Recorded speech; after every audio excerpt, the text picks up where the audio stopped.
Good morning from the campus of UC San Diego. We're at Triton Ballpark in La Jolla, California, just north of San Diego for the 2022 PG Underclass All-American Games here on Perfect Game TV. My name is Trent Rush, being joined alongside by Dimitri Young, the two-time Major League All-Star, hanging out with us all day long today. We have 27 innings of baseball coming your way with the best 16 and 17-year-olds in America here for the classes of 2024 and 2025. Yesterday was a big day of 6 4-inning games, and we saw the West dominate the first session in the first 3 games. Then in session 2, it was California. They got a couple of wins there, so California and Central will play later today. That's going to be at 2 o'clock at 11. We'll see the West against the USA, and today it's the East against the National, two teams that have a lot of good players, but also still looking for their first wins here at these Underclass All-American Games. Dimitri,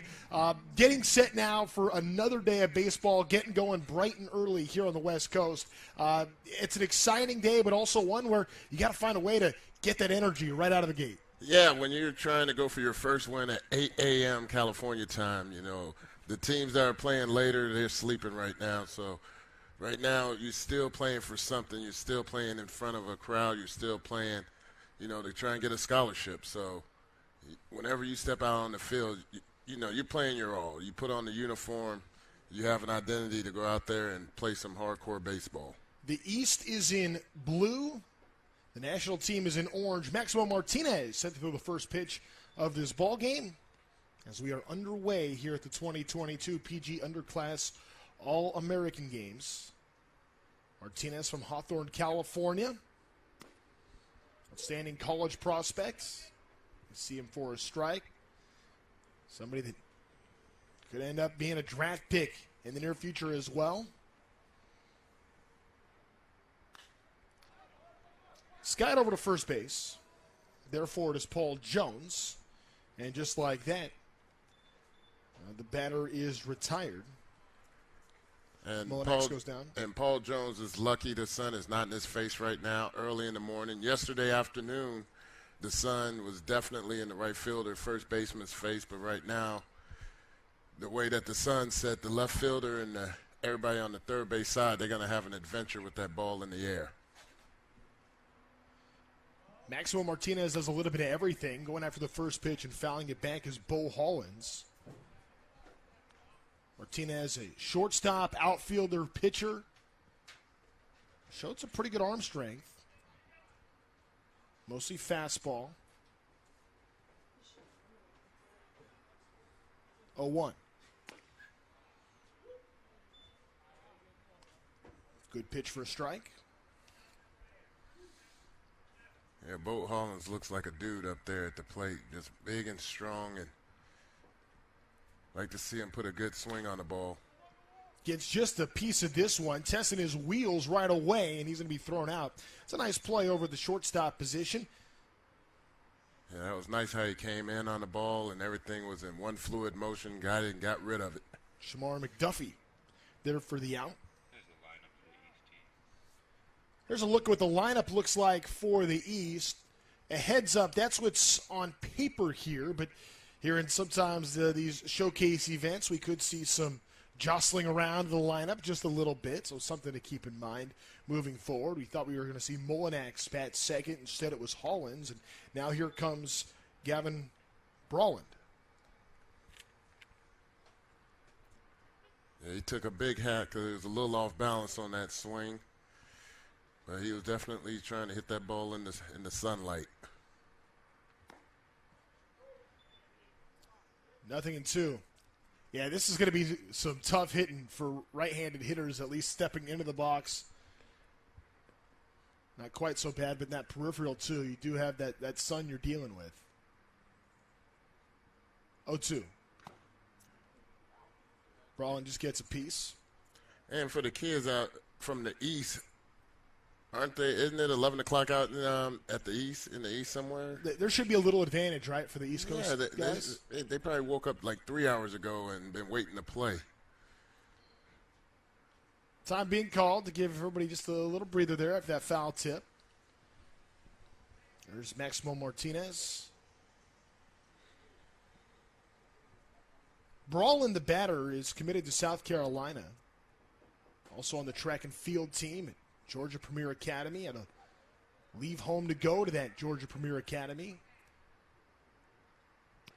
And he goes down on strikes right here. So 3 up, 3 down. A very good first inning for Maximo Martinez. The national team will hit when we come back. No score after the top of the first here from Triton Ballpark at the campus of UC San Diego.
National team gets a chance to hit here in the bottom of this first inning from Triton Ballpark, the campus of UC San Diego. We're here at the 2022 Perfect Game Underclass All-American Games.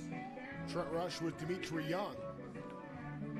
Starting things off on the mound here. It's going to be a good pitcher, Macayo Cisneros, I should specify, from Ontario, Canada. Talks about Jordan Romano being someone that inspires him as an all-star right-hander. Plays for the nearby Toronto Blue Jays. Uncommitted to this point, but another thing we know about Macayo Cisneros, he's somebody that enjoys the chess match of an at-bat and likes to give hitters what they don't expect. And that's something to develop at 16, 17 years old. That's a little ahead of the game right there.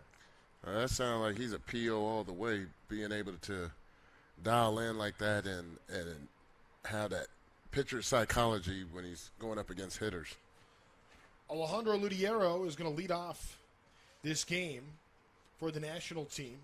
Picking up off of yesterday, got just one at-bat, grounded out back to the pitcher. Takes a look at the first pitch, miss high.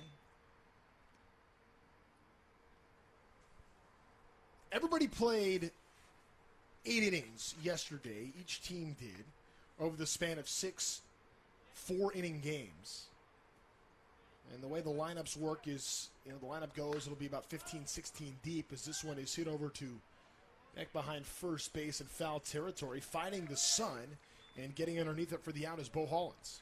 You know what? That was good pop-up priority right there. All 3 of the defenders were going after the ball. The first baseman actually had the best beat on it, and they waited till late to call it, and that's what you do. Unless you absolutely have it, you want to wait until you're secure and then call it, and that was a great job by Hollins at first base.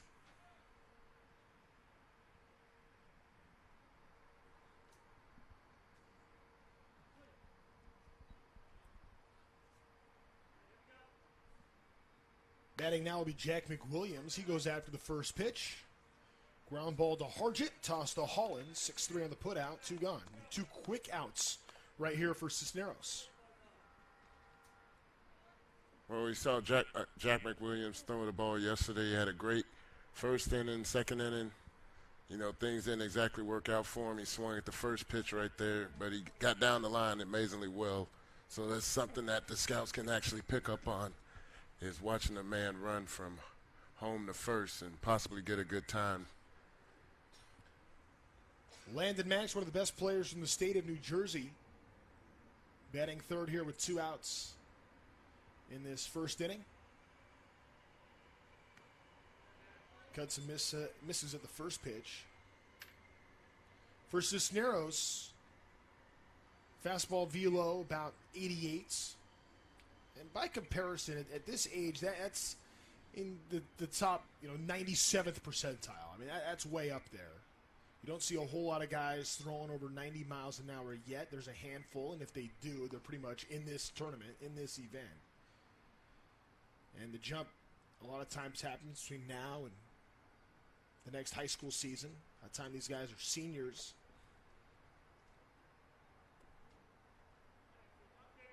One. Now 2-1. Tell you what, watching it from the monitor, Cisneros has a lot of movement on his pitches. I hadn't seen one pitch that was straight. The ball either dips down, dips away, but it makes it hard for a hitter when a guy is not throwing the ball straight. Pitch on Mack is up. Landon Mack, a switch hitter, prefers the right side.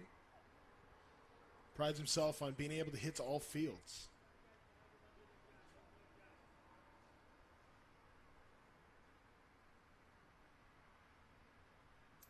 See Cisneros step off. Right-hander from Whitby, Ontario, Canada.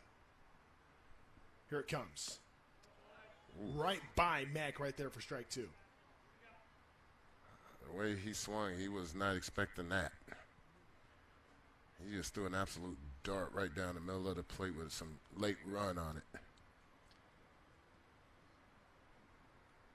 3-2 payoff. And that one's just off the plate for ball 4. That was very close. That was a heck of a bat by Landon Mack right there. Being a switch hitter and going righty on righty, I'm pretty sure he wanted to get a hit on that side before switching over to the left. That would be my guess, being a switch hitter. Gavin Fiends committed to Texas, the Murrieta product. Not too far from here. Just up by 15. Goes after the first pitch, skies this one to center field. And there for it is Mullinex. And that's how the inning comes to a close. So we will go to the second, still no score here in San Diego. You're watching the 2022 Perfect Game Underclass All-American Games on Perfect Game TV.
Maxwell Martinez has completed his warm-up tosses. We are ready for inning number 2 here on the scoreless game.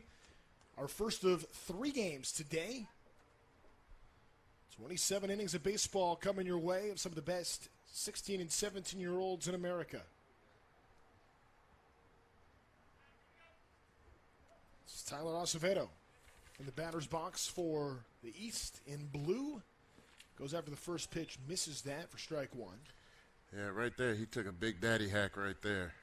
And when he was taking batting practice on day 1, that was the one thing I wrote down. He has a powerful swing. Behind 0-2 here, Acevedo struck out twice yesterday, both times up. Committed to Ole Miss, a top 100 player, is ranked by Perfect Game. number 3 player out of the state of New York.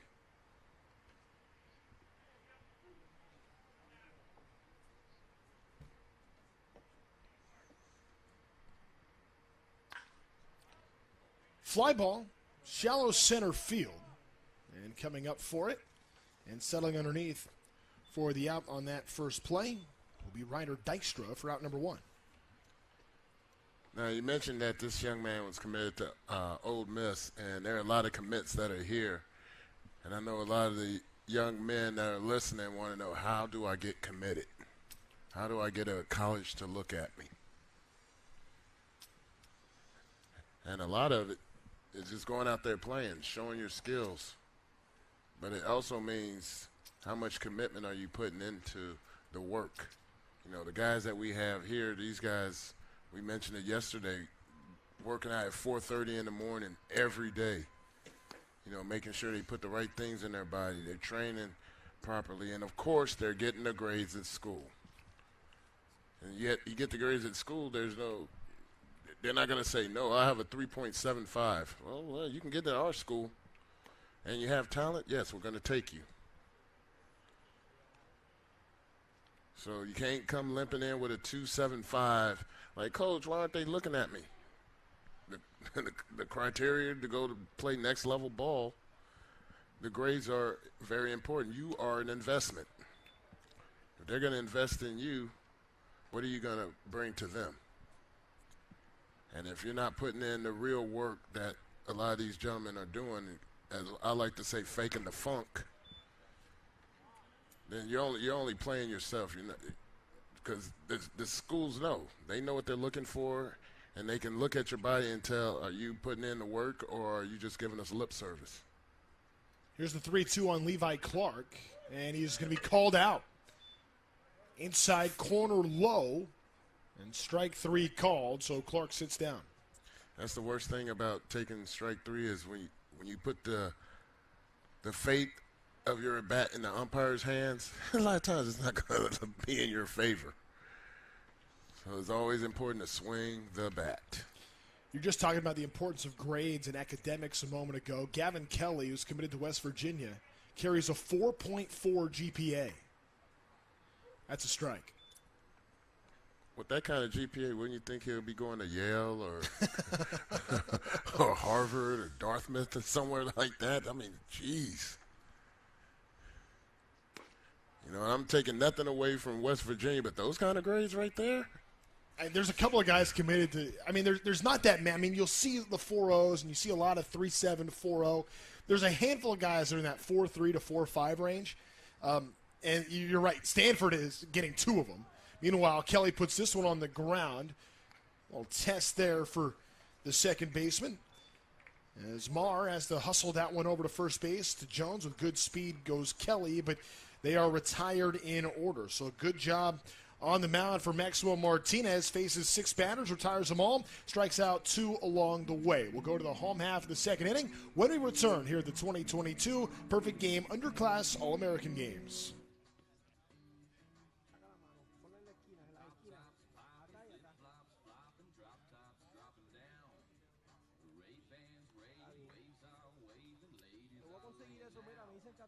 Internet se consigue. ¿Sabes para qué, verdad? Para irte por dentro. Todo el tiempo. Si no haces buen swing, se supone que eso no. Dale a ver. Bueno, ¿verdad?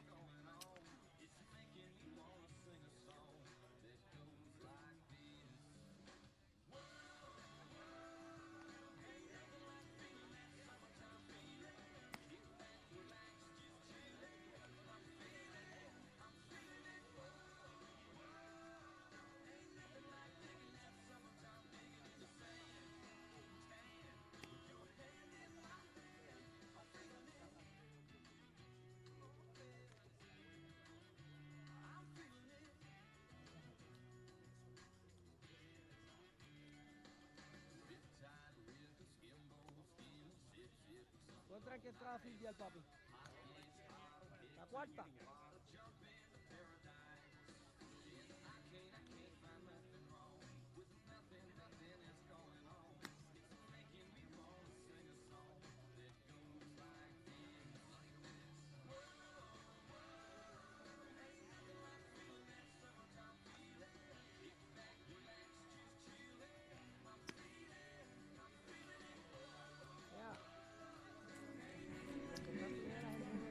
Bottom of the second inning here at UC San Diego.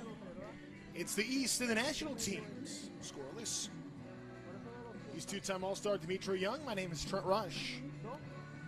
Chance for Mikayo Cisneros. Let's keep it going. Gavin Feen. We did not see, or ended the last inning, I should say. Dylan Feen, his brother, is going to be batting here. We'll see that battery later today. In the ninth inning, Gavin is set to pitch, and Dylan will catch him. The Murrieta boys. Dylan committed to UCLA. Switch hitting catcher, batting from the left side here. First pitch on him. Fouled back the other way. Tell you, that is a vicious left-handed swing he has there. And committed to UCLA, you know, Pac-12, always a good school, always in contention. And looks to add on to the tradition of Bruin baseball. Just my question, when was the last time UCLA won College World Series? You wouldn't happen to know that, would you, right offhand? Not offhand. It wasn't that long ago. Maybe it was. They've had some great teams. They've been number one a lot. 1-1 fouled back. And they're known for getting pitchers drafted in the first round and then demanding big money when they're free agents. 2013. 2013 was the last time. Beat Georgia that year. College World Series in Omaha. Here comes the 1-2 to Fien. And he goes down swinging.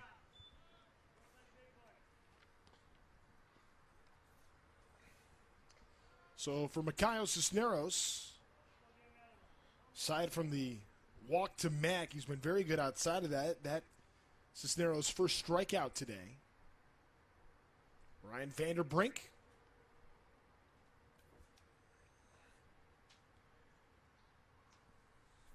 Vandenbrink from Oregon. Top-rated player in the state. He's committed to Oregon State. 1-0. Here's another straight-A student, Vandenbrink. He's going to a great school. I'm talking about his 4-year school once he gets out of high school, Oregon State, the Beavers. You know, I like the Beavers. My sister Deanne played softball at Oregon State, so I happen to think that they're the better Oregon team. Sorry, Oregon, but I do like the Beavers. It's all right. You can be partial. 1-1. Now 2-1. Yeah, I went up to Corvallis and spent some time up there with my sister when she was attending there. And, you know, it's a nice little quaint area away from everything. And it just has its own little, it's like its own little city, really. It's just a college. Yeah, it's just a college town, yeah. Watch some football up there. I mean, their football's not exactly Oregon football, but when it comes to the facilities, man, the facilities is just downright beautiful out there. Vandenbrink was funny. You know, these players were asked a lot of questions, kind of a get to know you for a lot of these guys. And Vandenbrink from Oregon says, you know, to the question of, well, meanwhile, this ball gets smoked to center field, but that's going to be a line out. Vandenbrink was asked, if there was one thing in MLB that you would want to change, what would it be? And he's like, well, nothing, but, you know, I guess if I make a suggestion to the commissioner, I'd love to have a team a little closer to my hometown. Maybe Oakland could just move up to Portland or something, so he has an MLB game in the state of Oregon that he could go to. Well, I mean, that'd be good and all, but it rains too much. Comes Paul Jones. You'll need a retractable stadium.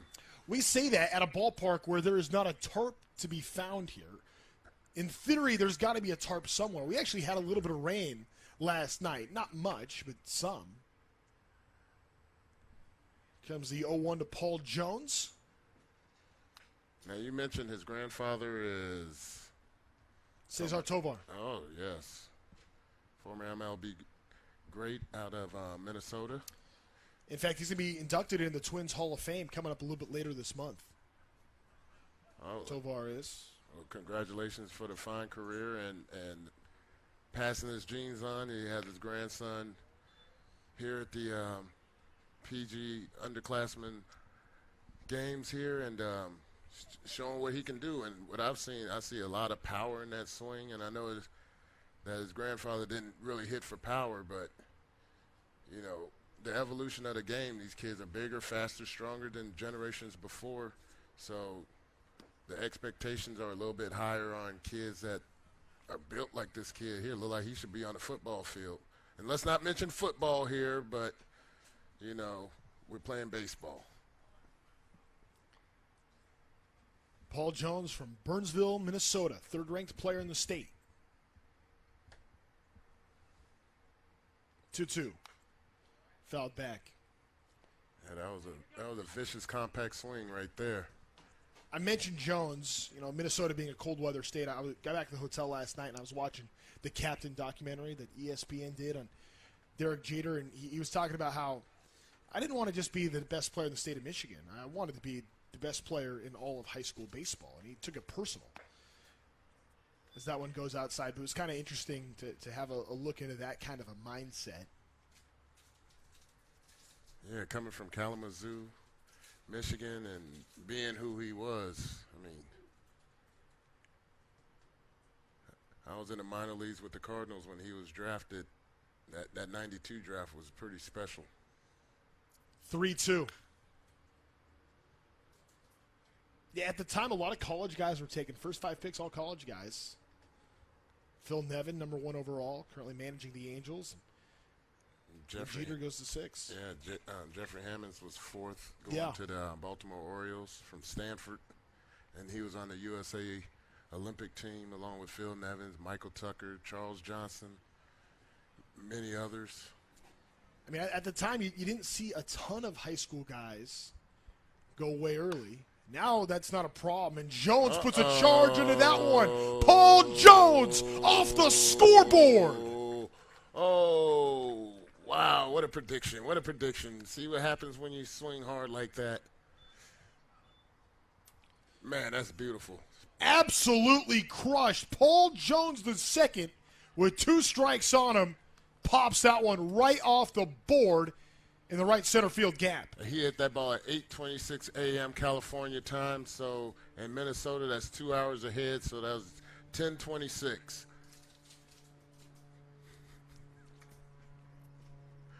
Well, he got good wood on that. Nice stroke.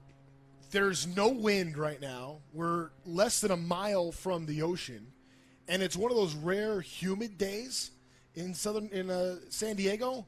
So that's a heavy air. I mean, he got every bit of that baseball. The ball was crushed. Ooh-wee. Way to represent your family, kid. Ryder Dykstra now misses that one. Check that. It's Henry McDonald.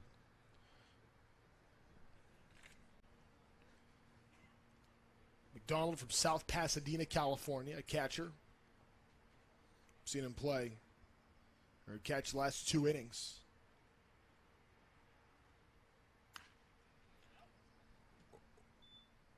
I tell you, sometimes it's tough when you have to hit after somebody that went deep, especially when nobody else has gone deep. It's like, okay, I got to go deep now. It's like, no, stick to your approach.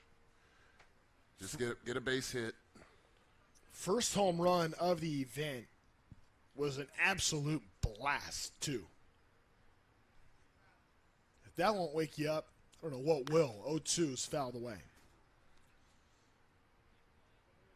Tell you what, Mr. McDonald is battling up there.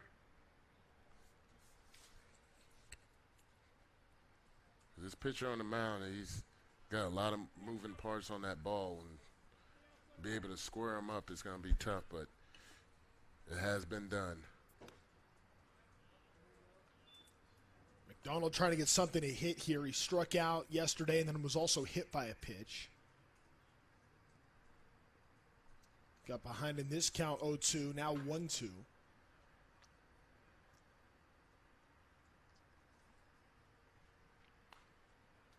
Fights to stay alive.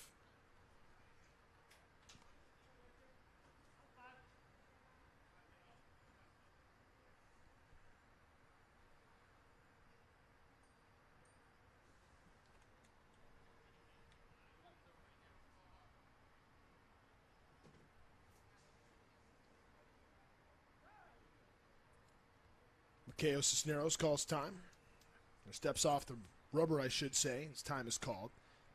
Cisneros, Braves fan. Favorite player is Ronald Acuna. So he delivers 1-2. A lot of times when you see the stare down at the plate between the hitter and the pitcher, and there's that long lapse between pitches, it's always good to call timeout because sometimes as a hitter you start getting mesmerized and then the pitcher will pitch and try and catch you off rhythm. 2-2.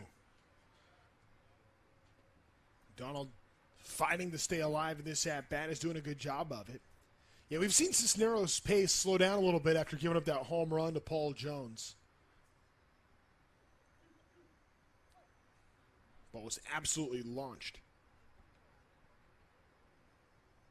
2-2.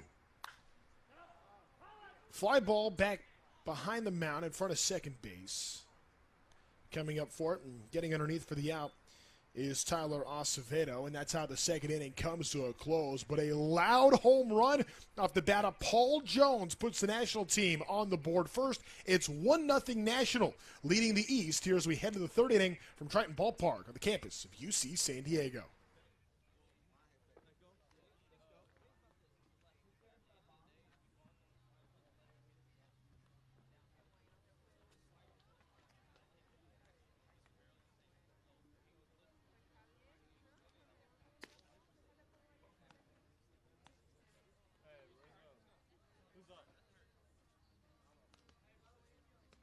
I faced this guy like 10 times and I've caught him. I faced him like 10 times and I caught him. His fastball has a lot of run and his curveball is really sharp. He's like 88.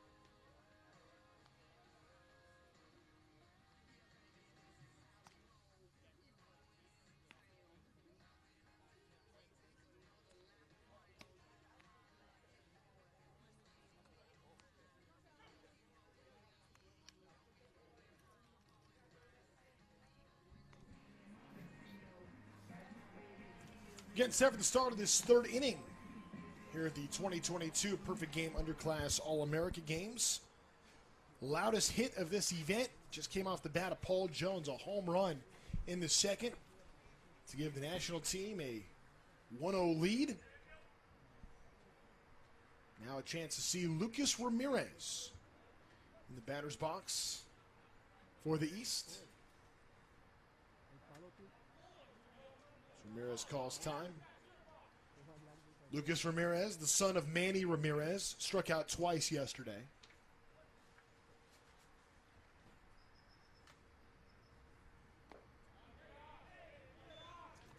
A friend of mine told me a story about Manny, one of his old teammates. Struck out a key moment, Manny did. He comes back to the dugout as nonchalant as one could be, as here comes the 1-0. Swung on and missed. He says, that's okay. You know, how could you be so okay with you? It's all right. You know, sometimes he gets me, sometimes I get him. It's all right. Next at bat, he goes up. Home run. Comes back to the dugout. Sometimes I get him. That was part of it right there. Which you love. I mean, that's why he's one of the greatest hitters of all time. Oh, I tell you what, playing against Manny in the minor leagues, we was drafted in the first round in the 91 draft, and I got to see him play. He played for the Kingston Indians in the Appalachian League. My first game, I hit a home run, but then he proceeds on hitting a 2-run homer that puts the Indians ahead of us.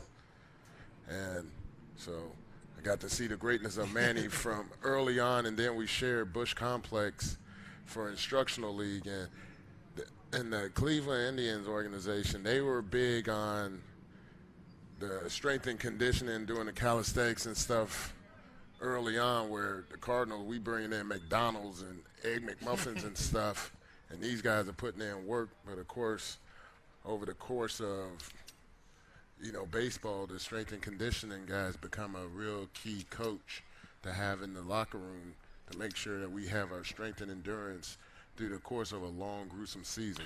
Ariston Vesey goes after the first pitch from Landon Mack, drives that one towards the gap. It's going to be cut off. No, we'll go all the way to the wall.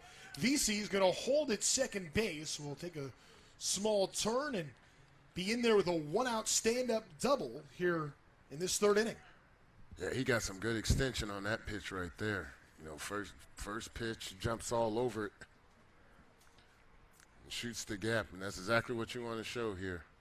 Getting hits in games. I know I sound crazy saying the same thing over and over again, but that's what they look for, people. Vesey walked twice yesterday and then gets that double, so on base all 3 times up to this point in this event. Braden Booth, the batter now with Landon Mack on the mound. The right-hander from New Jersey. We're talking about him earlier at the plate as that one goes outside, 1-0. He's got a fastball that can run up to 89. He sits around 87 to 88.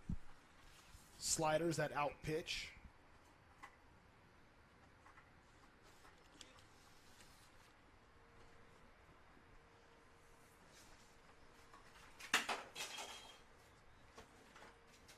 Mack's scheduled to throw 2 innings today. It's in there for a strike. You know, for Vesey, we've seen him now at the plate, walk twice and get that big double, and now he's going to pitch as soon as he gets back into the dugout.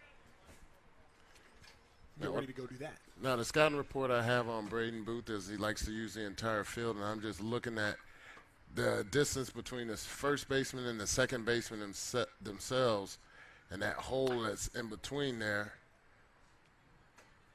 Ends up pull side, 6-3 put out. And these are some of the things that these young men learn in the progression of their game, is that they're going to see holes in the field where, and instead of trying to crush the ball, let me just hit this ball right in between the first and second baseman. Now you have first and third, or that guy scores. You're creating different situations and not necessarily always trying to hit the home run. It's Vargas to Jones for the out. Colin Guerra, future Texas Longhorn from Kansas, looks at strike 1.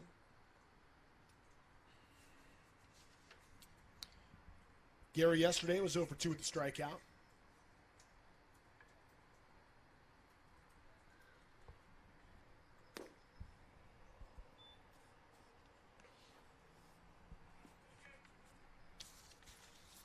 See Guerra play in the infield for the East a little bit later today as time is called.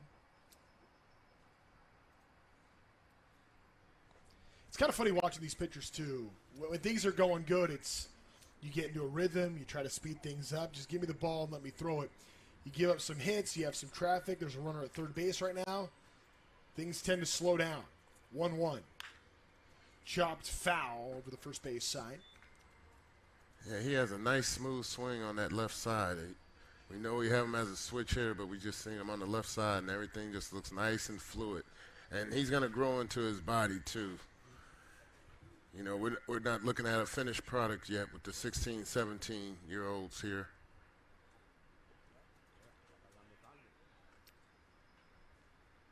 One, two.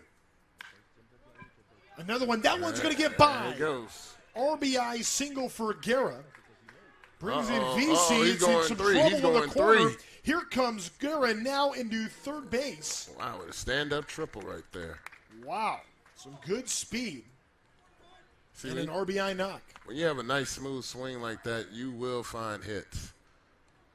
And we just looked at the other one. He pulled just foul and then came right back and was able to keep it between the lines. And, you know, when you have any sort of wheels, he gets it up in that corner right there. I don't even know what's back there because we can't even see back in the right field corner. It was like, run. And when you can run, put yourself in an easier scoring position. Jack Hawley, the batter. Yeah, it's an interesting setup here. 330 down the lines, but in right field, they have their baseball facility that kind of jets in, and the warning track takes a little bit of an angle out, creating that corner to be a little bigger than the rest of the ballpark. Odd shape, nothing in 2, but also we've seen a couple times here in the last 2 days, The ball's been caught in that corner, and that's Triple City if he gets over there. Yeah, you know, you could really boost your stats and fool a couple of people. Like, hey, you got a couple of triples? Yeah, do you know where I played at? 0-2. Just missed. Now, you mentioned that Holly came back from a hammock bone injury, correct? Yes. And so he's still going through the healing process as he's, you know, auditioning out here in this showcase. So that's tough in itself, and that shows a lot of mental toughness to be able to come out here and participate. And he's not making any excuses about having any injuries or trying to come back from an injury. He just comes out there and plays. So got to give him a lot of credit for that. RBI triple for Colin Guerra brings in Harrison Veazey. A couple of extra base hits here in the inning as the East gets on the board. It's 1-1, bottom of the third inning, right after this from the 2022 Perfect Game Underclass All-American Games.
Bottom of the third inning here at Triton Ballpark at UC San Diego. Boy, what a beautiful day for the 2022 Perfect Game Underclass All-American Games.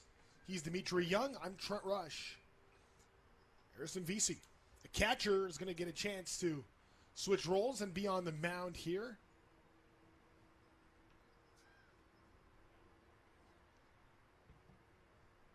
To get things going here in this third inning, just doubled with one out. Ended up scoring the first run for the East here today. I should say of this event. It's the first run they've scored in 2 days. Did not score yesterday. 1 ball, no strikes. Facing Alex Hernandez. Strike one. Tell you what can't this kid do? I'm talking about Veazey. Catches, hits. Now he's on the mound pounding the strike zone. Georgia's got a good one coming their way. 1-2.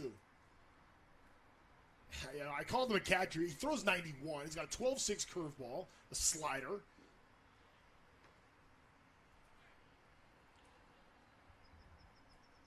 One-two pitch. That was a good take by Hernandez right there. You know, I like his approach, the way he stands up there, you know, line drive, gap-to-gap hitter. You know, still got a lot of filling out to do. All these kids, you know, with their bodies going through that transition of being a skinny little skeleton to all of a sudden wearing that same T-shirt when they put on muscles. You know, look at my body now, wearing the tight shirts and stuff. You know, they showing that they're working out. But that's what you want to see out of these young guys. You want to see the progression. Veazey's the top-ranked catcher in the state of Georgia. And when he throws like that, I can't help but think, just as a catcher, how much better it can make you when you can also understand the pitcher's mentality and vice versa. 0-1. Now 1-1.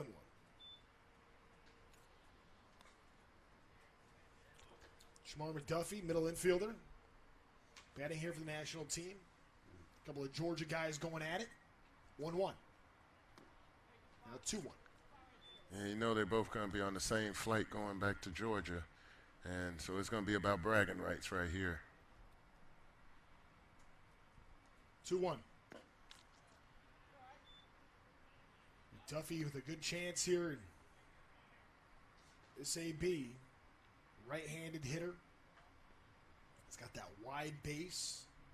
He pitches a little bit himself. Committed to Kennesaw State. Ends up drawing a 5-pitch walk. See, this might not be the end of the battle now that he gets on first. McDuffie look like he can RUN a little bit. Sub 760, 696. All right, I'm getting my stopwatch out. Scouts like his active and quick feet. Pitch to McDuffie Martinez misses low as BC tries to find that strike zone. See, if I'm the hitter, I'm going to want the guy to run. Get in position. And get an RBI chance. Yeah. Yeah, like Manny Ramirez. Manny Ramirez was an RBI machine. Good God Almighty! You get a guy on first base. He's driving him in. He would have found that Bermuda Triangle corner here. Runner on the move. Martinez lifts this one. Looks like it's going to drift foul.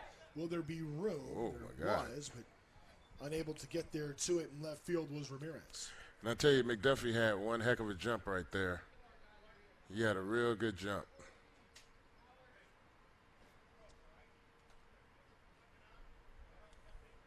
So it'll be interesting if he goes again right now. It's a 1-2 count.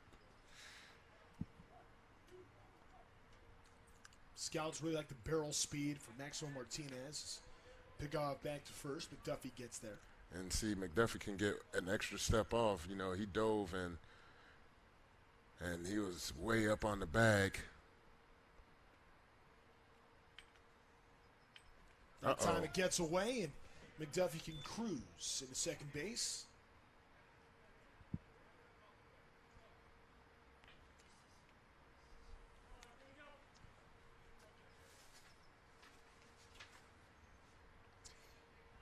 Later today, we're going to see Reggie Sharp of the Central team, who had a couple of stolen bases, drove in a couple of runs yesterday for the Central. He'd be thinking about trying to take third right here. 2-2. Set up a full count. Well, you do have a base open at first base, but I'm talking more strategic than showcase here. I'm pretty sure showcase this pitcher wants to blow the hitter away.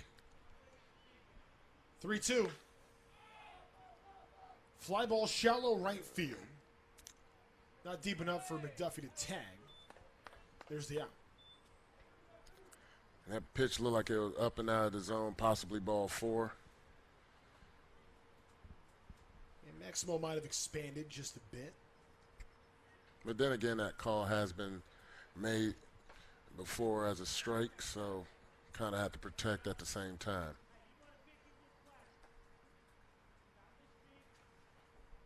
Drew Dickerson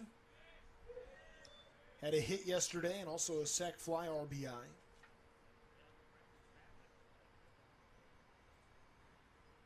Has a chance to drive it another with runner at second base, but 2 outs. Oh. Breaking ball off the release point.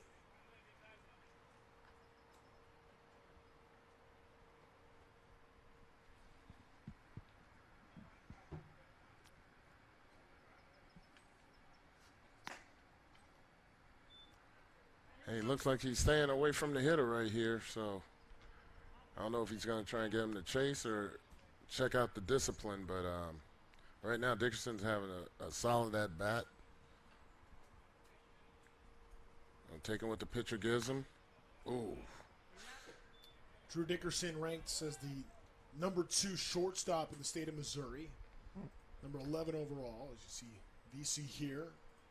Number 77, according to Perfect Game. Dickerson, the batter, committed to Missouri. 6'4", 198-pound shortstop. 2-2. Oh, that Went out was and chased it for nasty. strike 3. VC with a couple of strikeouts in the inning. The walk, the only damage. We have played 3 here in San Diego. To the 4th we go here between the National and the East in a 1-1 game. The 2022 PG Underclass All-American Games.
Stand here.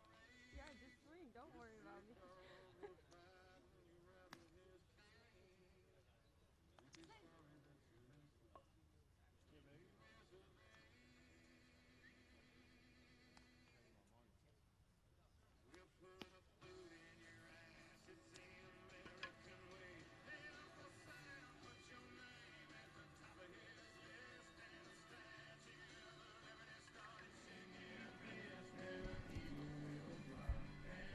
To the 4th inning we go here at Triton Ballpark at the campus of UC San Diego on a beautiful day in Southern California.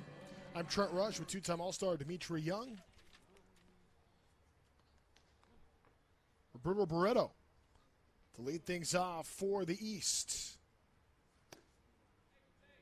Puerto Rico looks at that pitch missed down. From the Carlos Beltran Baseball Academy. If you guys don't know who Carlos Beltran is, y'all do not know baseball at all. It was funny yesterday, or I guess 2 days ago when we were watching batting practice. Barreto, you're watching him, and again, you're not looking at the name or number. You're like, where is this guy from? Oh, Carlos Beltran Academy? Makes sense. That says it all right there. 1-1. And right there, he took a hack right there, you know, early in the count. Hey, you're entitled to take a big gorilla hack. See if you can get an extra base hit.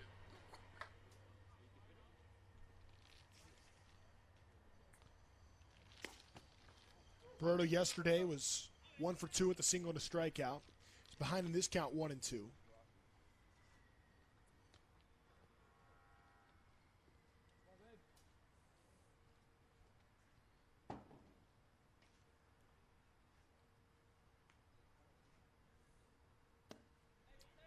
Misses low.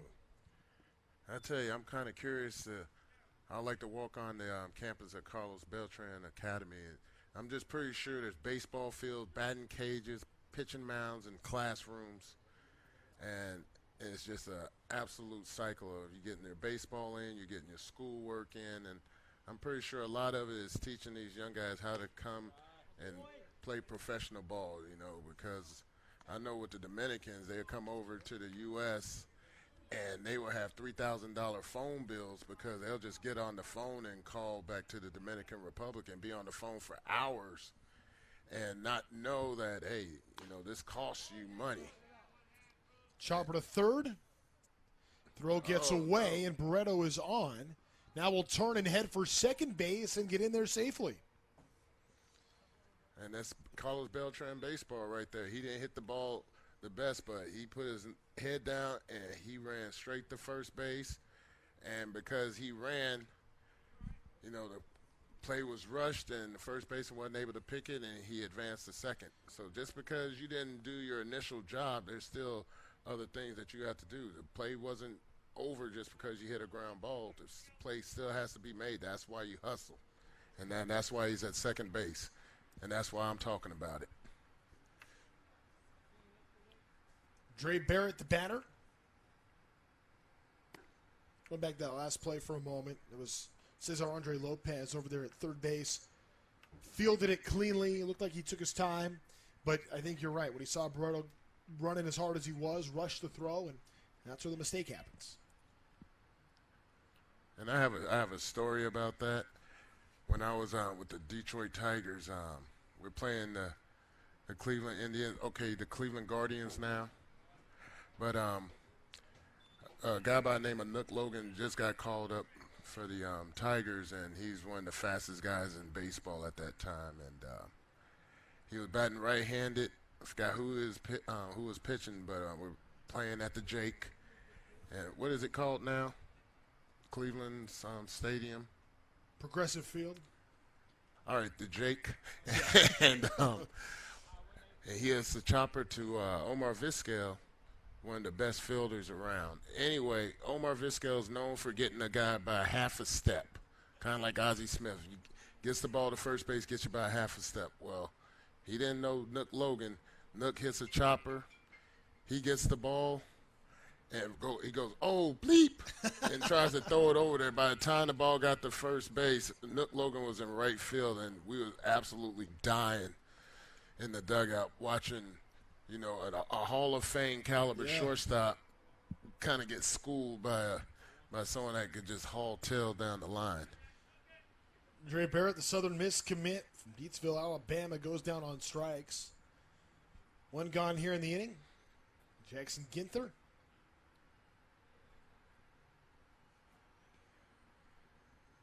Ginther calls time. Switch hitter. Batting practice looked like a little bit more fluid from the right side than the left, but here he'll hit against the right-handed pitcher from the left side.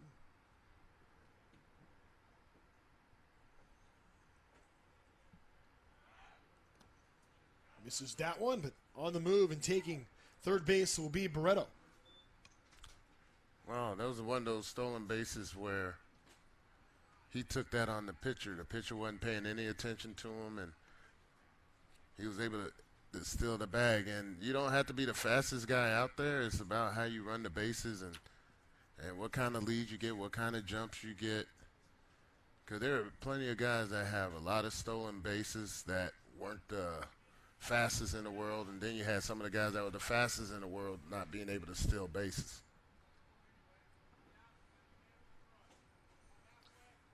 Landon Mack has struck out 3 so far. But now a runner at third. Potential go-ahead run. Less than 2 outs as Ginther misses that. 0-2. Now right here, what we want, if I'm a coach and we're playing in a regular game, obviously I want him to get that run in. And we got the infield like halfway back except for shortstop, and the shortstop's creeping in a little bit. And there's a called third strike. Back-to-back punch-outs for Landon Mack. Make that 4 on his day for England Bryan.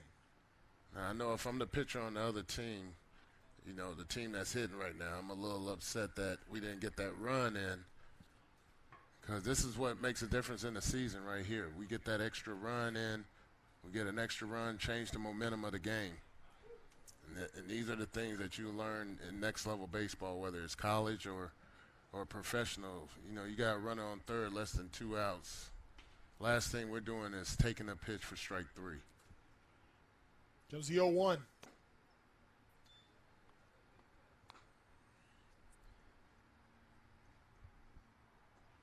England Bryan from Middle Tennessee.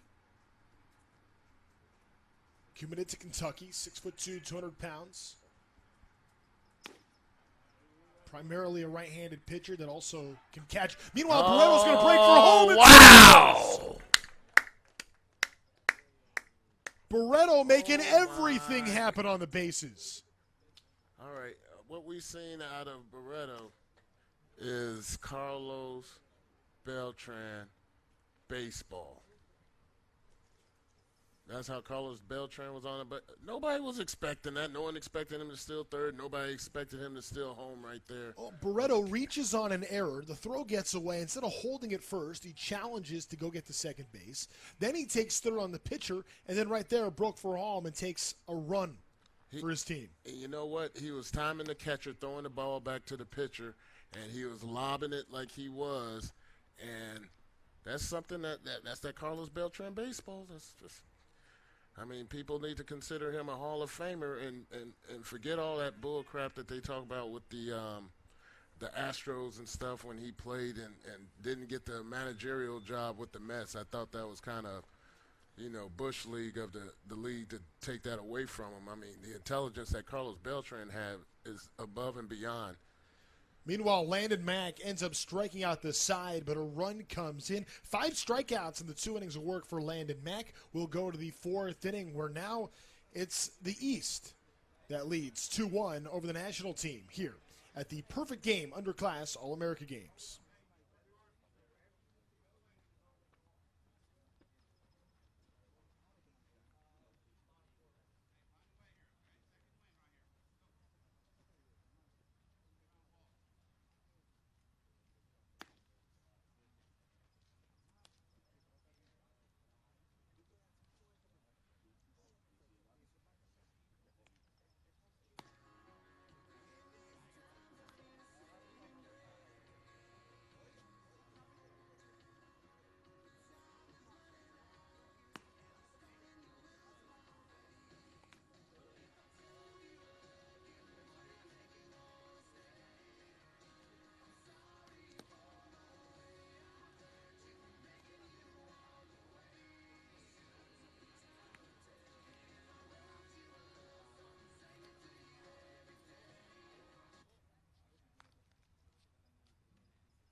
Two 2-1 East leading the national team here in the bottom of the 4th inning.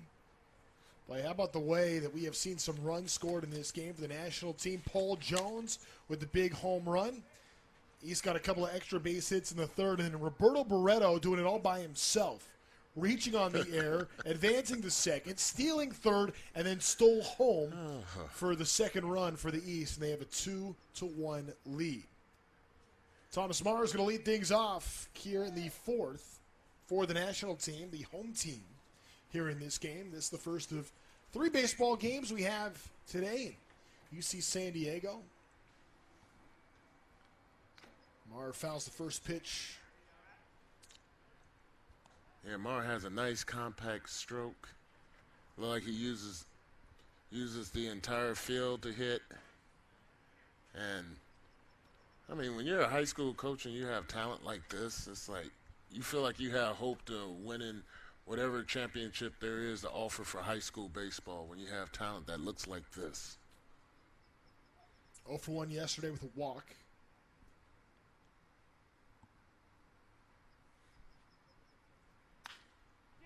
Ground ball gets well fielded. The pitcher here. Nice play by Booth, over to take it himself. All right, this kid has a nice set of locks on his head. Braden Booth, forgive me, committed to Mississippi State. The scouts say he is, quote, an extremely athletic two-way prospect, big bat and arm speed with sky-high upside. And cool hair.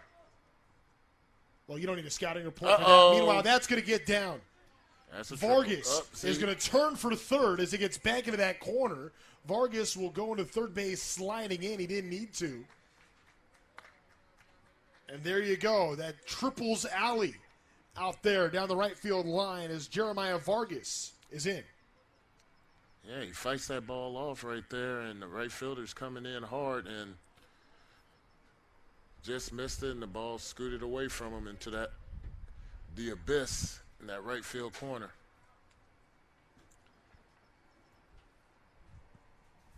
Vargas knows this field well. Won that CIF championship this past season here at Triton Ballpark.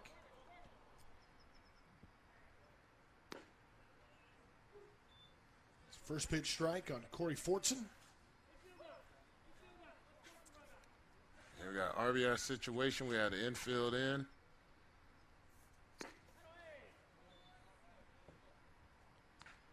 0-2 on Fortson. And right now, Booth is just challenging him with fastballs. Fastball here. You're going to hit it, hit this. Throws a couple different fastballs. Four-seamer 87. Oh. That time, there it was. Pulled the string. That was just straight child abuse right there. Oh, my goodness. He's got that fastball, a two-seamer, the changeup we saw, and a slider as well. So, there you go. Four-pitch mix.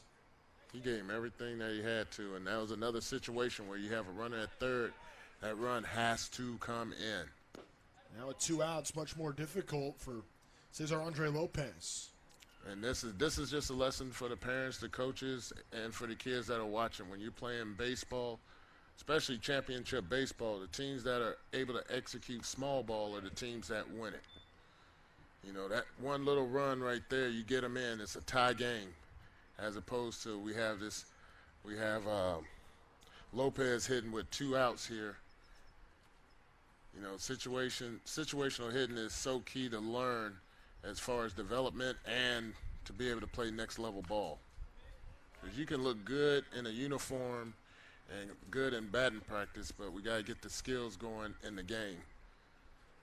So coaches, it's important to have the kids really take focus to the execution round, the 2 bunts, the hit and run, to get them over, to get them in with the infield in and infield back, because it all plays a factor in the game. Who's got to keep that hat on, the locks, knocking it off right there. Well, I'm pretty sure he has a girlfriend that has a bobby pin that she could put in the hat to keep his hair in place. See, look at that. There it is. Lost the hat, but gets the strikeout 2 in a row. And despite the Jeremiah Vargas triple, he ends up being stranded over there at third base. So Booth puts up a 0 in the 4th. We'll go to the 5th here in a 2-1 game with the East leading the national team 2-1 here at the 2022 Perfect Game Underclass All-America Games.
innings.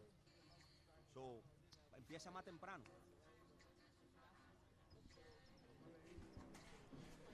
New pitcher into the game for this 5th inning. It's Alex Hernandez, the Georgia Tech commit.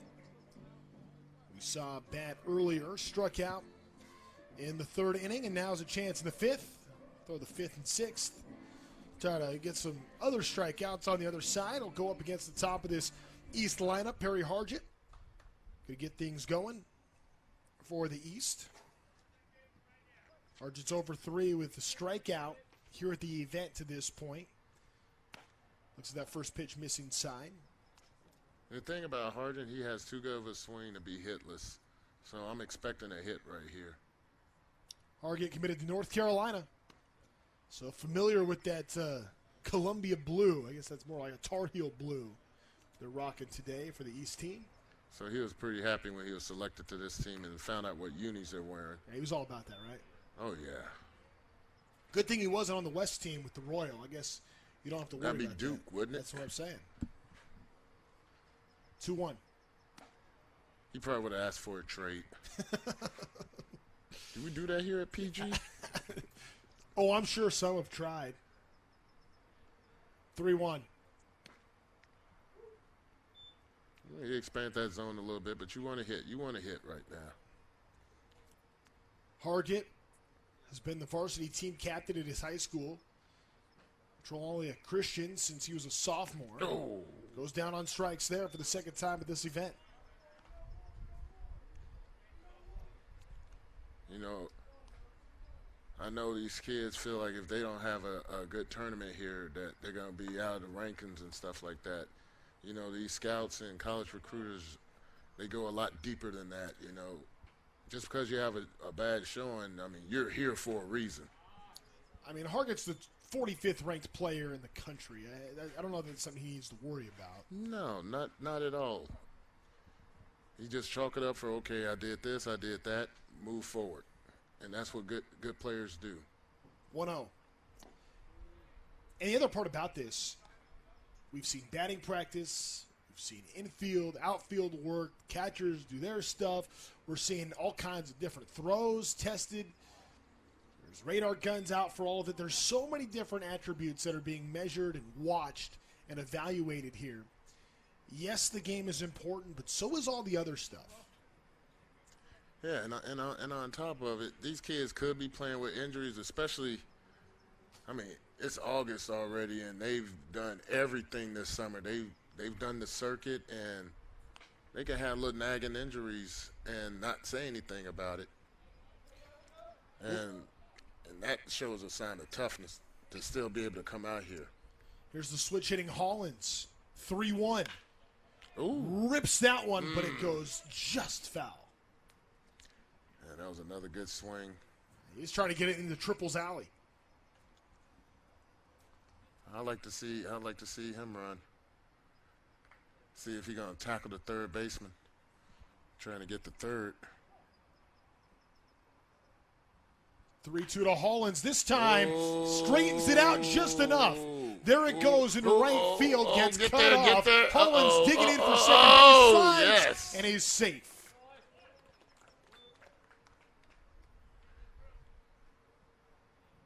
You know what? Dave Hollins runs exactly like that. Like father like son. The South Carolina commit has himself a one-out double. Good to see that for Hollins. His first hit at this event. Comes at a good time here in the 5th inning. Chance to try to expand his team's lead for more than just a run. So here you go, Dimitri. Another situation. Runner at scoring position, less than 2 outs. Brawlin misses there. All right, that didn't look like I'm trying to shoot the hole, find the hole. Right now, I'm looking at the holes right now. That was a middle away pitch that he tried to yank.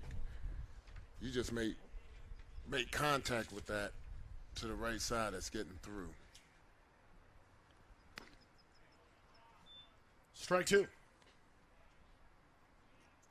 And when you go to next level ball, you're going to have coaches that aren't afraid to tell you, what you have to do at the plate. A lot of times on these travel teams, when you're the star player, they don't want to ruffle the feathers or anything to upset the star player. Put on the ground to the left side. Hollins has to hold. And being retired there is Brawlin, 6'3". And to me, that presents a problem. You have to tell the good player when you're not exactly doing something that's correct. The player has to grow as well. He doesn't know everything just because he's one heck of a talent. If he was that kind of talent, he'd be in the big leagues right now.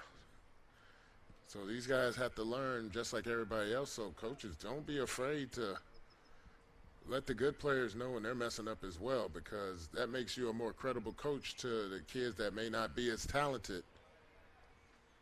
Back pick to first base. Be like, hey, you know what? Coach is holding everybody to the fire. And that's how it should be.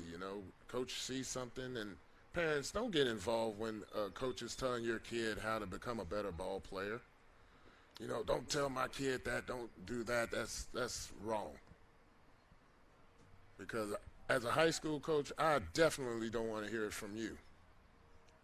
And give me the respect to be able to coach your kid and try and move him to the next level. And I'm pretty sure all the other coaches are like that. They want to move the players, they want to build programs and stuff. And the way that they build programs is everybody is accountable for their actions. Yours included. Just because they may be ranked, they're not perfect. Nice pick right there, and that's how the inning comes to a close. So the East got an extra base runner on a drop ball at first base. Ends up getting some redemption with a double play ball to end the inning. We'll go to the home half of, the top of the sixth inning. When we come back, it's 2-1. The East leading the national team here in Game 1 of 3, the 2022 Perfect Game Underclass All-America Games.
Bottom of the fifth inning between the East and the national team. 2-1 East leading right now.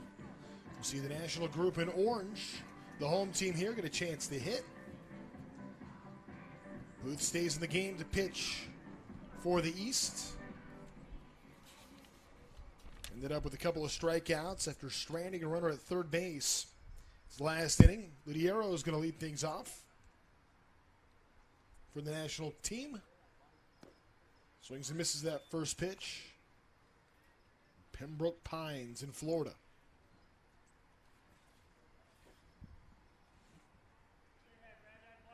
Oh, 1. Dimitri, I think the word is out. Everyone's trying to get it down in that right field corner. I was just about to say that.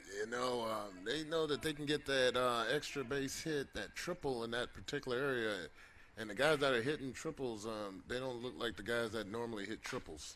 0-2. This ball is smashed to shortstop. This is going to be a big throw. Wow. Yeah, able to get it there. That was well done by the shortstop, Barrett.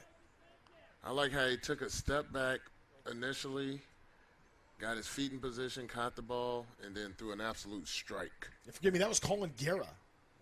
Infielder swapped in the inning break. Yeah, that was well done by Guerra. Yeah, he had the triple earlier, and now he makes great plays.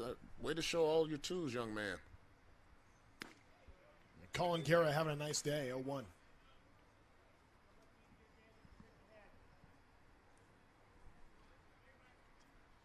Got Jack McWilliams up. McWilliams committed to San Diego from San Diego area, San Marcos. Saw him pitch yesterday, a left-hander. Hey!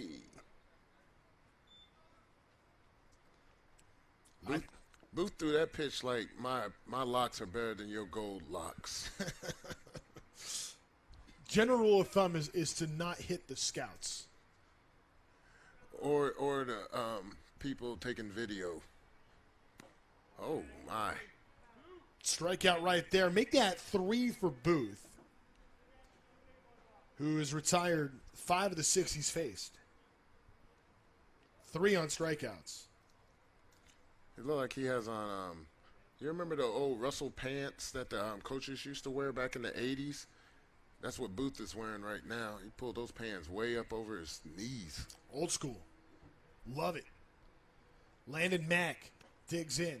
Looks at that first pitch miss. Well, it's not necessarily old school because he's wearing the colored socks as opposed to stirrups. You're right. You're right.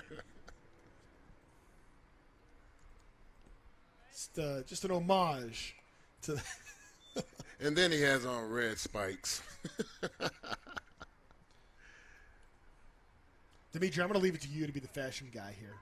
You know what? That's good because I would do a lot of things with these different uniforms. First, they'll have some button-ups, and some of it have different writing too. It wouldn't all be generically the same thing. I would either go with New Era or J-Dub for hats. You know, I use J-Dub personally for the high school team, and they're the official bags for Major League Baseball, the ball bags and bat bags and stuff. The guy, Jack Weiss, who owns it, lives not too far from me. I got to see him about getting hats for high school this year. And I'm going through BSN, a guy named Oz doing a team uniform. We have professional style uniforms for high school. Love it. Camarillo's taken care of. 3-1. Swung on and missed there by Mack. 3-2. We'll see a couple of Camarillo guys later today playing for Team California. Well, you got to understand when you put on a uniform, you want it to feel awesome. And when you wear a big league uniform, you feel awesome. So just because it's high school doesn't mean that we have to wear these doggone iron-on printed shirts that you wash it one time, it shrinks 2 sizes. It's like, no, that's not about baseball. Enjoy the entire experience, including the uniform.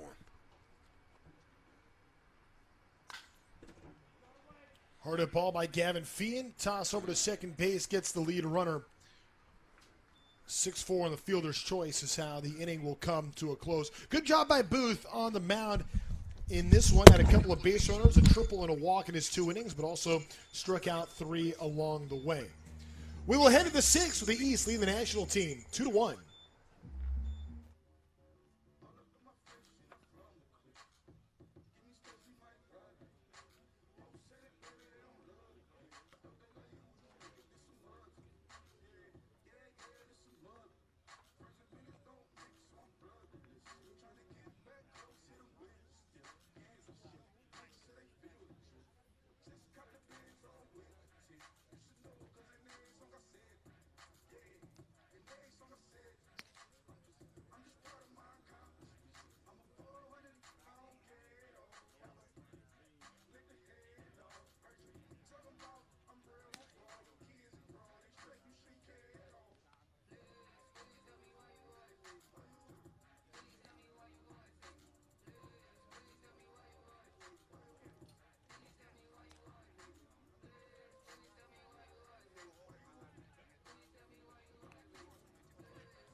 We go to the 6th here at UC San Diego, Triton Ballpark. Trent Rush with Dimitri Young with you here at the 2022 Perfect Game Underclass All-America Games.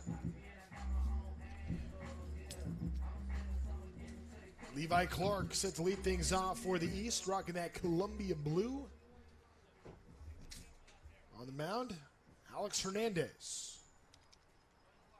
Getting set for his second inning of work. Hernandez had a strikeout. First inning he pitched in the 5th, where put up a 0 back behind the plate. Tough play trying to get to that one there was Ludiero. Falls harmlessly on the warning track, 0-1. Levi Clark from Marietta, Georgia, committed to Tennessee. He's got some winning bloodlines. His dad played at Georgia. That 1980 National Championship football team.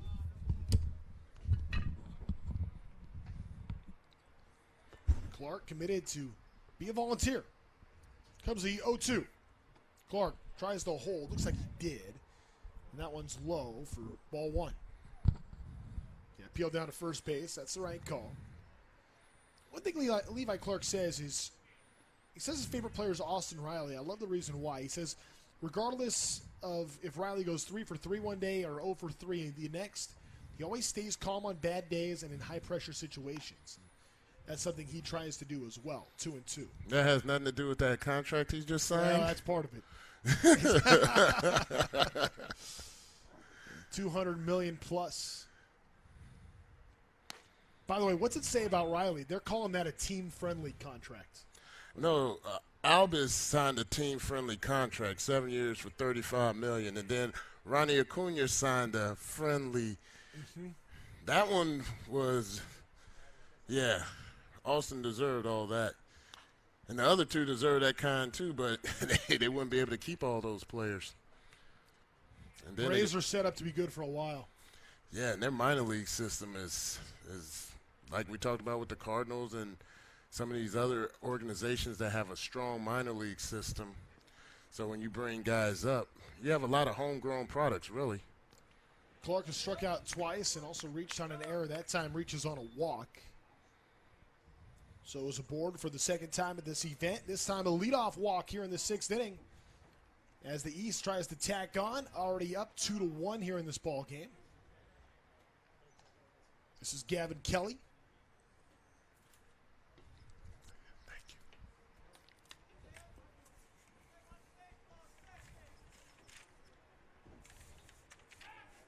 you. Pickoff back to first, diving back safely there is Clark.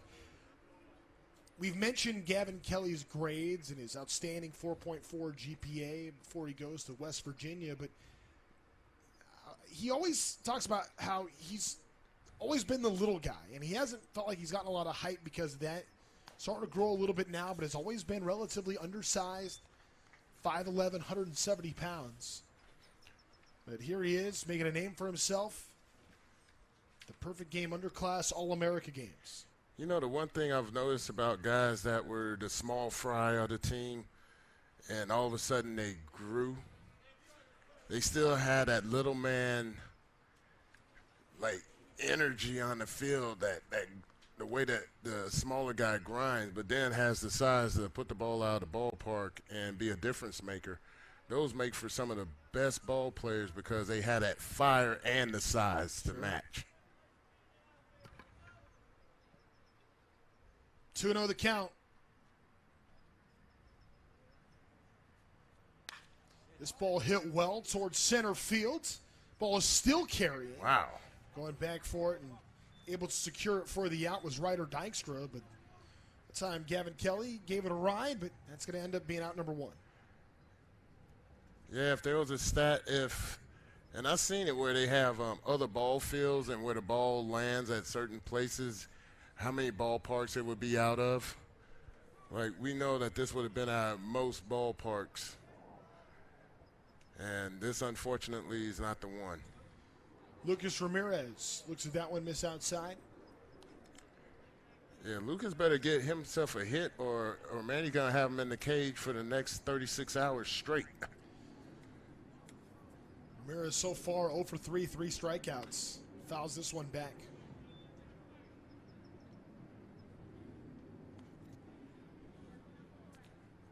You know, just because they don't have the best showing doesn't mean that they possess talent. You know, when you're going up against top-notch pitchers. I've been really impressed by the pitching this week. Very impressed. You know, when guys get their hits, I'm not necessarily saying few and far between, but they've been few and far between. Yeah.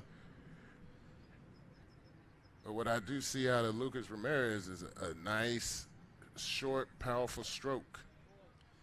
I mean, he put on one heck of a display in batting practice on Sunday night. And how about this? This East team did not score at all yesterday.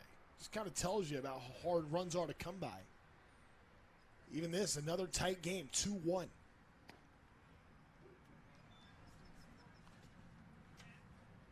The highest run output for any team yesterday. Granted, 4 inning games, but I think one team got 3 runs. That was the most. Yeah, and I mean, just to squeak out that many runs. You know, and in this game right here, we're playing a full 9, and there's 3 runs total. And that's a testament to what kind of pitching we have out here and how difficult it is to hit these guys. Yeah, Alex Hernandez doing a nice job. Everybody has. Hernandez committed to Georgia Tech. Runner on the move. Ramirez swings and misses there, but sliding in safely is Levi Clark. So runner in scoring position, but Ramirez strikes out again. Erson Vesey doubled his last time up, new batter. And the one thing that I just saw out of Ramirez is, you know, he's got to shorten up the swing sometimes. Not exactly go for home runs. You know, get your base hits when you can. And that's what he's going to learn from, of course, talking to Pops and just going out there experiencing it for himself.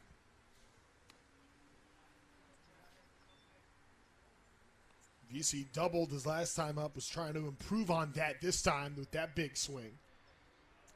Georgia commit. Yeah, he's trying to give himself another double. He's been doing everything, catching, pitching, hitting doubles. Yeah, he's had a fine day. 0-1. Blue might need a second.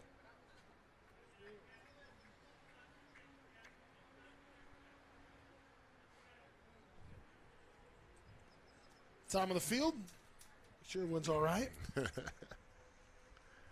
Trying to slow the pace of the game down a little bit. It looked painful from here. Nothing in 2 outs, runner at second base. Well, you know how stubborn these catchers are. They're tough. They're a hard nose. Rub some dirt on it. They're okay. And then when they're done with their career, they manage in the big league somewhere. How many big league It's former? full. Yeah, it's like a boatload of former catchers that are managers. Catchers have to understand every aspect of the game. Agreed. Only position that has to do that. And they're the only ones that see the entire field.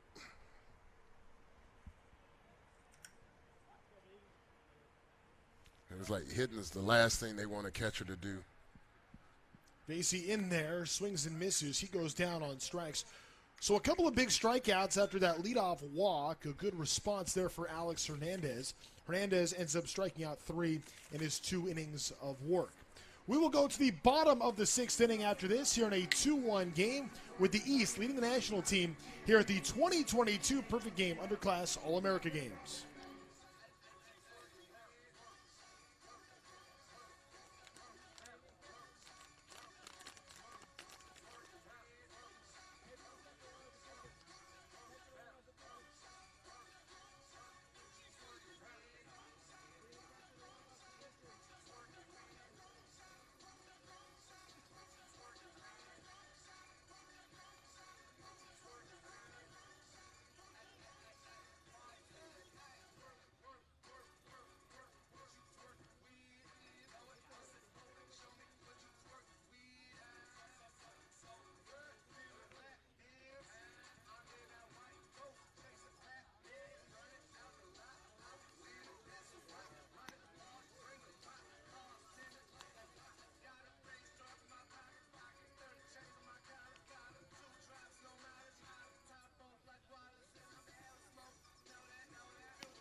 Alabama native Eli Driscoll, the new pitcher for the East.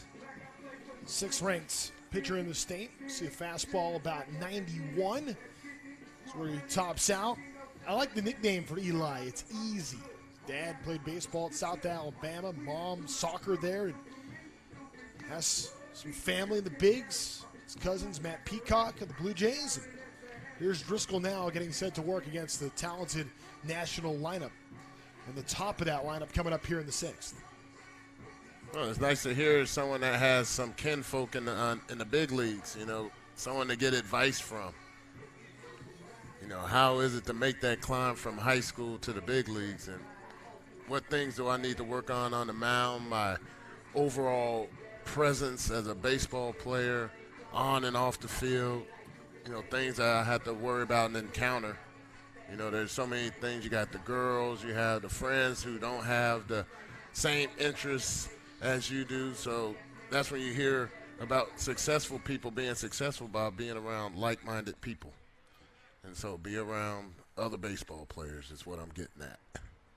Driscoll, primarily a 2-pitch guy. He does feature a breaking ball with a good spin rate, a little over 2,500. But the scouts really like his power mentality. Dylan Fiend fouls out the first pitch, 0-1. This is a good matchup right here. Driscoll on Fiend.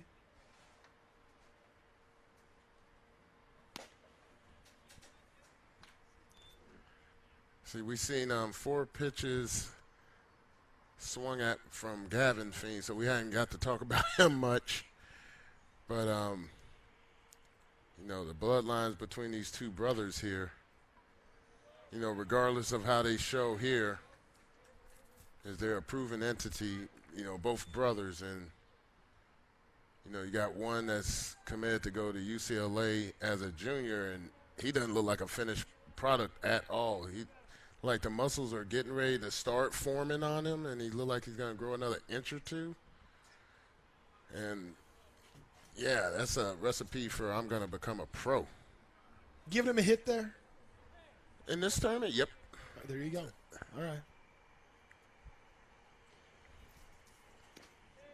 Colin Garrett, the shortstop, not able to pick that one up, but Fiend with good speed at the baseline. Ryan Vandenbrink, new batter.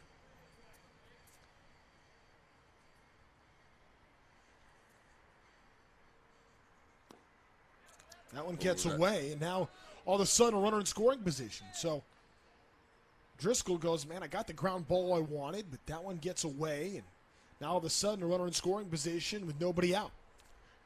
You know, back to Mr. Vandenbrink and Oregon State. I know in Portland they had was, what do they call it, Voodoo Donuts? Oh, yeah. Where they have all the different designs and flavors and stuff like that. I'm more less old-fashioned, give me a glazed donut or cinnamon roll, but I do like to venture off a little bit in my donuts. I love donuts. I shouldn't love donuts being diabetic, but, I mean, there's some things that, you know, you just got to have. It kills me if I can't have a donut. Here we are just after 9:30 local time, still thinking about breakfast here in San Diego. 2-1, that ball is smashed into left field. Yep. And Fiend's going to hold at third base, and a single there for Vandenbrink. And now, guess who's coming up? Paul Jones, who's got the highlight of the day so far. Look at that. That was a great piece of hitting. Just stayed through the ball. Got a line drive out there to left field. Set up first and third right now. And, yeah, the man that actually put the run up on the board, he's, hey, Mr. Jones, you're needed. You're needed right now. We need you to do what you did last time or something similar. That home run back in the second inning off the scoreboard. Right center field. First pitch to him.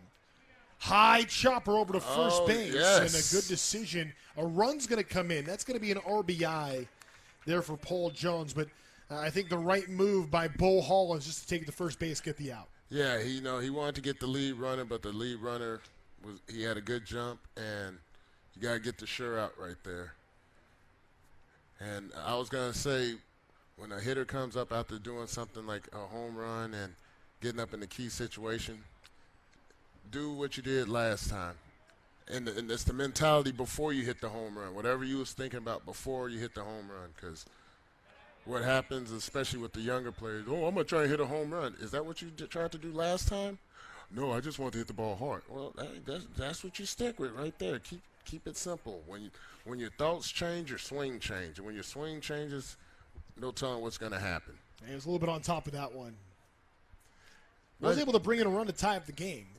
Yeah, and that's what matters right there. Yeah. 1-0. That one's going to get away. So Vandenbrink will advance over to third base. 1 out, but again, a runner, potential go-ahead run. 90 feet away. All right. We talked about this many a time. This is an execution round. We got a runner on third, less than 2 outs, infield in. Henry McDonald, the batter, and a hitter's count 2-0.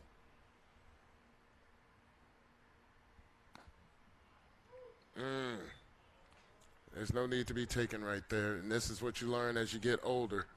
You know, that was a perfect pitch to drive to the outfield because you have a job to do.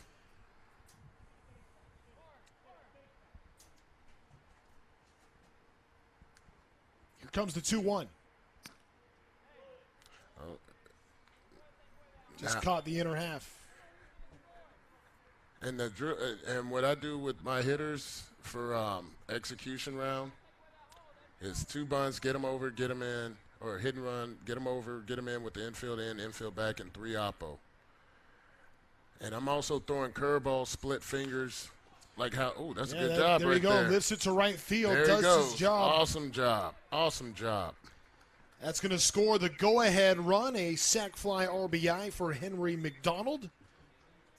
And see, I don't know if that quantifies in today's analytics, but if it's in today's analytics as far as how to help the team win, that should be right up there with moving a runner over and things of that nature, because a lot of games are won by 1 or 2 runs, and when you watch a ball game, you can go back to those opportunities where we squandered those 1 or 2 runs. Back-to-back productive outs bring in runs here for the national team that all of a sudden finds themselves on top 3-2. So what I was talking about with the execution round in that first round, like 2 bunts, I'm just not throwing it right there. Here are your 2 bunts, hit and run. No, I'm throwing breaking balls. I'm throwing balls in the dirt to actually execute like they would in a game. And whatever they don't get down is subtracted from round 2 of their swings, because they'll initially have 10 swings, but if they don't get 3 of the executions down, so they'll go down to 7. And it makes the kids focus on what they really have to do. So when it's game time, instead of, I got to do this, it's like, oh, shoot, we've been doing this with Coach the entire time. Okay, boom, I got the bunt down, or I moved the runner over with 2 strikes.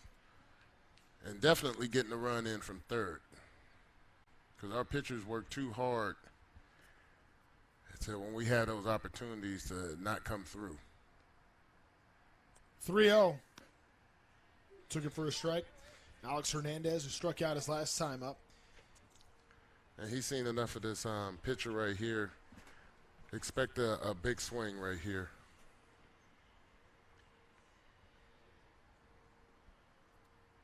(3-1) from Driscoll. Fly ball right field. Tracking it out there in right and bringing it in is Brawland. Just got a tad too deep. That's how the inning comes to a close. But 2 runs in the inning for the national team. It jumps out in front. They take a 3-2 lead to the 7th inning here in Game 1 of the 2022 Perfect Game Underclass All-America Games.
To the 7th inning we go here in the first of 3 games today on this Championship Tuesday at the 2022 Perfect Game Underclass All-America Games. Give him a pitch. A little earlier than expected. The first one goes way up and in on Braden Booth. Do we have the brothers battery right here? We do. That's exactly what we have. Runs inside. Kind of wondering where the dad is located. Is he right beside the Perfect Game tent, right behind home plate? All I can tell you is there better not be a cross-up here in this inning. Oh, no. 3-0 to Booth. Booth drives this one, but it's foul. Tons of foul territory. They're kind of remind you of Oakland? Yeah, it's got immense space. There's a fair amount around the diamond, but once you get to the outfield, massive foul ground, especially in left field, and then an odd shape in right that's led to a couple of triples already, 3-1. And that's going to end up being a walk. So Booth is on. And the leadoff batter is aboard here for Colin Guerra. He had one of those triples in the corner that brought in a run back in the 3rd inning. Well, he's the only one that hit a triple down the right field line that looked like he can hit a triple to other places. Guerra had a pretty good swing, has played some nice defense at shortstop as well. Scouts talk about how fluid his swing is from both sides. Switch hitter hitting from the left here.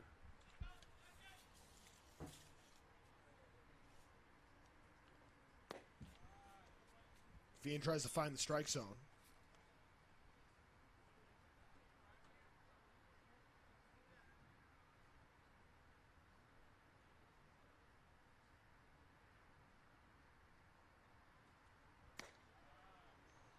Now 2-1. Yeah, and Guerra has a keen eye up there at the plate. He has quick hands, real loosey-goosey up there.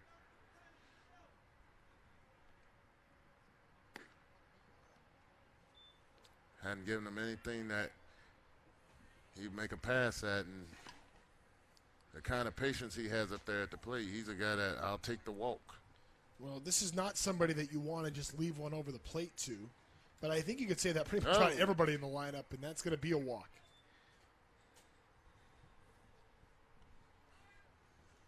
So back-to-back walks to start this 7th inning. Now Jack Hawley comes up. All right, now if we're playing regular style baseball here, you know, Holly hadn't exactly been driving the ball, so I would have him bunt in this situation. But, again, this is regular baseball talk. Right here is a showcase. He has a lot that he has to prove, you know, coming back from that hammock bone injury. And something high profile like this, he wants to show what he can do. Swings and misses there. Hawley's 0 for 2 with a couple of strikeouts to go with a walk here at the showcase. Outstanding defensive catcher, top rated in the state of Alabama. And the scouts say he looks like an offensive catcher moving forward. They like his bat. 0-1. Way in. There you go. And as they say, all it takes is one. It can be the ugliest hit in America, but that can get them out of the funk and really take off.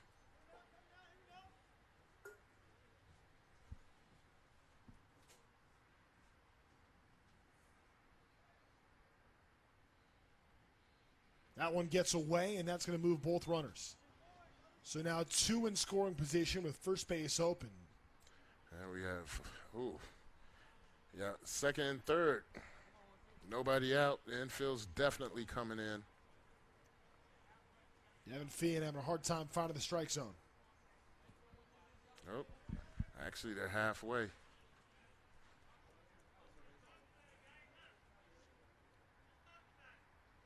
Primarily a shortstop. Pitching here is one's way outside. 3-1 now. To Jack Hawley.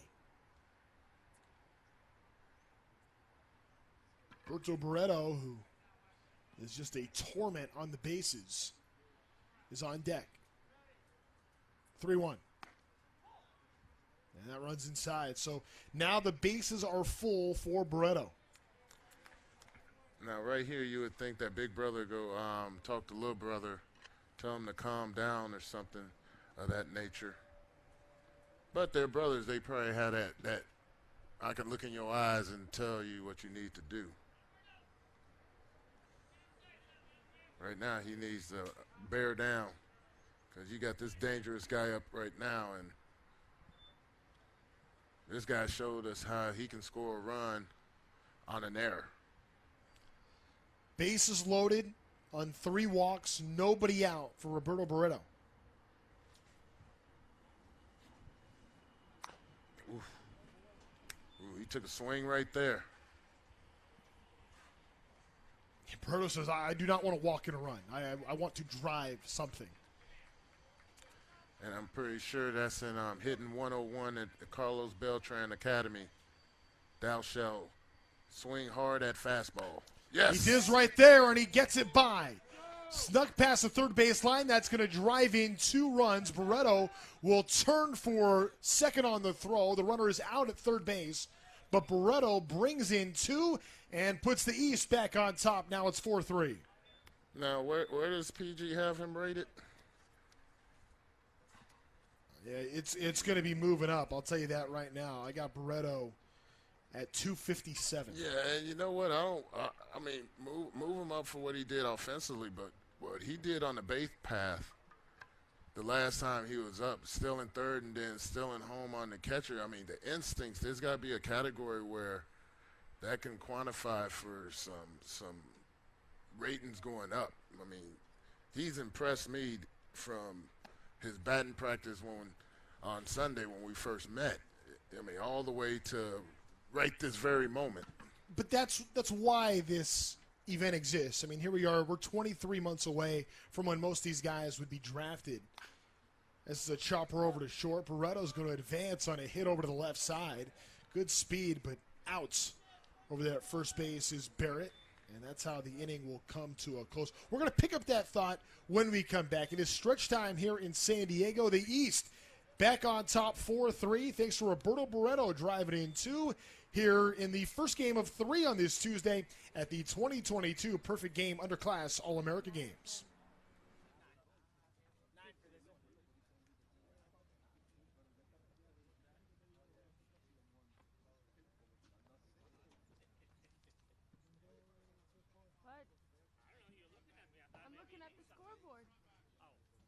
Trying to give your team some exposure.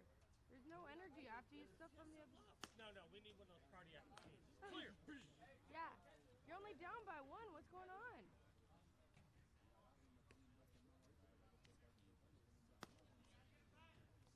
It's a little different breed on the East Coast.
It's 4-3 East leading the national team as we go to the home half of the seventh. The national team being the home team, they will bat here. The two-time All-Star Dimitri Young. My name is Trent Rush here on Perfect Game TV. Pitcher here for the East, Eli Driscoll, stays in the game. Shamar McDuffie to bat here in the seventh inning to get the party started. Here in the first game of 3 today. First pitch runs inside. We talked about Barreto's hit, and Dimitri, we're talking about his ranking. It's 253 by Perfect Game right now from Puerto Rico. There's not a ton of opportunity to see this guy, but that is the beauty of a showcase event like this. You have the ability to turn some heads among the best players in the entire country. You watch Barreto, that tells you you're 23 months ahead of the draft. No, this guy is going to have some rising stock value here. Oh, my goodness. And he's putting eyeballs on the Carlos Beltran Baseball Academy as well. You know, Carlos Beltran obviously had confidence to send him out here to this event to show not only what this young gentleman can do, but what's being produced at Carlos Beltran's Baseball Academy. So, I mean, that might be another new hotbed of finding these young men out of Puerto Rico. Once fouled back 2-2. Because he's impressed me with the things he's done on the field, and that's not even talking about hitting. I mean, that was a big situation, bases loaded, and that was like nobody on, nobody out, and him up there swinging the bat. But what he did on the base path, you know, taking second on a ball that it was just a chopper to third base. The guy rushed it, ball in the dirt, and then he took second. Then he stole third, and then he stole home on the catcher. I mean, that's stuff that, one, you're being taught, and number two, you have to trust those instincts and be able to execute that in the ball game. You hear 5-tool all the time. You like to look for the 6-tool too, and that's the IQ part. Yep. That is very important. The instincts and the intelligence combined in one, and that's baseball IQ. You either have high baseball IQ or, you know, you're just going out there playing, not knowing really what's going on, the strategy that goes into baseball versus when you were 8, 9 years old. It was like, hey, the kid throw it across the plate, whack it.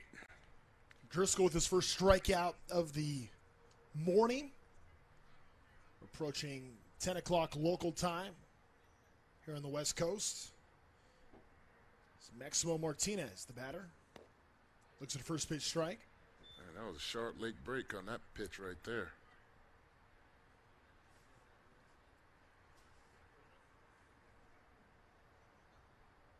Comes the 0-1 from Driscoll. In there for strike 2. Tell you, when you have multiple pitches that you can command for strikes, it makes it tough for the hitter. It doesn't matter who you are. You got to make a decision. Like right now, I need to swing. And hopefully it's not that ball in the dirt. 0-2. That time, Martinez able to get it, and that one's going to drop in there fair. Nope, foul ball. All right, he'll go back. That was close. Yeah, he left that ball up a little too much, and a hitter with the caliber of this man hitting, you know, you can't leave a pitch up. You know, these are top guys here.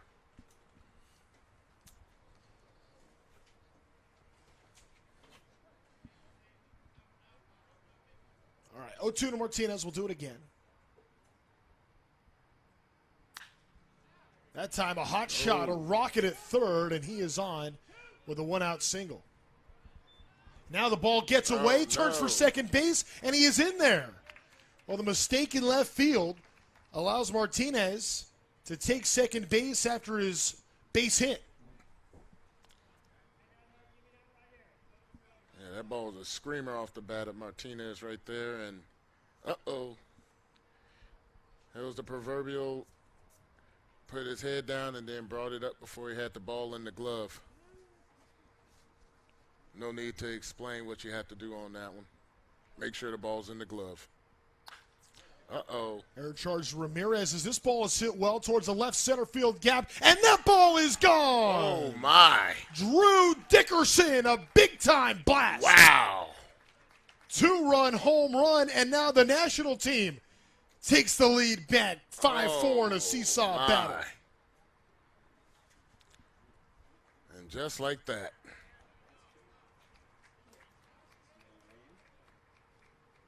Jeez. He put everything into that swing right there. Got great extension on that, and well, hey, you did what you had to do, young man. Great job, Mr. Dickerson. The Missouri commit absolutely crushed that baseball to the gap. Second home run of the day for the national team, and they lead 5-4.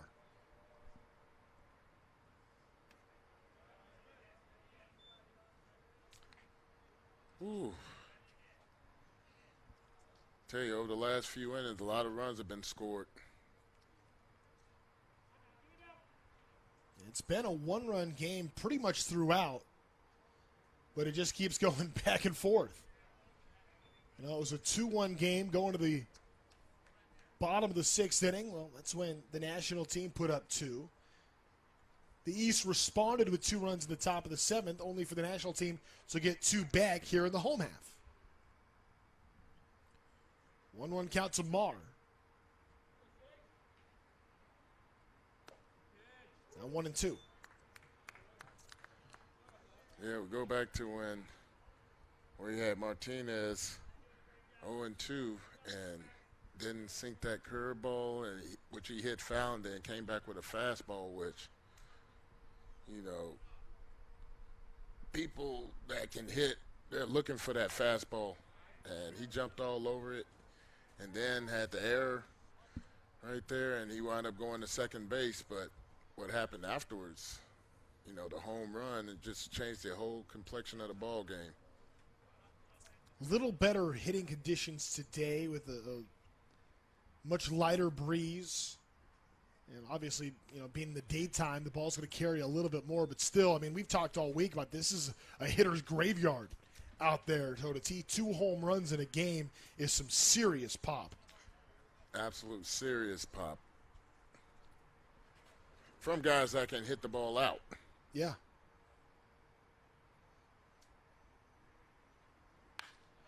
Ooh. Hit well the other way by Marr, and that's going to get over the head and will get all the way to the wall. Marr is going to turn second hard, headed for third, no question about it, and he'll go into third base standing up with a 1-out triple.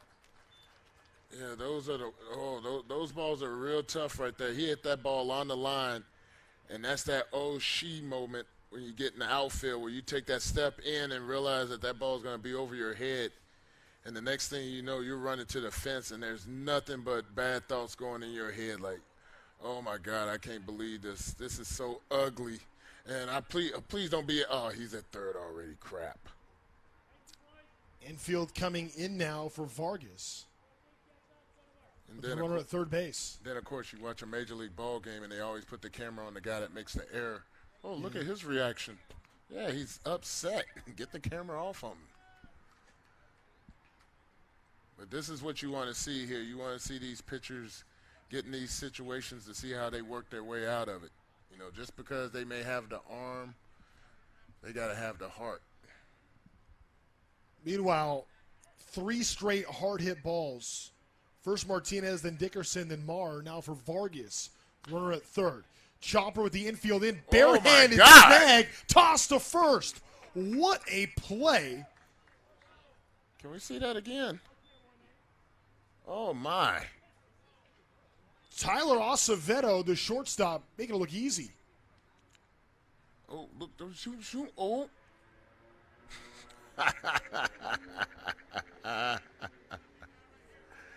Yeah, that was a cool play.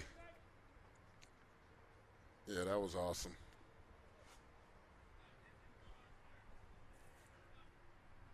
But as a hitter, you just left the runner stranded at third base. I'm moving at the infield in to see a barehanded snag. Now we have have Fortson up again.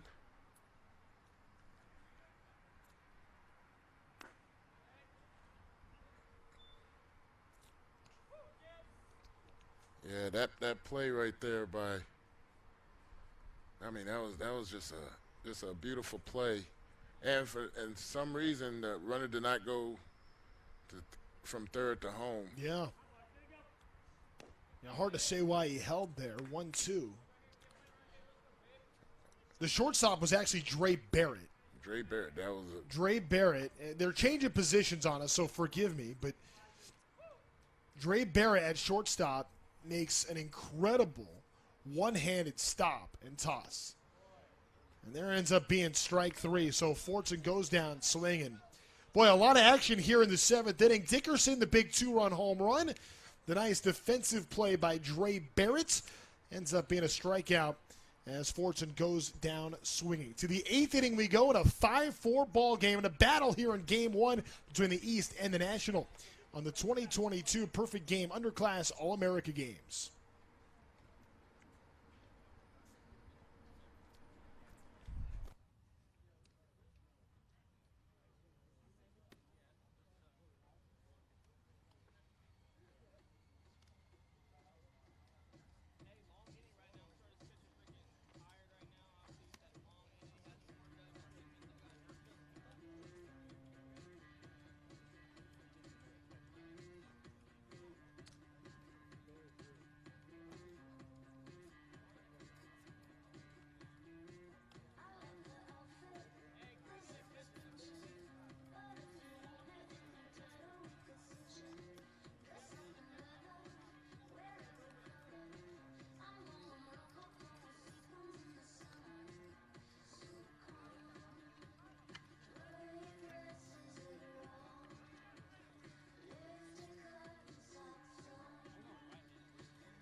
Eighth inning here in a great game between two teams trying to find their first win here at this event. The national team currently with a 5-4 lead over the East. We've seen this seesaw battle carry on here into the late innings. To the eighth inning we go. Fian will stay on the mound. Had some trouble throwing strikes and got out of the last inning due to pitch count before more damage could be done as Jackson Ginther is the batter here. Oh, dang, he caught him in the elbow. That one really got away, and Ginther is going to have to wear that one and head over to first base. And it looks like he's going to come out of this game. So Ginther comes out on the hit batter.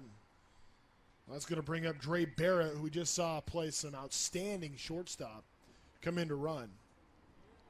You hate to see a hit batter situation. We've seen a few, but Fian right now is just having a real tough feel for his command.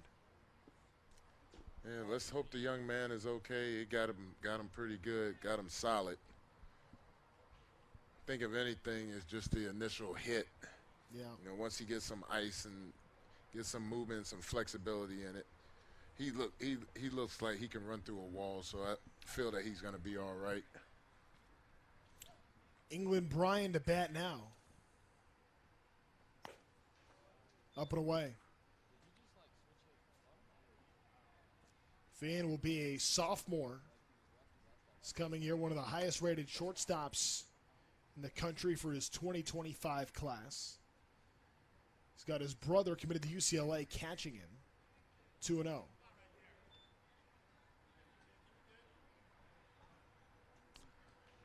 Yeah, you can imagine that ride back home from here. They're going to be discussing the entire tournament. They're going to break down this entire thing here with Pops.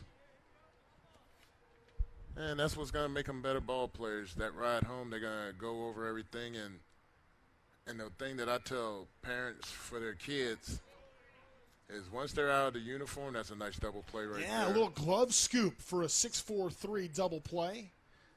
You know, to keep a good relationship between the parents and the kids. Once the kids are out of the uniform, we no longer discuss baseball unless the kid brings it up. Jeremiah Vargas starting that, scooping it with the glove and says, whoop, here you go. And that is a pitcher's best friend, the double play. So now 2 gone here in this 8th inning. Lineup card turns over for Perry Hargett.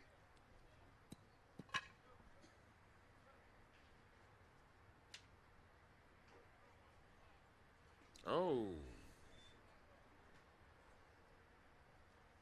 Hargett looking for his first hit of the event. 0 for 4 with 2 strikeouts. Top-ranked player. 2-0. Oh, Not shoot. behind him.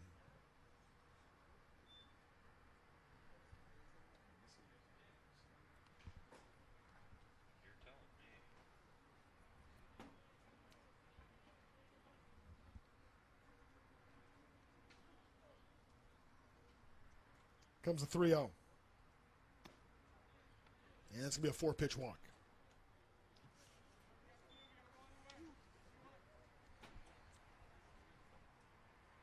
Yeah, Gavin's struggling a little bit, but this is part of the growing pains of becoming an elite ball player or being an elite ball player. There are going to be times where you're going to struggle and you're going to have to go out there and find it.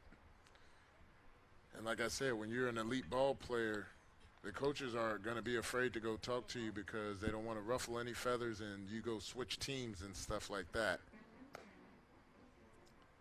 But if there's something that you see, don't be afraid to tell the young man. They would vastly appreciate the honesty because they're trying to get the college scholarship. They're trying to get to the big leagues. Runner on the move is Hargett, and he goes in safely into second base. The pitch misses there on Bo Hollins. 2-0 now. Hollins had that big double last time up in the 5th. He's going to be needed right here to come through. You know, being down by 1, 2 outs, 2-0 count.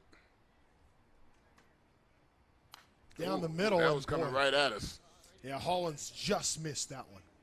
He just missed us, too. Thank you, net. Dimitri, I was counting on you. If that gets through the net, I'm counting on you to save me. I was gone. I wasn't standing here to try and catch it.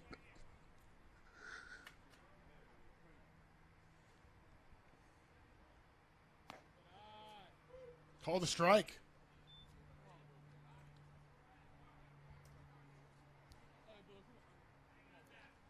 The way this inning has gone on the mound, you're almost thinking if you're Hollins, anything close, if you get a chance to drive it, take a hack.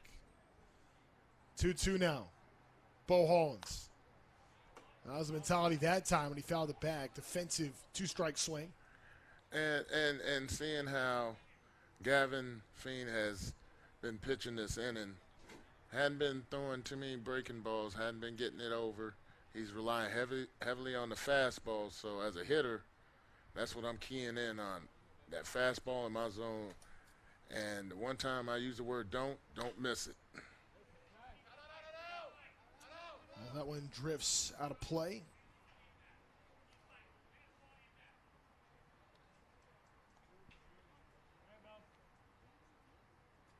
Two and two the count with 2 gone. Here in this 8th inning with the East needing this run and scoring position to be plated to try to tie this game. Big spot here for Hollins.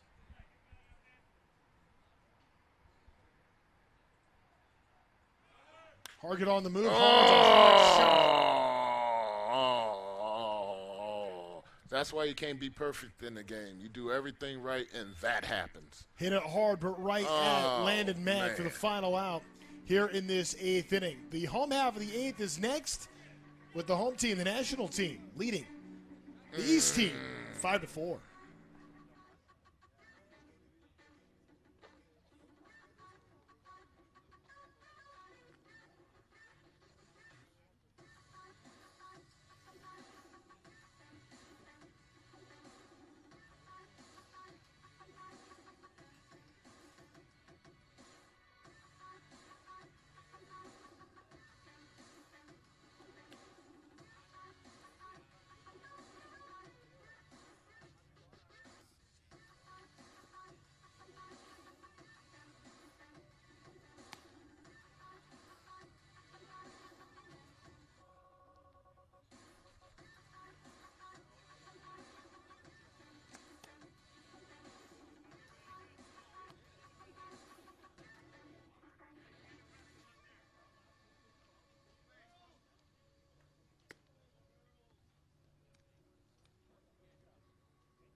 My name is Trent Rush. Welcome you back here at the 2022 Perfect Game Underclass All-America Games. We're in the bottom of the 8th inning, where it's 5-4 National leading the East.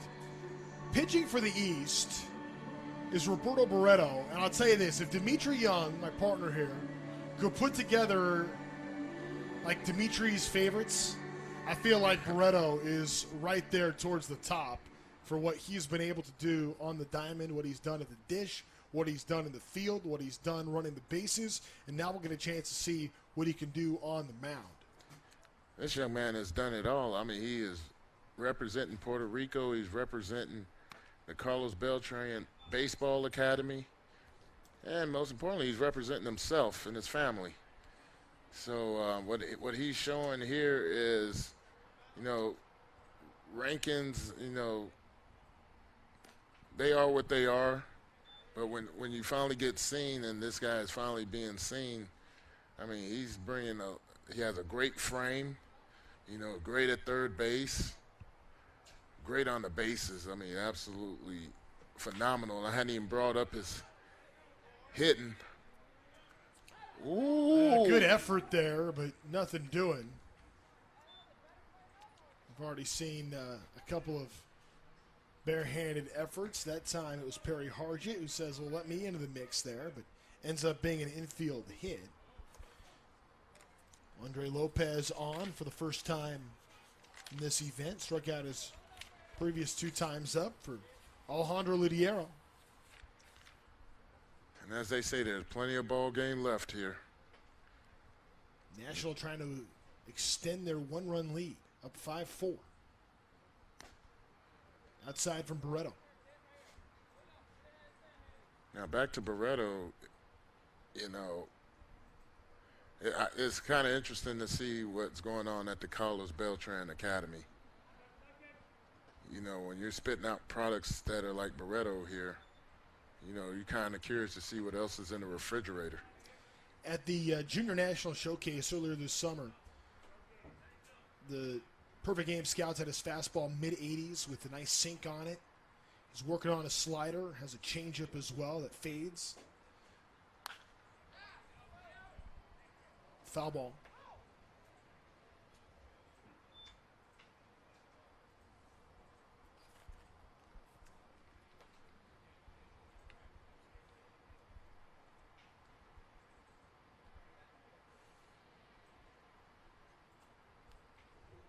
And the impressive thing is they're just going to be juniors in high school. They have their junior year and their senior year to go out there and play baseball. And there's going to be some growth in size, intelligence. You're going to see things that, as a former ball player, you see these kids coming up nowadays doing things that I was like, wow. Yeah.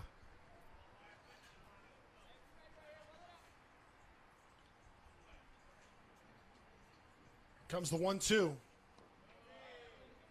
Ludiero holds.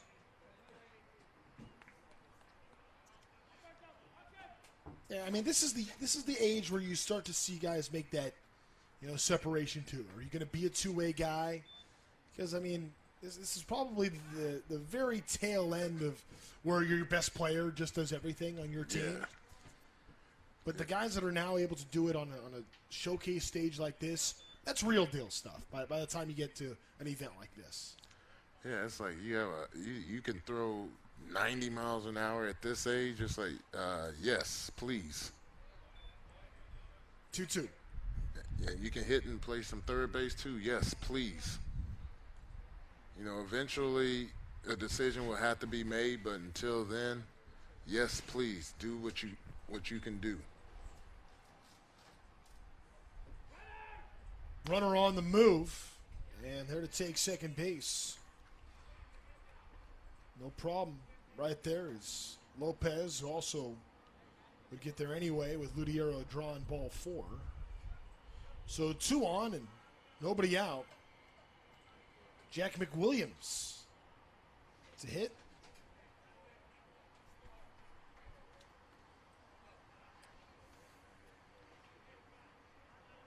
McWilliams talks about starting in that centered batting stance on the right side. Likes to keep a short, smooth swing. Hit to all fields. Fouls that one off the other way. And that's what Barreto needs to do as a pitcher, you know, get ahead in the count so then he can throw all his other stuff. He seems like he has an array of pitches, but it's hard to get those across if you don't establish that at first pitch strike. You establish that, and then you can toy around with the other stuff. You get in the hitter's head like, oh, God, he can throw strikes, and he's at or around the plate. Because if you're not around the plate early in the count, a guy can sit there and take until you throw a strike, and that might result in a walk. And as a pitcher, that's not what you're trying to do.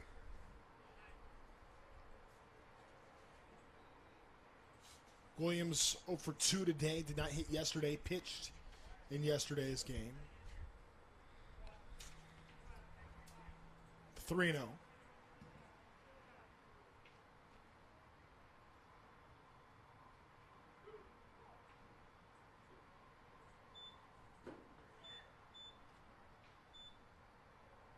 Here it comes. There you go. Now he's in control of the count right here. 2-2. It's definitely a pitcher's count. I used to hate hitting 2-2 in the minor leagues because I knew a breaking ball was coming, but I couldn't stay back. It was like, you know what the problem is? How do you fix it? It's that whole trust thing, because in my head, I don't want to strike out on 2-2. So I put that in the forefront of my head, so that was what I was thinking about. So when that 2-2 count came, I knew a curveball was coming. Whew, that ball can bounce at the plate. I'm swinging, and I'm mad going back to the dugout. So getting in the minor leagues is you find out what your real weaknesses are because you're playing every single day. Runners on the move, 3-2. Fouled back. And that's when the game gets real. Is you go professional from high school. You're used to playing in 30-something ball games, and then on the circuit here you play 60 games. It's like, yeah, double that. And then you have all the spring training stuff, and then you have instructional league afterwards. But that's what you sign up for. Yeah, they're going to call a balk on Barreto there. And both runners wind up advancing.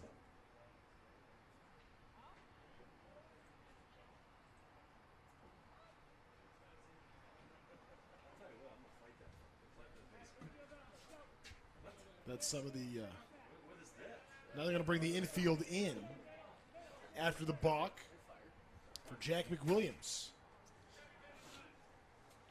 3-2. We've seen the East team do this a couple of times today.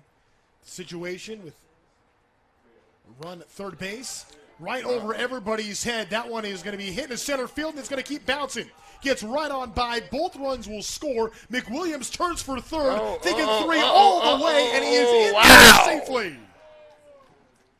Wow, he was running from the time he hit it all the way to third. He saw the play was in front of him. Kids, this is the only time that you really don't need a third base coach when the play is in front of you as you're running in the second. You know if you want that triple because you're telling yourself in your head, I'm going to challenge this arm, or number two, I don't know if I can get there. Jack McWilliams was challenging that throw the entire time, and thus he got a 2 RBI triple. Zero hesitation. And now it's 7-4, National leading the East.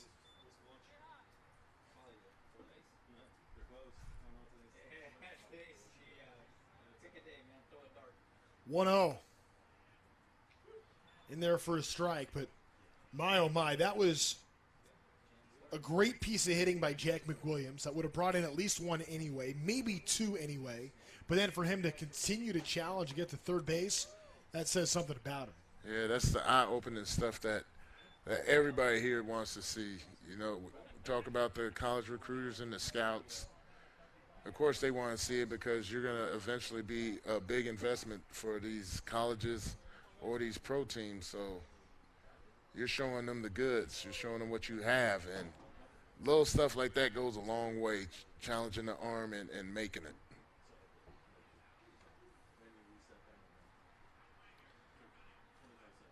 The slider for a strike.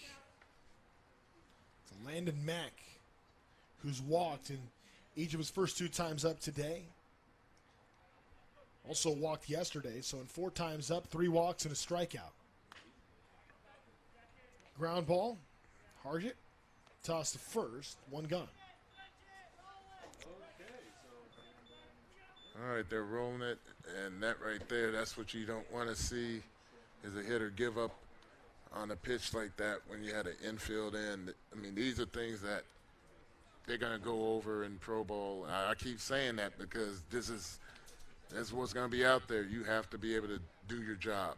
The 9th inning is coming up next, where the national team will try to protect a 3-run lead. They lead 7-4 here in the first game of the day at the 2022 Perfect Game Underclass All-America Games.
Seven to 4. We're seeing the national team lead the East. Gavin Brawlin will be the first batter here. New pitcher into the game, Shamar McDuffie, Kennesaw State commit. We've seen him a bunch of at-bats here over the course of the week. 0 for 1 today with a walk and a strikeout.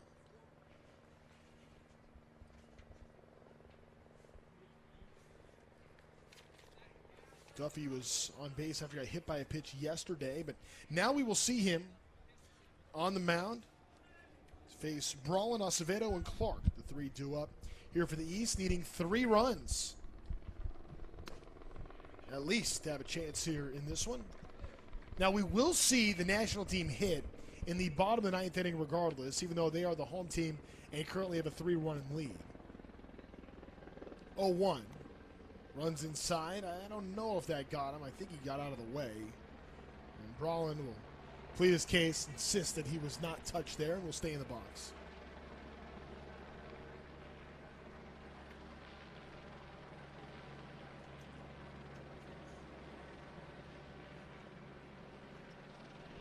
Shamar McDuffie, mid-80s fastballs. This one is lifted into right field. Long run there, and unable to come down with it in right field. As Brawlin will turn for second base and will be held there. As that one dropped in front of Fortson in right. That's going to be a leadoff double. Yeah, that was a great effort from Fortson to get out there and lay all out for the ball. Just came up a little short on it. It was a big swing, so he froze to see where the ball was and made a great effort for it, just came up short. Tyler Acevedo batting here for the East. Let's see that one miss low. Boy, how about the East? Down 3 runs, 9th inning. Want to get back in this ball game, lead off the inning with a double. Great way to do it. Comes the 1-0. Now 2 balls, no strikes. Yeah, Acevedo got a lot of boom in that bat, And I'm pretty sure he's ready to put it on display right now during crunch time. That was a boom swing. Acevedo just missed it. McDuffie, as I mentioned, fastball mid-80s. Throws a changeup, and the scouts like that he's been able to show some feel for manipulating the spin on his breaking balls. Someone that just plays with high energy. 2-2, or 2-1 rather, to Acevedo as he calls time. Pitch in the dirt, now a hitter's count to a top 100 player, according to Perfect Game, number 97. It's Acevedo. Oh, he's definitely in a hitter's count right now, 3-1. I'll be looking dead red right now.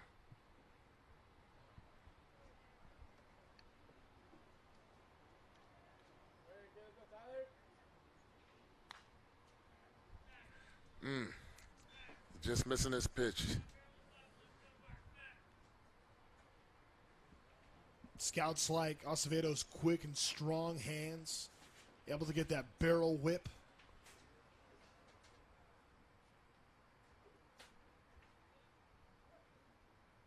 They like his high impact to the pull side. So it really jumps out. Here comes the 3-2, and that's going to be ball 4.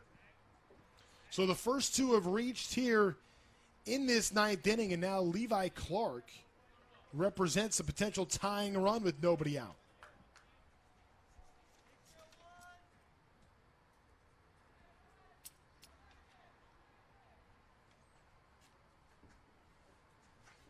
Clark has been on 2 of his 4 times up.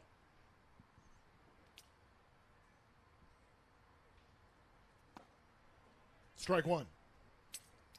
Yeah, he took a swing like he was trying to tie the game right there. And quite frankly, really, right, why not? Absolutely.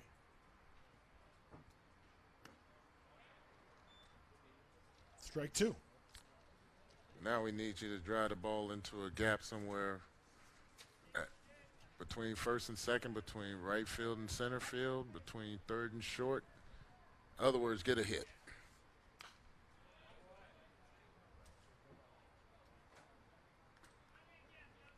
Coming up after this, the West team will take on USA.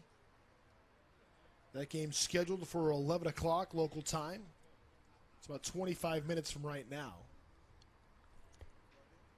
Those teams are here and warming up and getting loose, getting ready for the day, and that will be the second of 3 games today. The Central against the California team will be later on. 0-2 is low, trying to get a bag pick over at second base.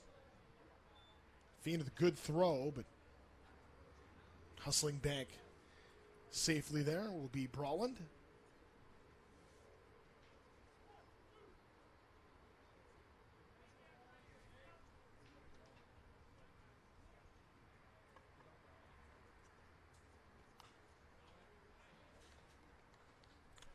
McDuffie's leaving that ball up in the zone. Those balls get hit hard.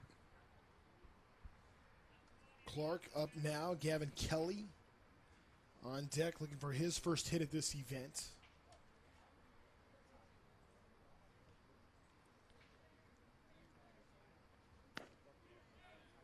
And that's going to be a called third strike.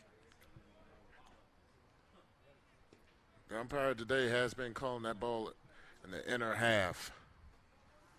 And with the guys on top of the plate, they feel that those balls are inside, but when you're standing 3 inches from home plate itself, like I mentioned earlier, as the guys get older and taller and bigger, start getting yourself a little distance off home plate. Uh-oh. Trying to create a run down. The ball hits him, gets loose, and then the other runner in Acevedo was able to advance to second base, so Brawlin broke. Gets over to third base on mistaking the rundown, and now 2 on, both in scoring position now with 1 out.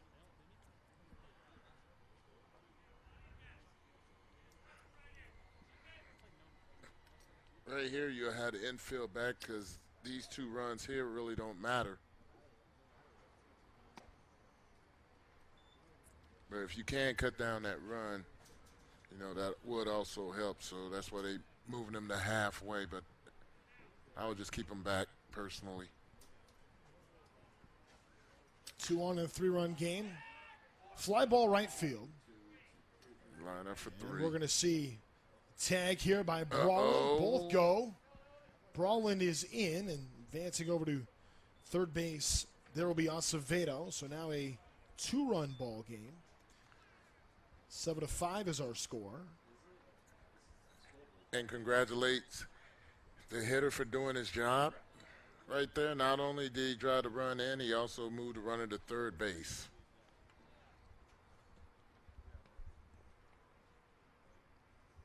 So sac fly RBI for Gavin Kelly. And now Lucas Ramirez. A 2-run game represents the potential tying run with 2 outs. Looks at a strike. 0-2. Here you go, Lucas. Pitch on Ramirez. Got him looking, strike 3. And the national team has won this game. They will hit in the bottom half regardless, so we're told. Now the perfect game officials are getting together to sort this one out. And the plan was everyone to continue to keep on playing here. There is another game scheduled to start at 11 o'clock, and they will continue playing. So the national team has defeated the East team here in this first game of the day. 7-5 our score at the moment. We'll step aside for just a second. Be right back for the bottom of the 9th inning after this here on Perfect Game TV.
Here we go for the last half inning of baseball here in the first game of the day between the East and the national team. The national team has already won the game 7-5.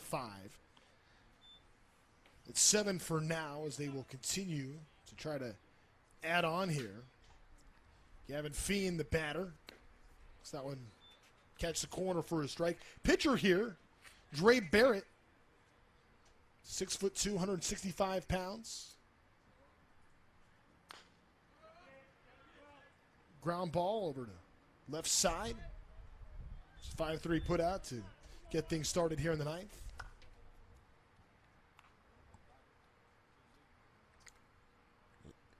You know, watching Gavin Feen, hadn't been the best tournament in the world for him, but he's also the youngest one here. So, I mean, he's gonna be fine in this game. You know, you gotta take your ups with your downs and learn from your struggles. And this wasn't even really a struggle per se. It was things just got a little out of hand with his pitching. Ball and a strike from Barrett, who's a shortstop first, but is a right-handed pitcher. Scouts call him a smooth operator. Short arm action we're seeing there. It was funny, too. As everyone, the game was over, 7-5 being the score, and the home team batting here, everyone was kind of looking around in the dugouts. The first guy standing on the top step was Barrett. Like, you better believe we're playing this bottom of the ninth inning. I want to go pitch. Oh yeah, you gotta love those kids that want to go out there and play. For a coach, that's a dream.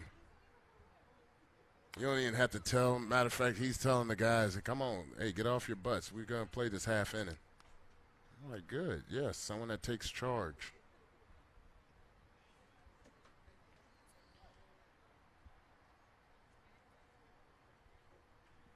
Here comes the 2-2 to Dylan.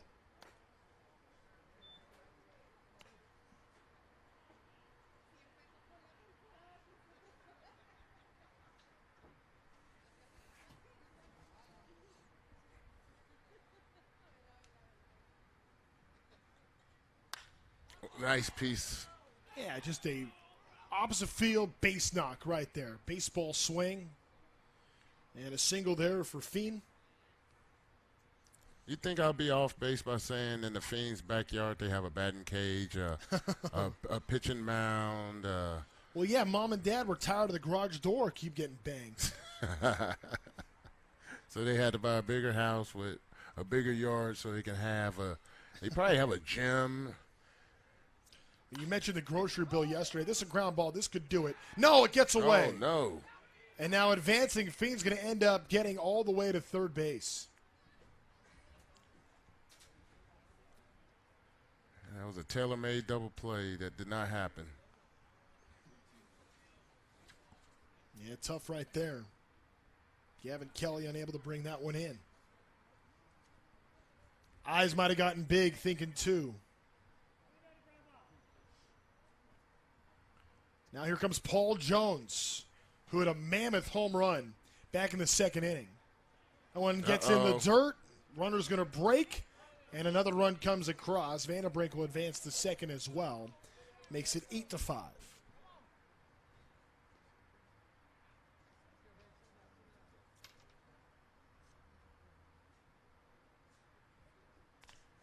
All right there, Paul Jones.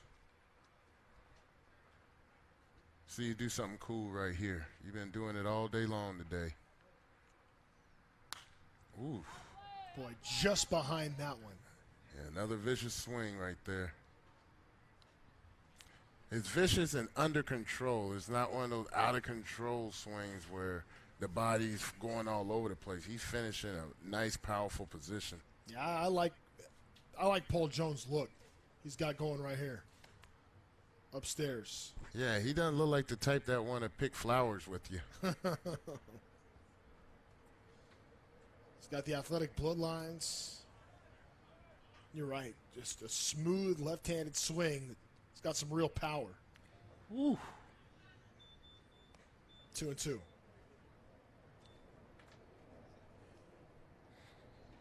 I said smooth. That was vicious. Yeah, that was a hack. He was trying to hit that scoreboard again.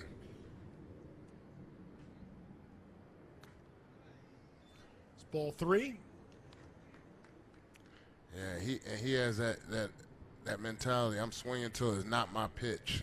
Every time you see him, he's ready to unleash.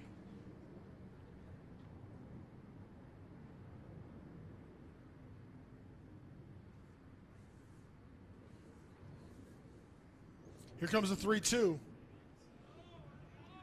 And that's going to be ball 4. So another base runner is on, this time in Jones. Another great showing by Paul Jones, the second. Comes Henry McDonald.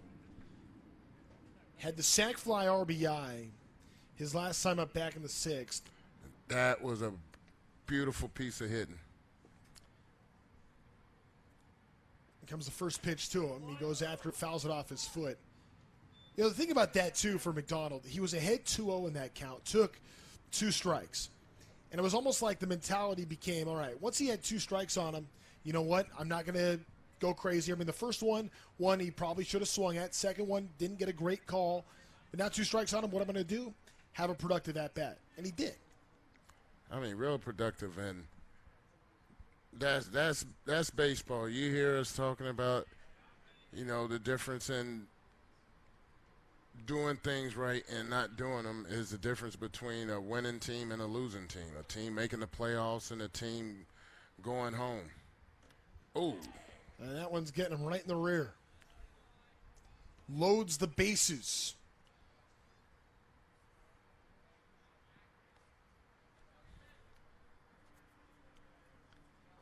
This is Alex Hernandez who will bat. The base is full, 1 out. This is Dre Barrett trying to show everyone he can get out of a jam.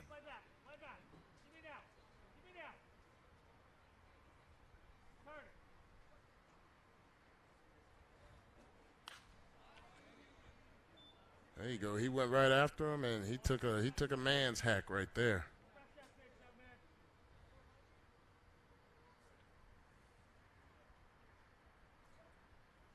I mean, technically the game's over, but I mean, you getting up there with the bases loaded at any point in your life, you want to go up there and get your pitch to drive. I'm not saying go for a grand slam because that's like trying to hit a home run. You go away from your original approach of driving the ball hard. Everyone will stay put as that one gets away.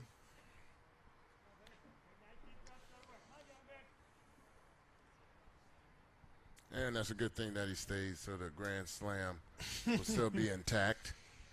Still in effect for Hernandez. 2-2.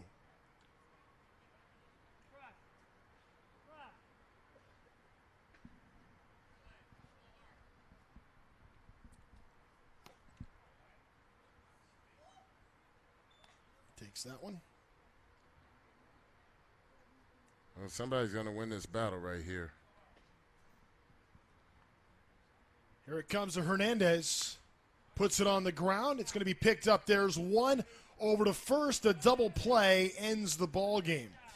Not before the national team defeats the East 8-5, being the final score here in this 7th game of 9 here on the week. First of the day. As the National is victorious, they end up closing out the week with the victory. The East goes 0-3 today. The West versus USA is next. Dimitri, we saw some good baseball here in this one on a busy day here at the Underclass All-America Games and just getting started. You know what? It was action-packed. You know, we saw some good at-bats. We saw a couple of home runs at this graveyard. Paul Jones getting into one, and same with Drew Dickerson hitting it into the gap, really hitting the ball hard. And we saw some good pitching. We saw some great overall talent. You know, I told you how much I enjoy watching Roberto Barreto and all of these guys in general. So, I mean, much success to their future. All right, we will step aside for a few minutes. When we come back, Game 8, second game of 3 today. It's the West versus USA coming up here from the 2022 Perfect Game Underclass All-America Games.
We are ready for baseball here in Game 8 of 9 here at this fantastic event, the 2022 Perfect Game Underclass All-America Games.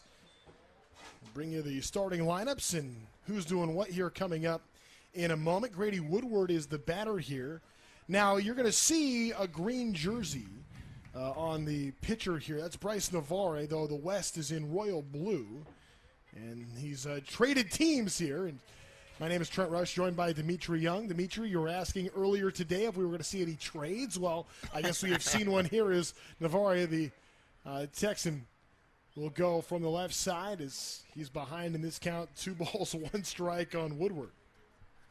Yeah, it was puzzling seeing the green jerseys. It was like, wait a minute, aren't they supposed to be playing in the championship game against my California team? I mean, the California black team.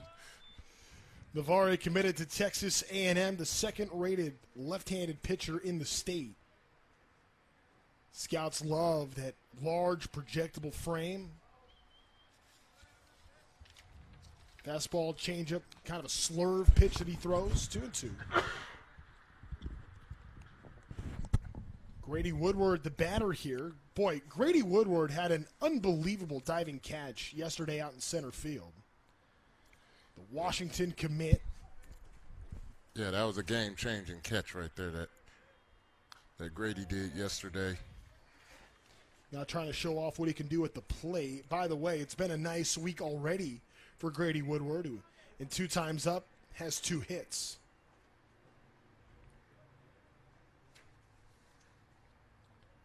Two-two delivery.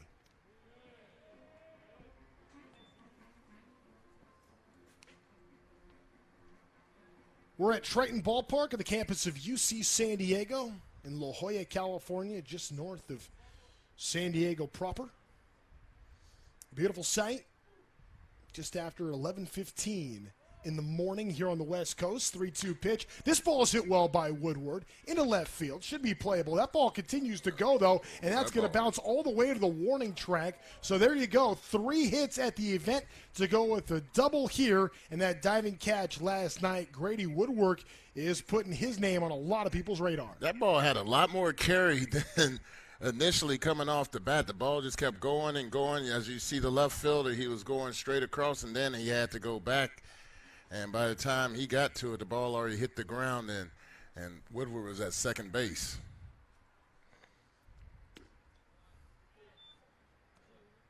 First pitch strike. So the batter here, Brooks Sartain.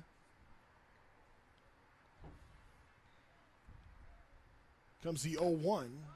This one lifted foul territory, but coming over to make that catch.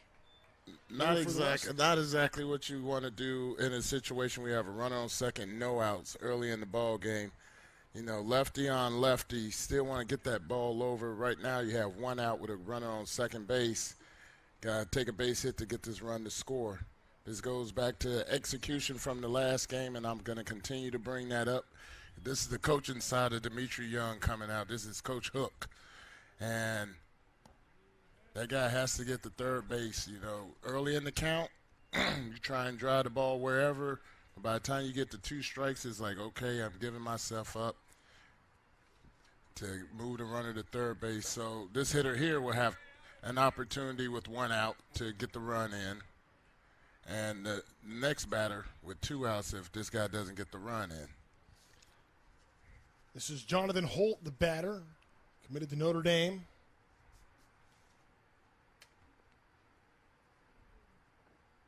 Representing the USA squad. Shortstop out of Malvern Prep. Calls time.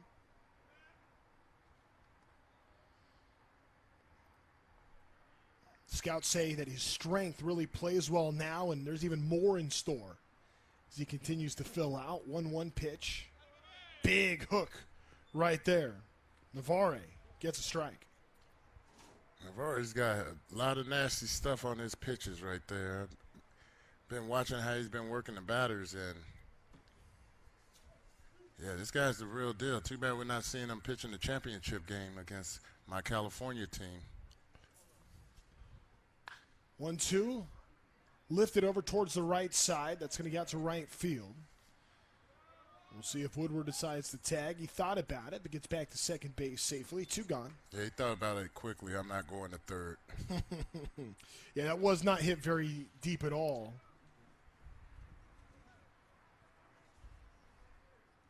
Nathan Model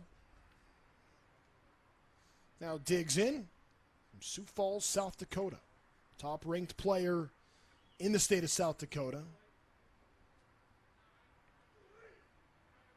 5'10", 180 pounds. Have you ever been to South Dakota? I have. A couple times. I was there in the summer, and it was beautiful. And I went one time in the winter, and I did not have enough jackets to keep me warm. Did they have fur out there? Or does PETA live out there as well? Well, I bought my jacket in California, so that should have been my first clue. It was not going to get it done for me in South Dakota. What's the cuisine like down there? Do they eat like bear meat or wolf kebabs? I think I had a burger or a steak every night. I bet you the cattle's good out there. Was it bison? There's Or some bison. elk? There's some bison there, yeah. I don't think I had elk. Definitely had bison. 1 and 2. See, that's the one thing I like to do is travel and eat what the natives eat from that particular area. I'm with you. You know, whatever you guys eat, I want to try it. Uh-oh. Caught some trouble as Woodward here. Oh. And now a flip over to third. Boy, that was well done by Navarre. Just ran right at him. That's textbook. Yes, it was. I mean, you generally want to run them back to the other bag, but as long as you get the out, you get the out. And he does, and that's how the inning comes to a close. So Grady Woodward leads off the inning with a double, but ends up getting caught between second and third, and that's how the inning comes to a close. The bottom of the first coming up next here from the 2022 Perfect Game Underclass All-America Games.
Jackson Barbary to pitch for the USA team in red.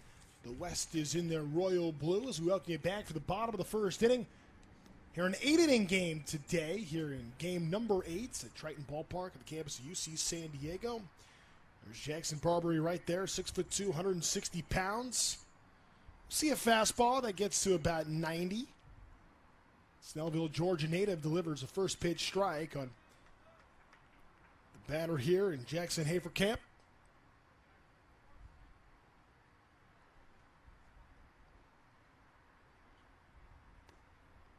Check swing, did he go? Appeal to first, he did not. Jack Haferkamp from Carlsbad, California. He's traveled the country, going ballpark to ballpark. 1-1 as he hits this one well to left field. That's going to be playable in left. I tell you, first out of the inning. Right there, he had a good swing on the ball, and you know he has a workable swing that can play in high school, can play in college, and as he gets stronger and more mature, you know that swing's going to be gap to gap, home runs, high average. Here's Theo Kim.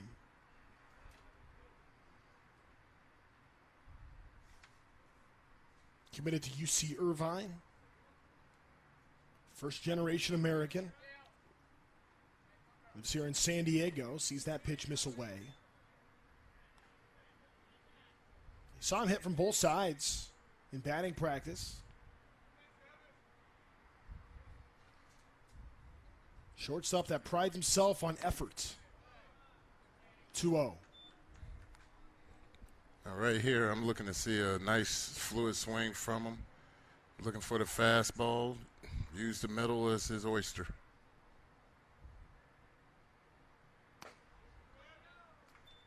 Or take it if he's not going to give you anything. Well, and he's the kind of a player, his mentality, Theo Kim, when he gets on base, he wants to get in the pitcher's head and create problems. So you give this guy a free pass, you could be in for a world of hurt as that one's taken for a strike. Well, good. That's some of the business I like to see when they're on the bases. See how much chaos they can cause to the defense. Comes a 3-1 on Kim. Goes after that one, chops it foul. Yeah, we saw Sharp yesterday do that for the Central team. We saw another great performance earlier today. Roberto Barreto for the East. Do some of that. Just getting on base and making things happen. You could take command of an inning just with good base running. 3-2. And there's strike three. Ooh, that was a tough one to take right there. So Barbary, after getting behind 3-0, comes all the way back and gets himself a strikeout. And that's not an easy hitter to get a strikeout on either. Job by Jackson Barbary. Joshua Hartman comes up now. It's the San Diego part of the West lineup. Hartman committed to UC Santa Barbara. Have you been to the UCSB campus? Oh, love Santa Barbara. Oh, my God. I was coaching the Santa Barbara Foresters with Bill Pintar for a couple of years back in 2016 and 2017, and the drive from Camarillo up to UCSB. And I just started fishing at that point, so I would go and surf fish for a couple of hours and then drive on over to the school. And they're no longer there. They're at Santa Barbara City College's field. It's a dump. But, you know, that summer baseball in Southern California with the California Collegiate League. And I also coached with the Conejo Oaks and done some business with the Soli. with the Barons. All right. From the The Urban Academy? Youth Academy. Yeah, they have a collegiate team that plays in the California Collegiate League. And they just finished up. Want to say the Conejo Oaks won again. They're always winning the league, but Bill Pintar takes the Foresters to go play in the NBC tournament out in Wichita, Kansas. Get them playing against pro guys and semi-pro guys, and these are college kids that are freshmen and sophomores, and they're putting their names on the map. Well, the Foresters have won that many times. Dane Most, the batter from Colorado. Nothing in two. Yeah, Bill Pittard, just a great baseball man, longtime scout with the Yankees that has given his life to the game. And I know Mike Sosha heavily involved with the Conejo Oaks and the entire California Collegiate League as well. It's a very good wood-bat college summer league.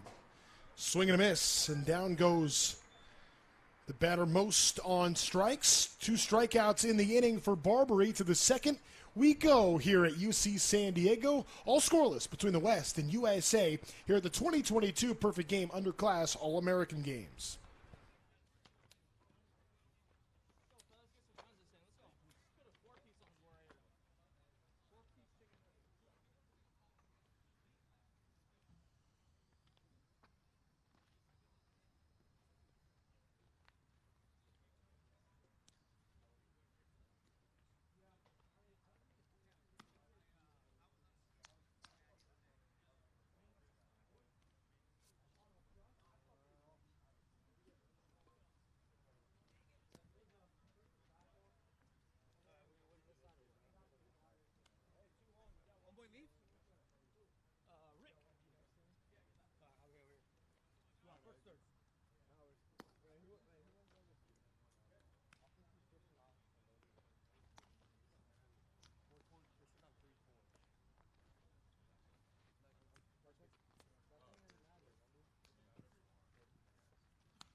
We are ready for inning number 2 here in game 2 of 3 today. This is USA in red, West is in blue, though their pitcher is in green, and that's Bryce Navarre, the left-hander from Montgomery, Texas, just outside of Houston. So he gets set to work here. First batter he'll face will be Model, who was at the dish before, but that was before Grady Woodward ran into the third out in the inning. So Model gets a fresh at-bat, and first pitch misses. Down and out of play, 1-0. You know, sometimes I feel that the hitter gets the advantage when they face a pitcher that thrown a couple of pitches and then something like the miscue on the bases happen, and it's like, now I've seen a couple of pitches, now I'm ready to have a great at-bat against you. Yeah. Dimitri, I think you're right about that. Goes to 2-1. He's Dimitri Young, the 2-time Major League Baseball All-Star. My name is Trent Rush. Dimitri, I think it's pretty neat, not just what you were able to do as a player at the Major League level, but spending time with so many high school athletes now as a head coach and going to these showcase events, kind of going all across the country, seeing the best talent and spending time working with them. I think it's cool how you give back to the game, and you know, I know that you're someone that is all about paying it forward.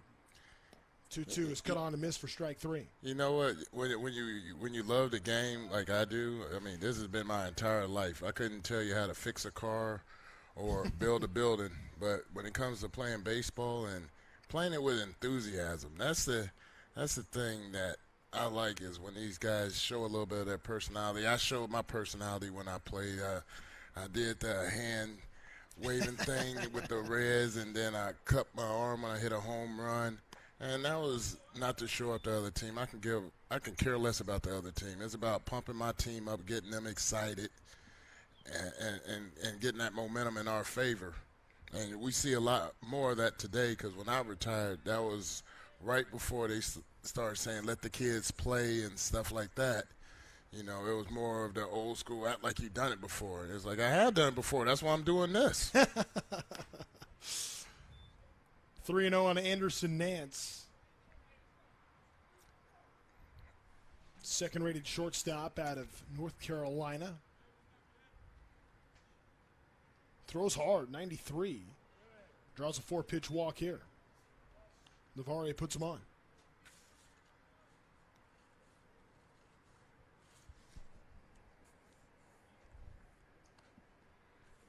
Eric Chaw will hit next. East Coast guy from New Jersey. A couple of Jersey guys here in this one. Yeah, we got a big-bodied kid right here who doesn't look like he's just a base hitter. No, drives this one the other way. And that Playable fall. in right field. There's the second out.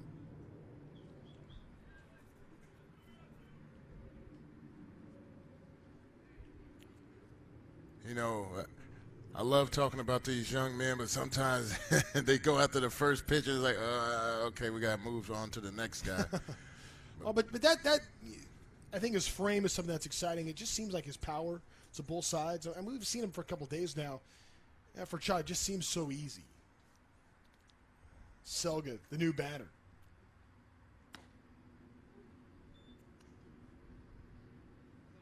And we talked about this young man yesterday, Elijah Selga. You know, starting to, listen to what the people say about, the longevity of playing this game is the weight training and nutrition. Embrace the work ethic. Because the more work that you put into it, the more you're going to enjoy this game. What do they say? You get out what you put in? Oh, exactly. And, I mean, it shows. He's here. You know, he wasn't putting in the work. He wouldn't have had an invitation to come to this thing where he's amongst the best of his peers. Runner on the move and sliding in there safely will be Nance. So Nance takes second base. That pitch missed low. 1 ball, 2 strikes. Now to Selga with a runner in scoring position. Yeah, Nance had one heck of a jump. He went first move off of Barrett, and, it wasn't even a play. You know, I think the throw was just customary to be like, hey, get my pop time. 1-2. Yeah, he took that base with ease due to Anderson Nance. And one thing I want to see is I want to start seeing these kids slide like Trey Turner. Man, why does it look like he just slides on glass? Just so smooth. 2-2 to Selga, misses upstairs, so now a full count to the Chula Vista native.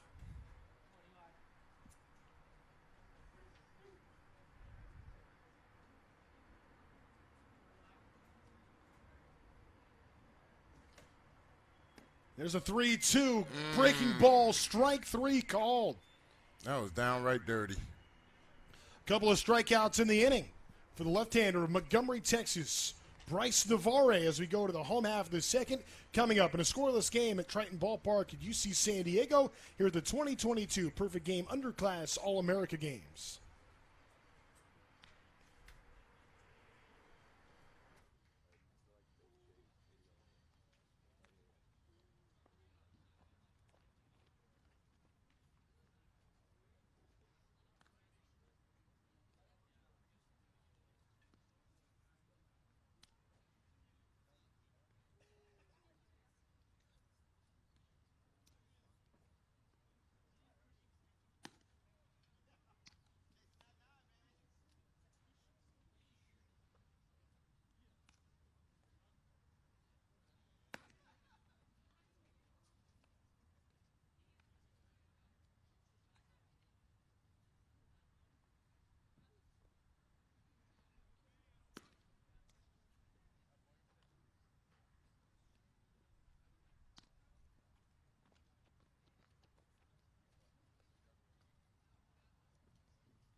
Bottom of inning number 2 here in game number 8 to this event between USA and the West, the 2022 Perfect Game Underclass All-American Games. He's two-time All-Star Dimitri Young. I'm Trent Rush. Christian Gross, the batter, as Jackson Barbary goes back out to the mound after getting a couple of strikeouts in his first inning. First pitch runs inside on Gross from Faith Lutheran in Las Vegas, Nevada.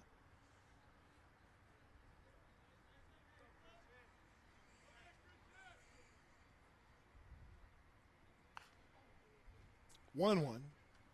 And you know, Las Vegas is another hidden hotbed for young baseball talent. I mean, yeah, we can go back to the Bryce Harper, Chris Bryant.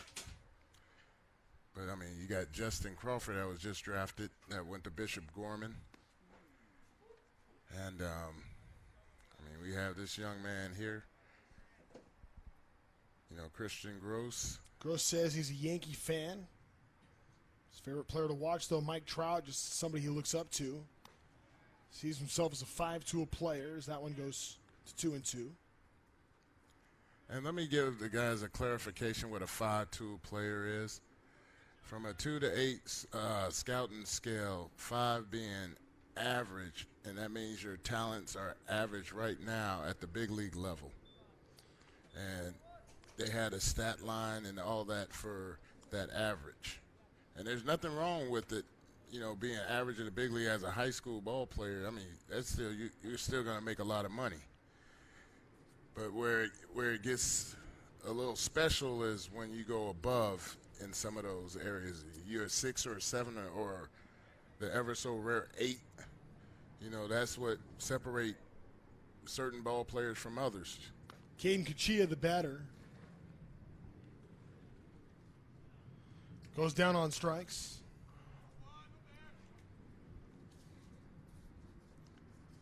Comes the 0-1 to the second baseman for the West. That one skips. Kachia from Orchid, California.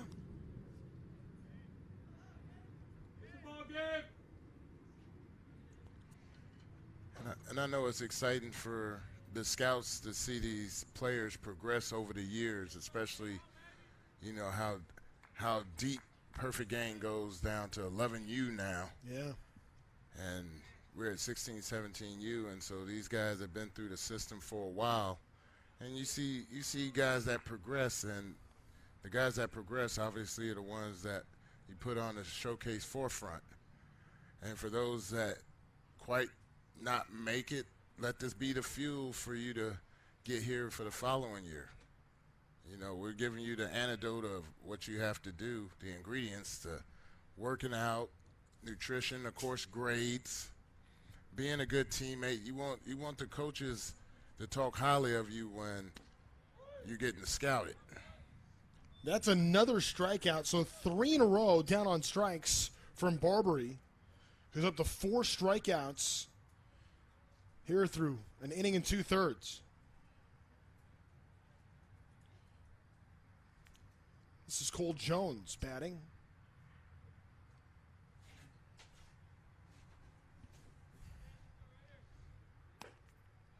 Ooh.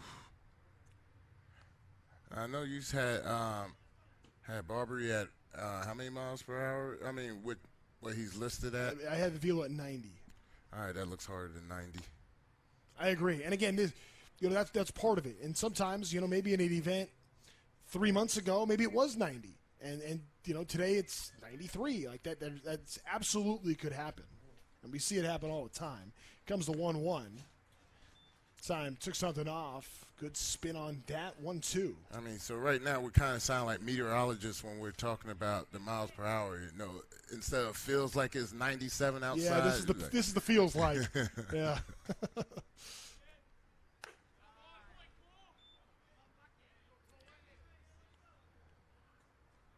My dad used to always crush me on that. He's like, well, I don't need to see the actual number. The feels like is the only number that actually matters. I want to know what it feels like when I go outside. Who comes up with this? 3-2. And who okays it? Yeah. Feels like what to who? Like one person says it feels hot, another person says it feels cool. We're going to flip in the middle. 3-2 and another strikeout. My goodness, what a display right there. Jackson Barbery strikes out the side in order. 4 straight strikeouts and punches out 5 in his 2 innings of work. We're through 2 innings here in Game 8 between USA and the West. No score here at Triton Ballpark at UC San Diego here at the 2022 Perfect Game Underclass All-American Games.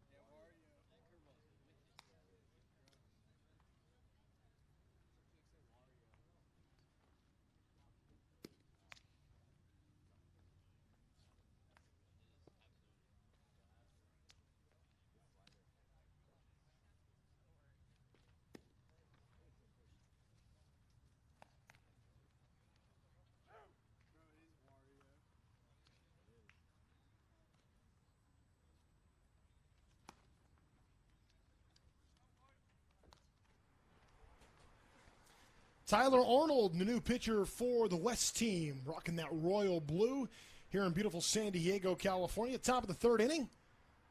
Arnold, a San Diego native himself, the right-hander, says he likes to attack the hitter. Commands both sides of the plate. Says he can throw 3 pitches for strikes. Really likes his curveball. And here comes the first pitch to the batter here in Von Necker as that one gets fouled back. Look out. Yeah, Von Necker looks like a grown man hitting, and he's a 2025. And, I mean, he swung the bat like a grown man right there. Top-rated right-handed pitcher in his class. Good pickup back behind the plate, and there's the out. You have to like the way that we're able to see a Kai Kea behind the dish, pick that up with his bare hand, and get an out. Oh, the guy's real talented behind that dish, and, we've been watching him the entire time. His mannerism, how he interacts with players on the other team. Actually, how other players on the other team will come up to him. And then upon speaking to him, how humble he is, and I mean, we both agreed that he should not be called Jaden. Right. Yeah, it's Akai, and then in parentheses, Jaden is how his name is. And, you know, when we asked him, and he was like, no, you can call me Jaden if you want to. I'm like, no, I want to call you by your name. His name's Akai. He's going to go by Akai. Yeah, this you're ball gets hit giving in center field, and there's the second out. Yeah, that was a good swing that was put on that ball right there, but the center fielder had a great beat on it, and that's doing everything right with nothing to show for it. By the way, if you hear a buzzing here, it's because you're seeing fighter jets overhead here. The base nearby, UC San Diego, right along the coast here. I know that is not unfamiliar to you, Dimitri. No, I grew up a Navy brat. My dad was an F-14 pilot in the Navy. We moved around a lot, and he was gone for 6 months at a time, a few times growing up, and it was just me, my mom, and my sister at that time in Virginia Beach, Virginia. Then he'll come back, and then it was back to from dawn to dusk baseball training with me, and then eventually my brother Delman came along, and it shifted from me to him after I was kicked out of the house for getting drafted in the first round, and then it was all about Delman, and then all about Deanne too. That was my baby sister, and then the forgotten sister, Dykstra. Well, she's not forgotten now. She had 2 athletic kids, my niece Alana, who's going to San Diego State, and my nephew Quentin, who is rated number 3 in perfect game for the 2026 class. So my dad is hard at work, and my mom's up in heaven watching what we're doing since her passing. And it's a lot of family-related stuff in baseball. I think more than anything else, one thing I take away with the young family is love. And I think that just hearing you talk about that, it's pretty cool. You know, it is, especially when it goes to the next generation and watching how my nephew has progressed and him going through the same thing that myself and my brother went through, and having my dad, you know, kind of on top of him. So that's where I come in as the buffer, the mediator, you know. Hey, things are done a little bit different than when they were done in the 80s with me. Nicholas Rodriguez, a hitter that's got some good power. Looks at that one. Went out of the zone, 3-2. South Florida commit from Miami.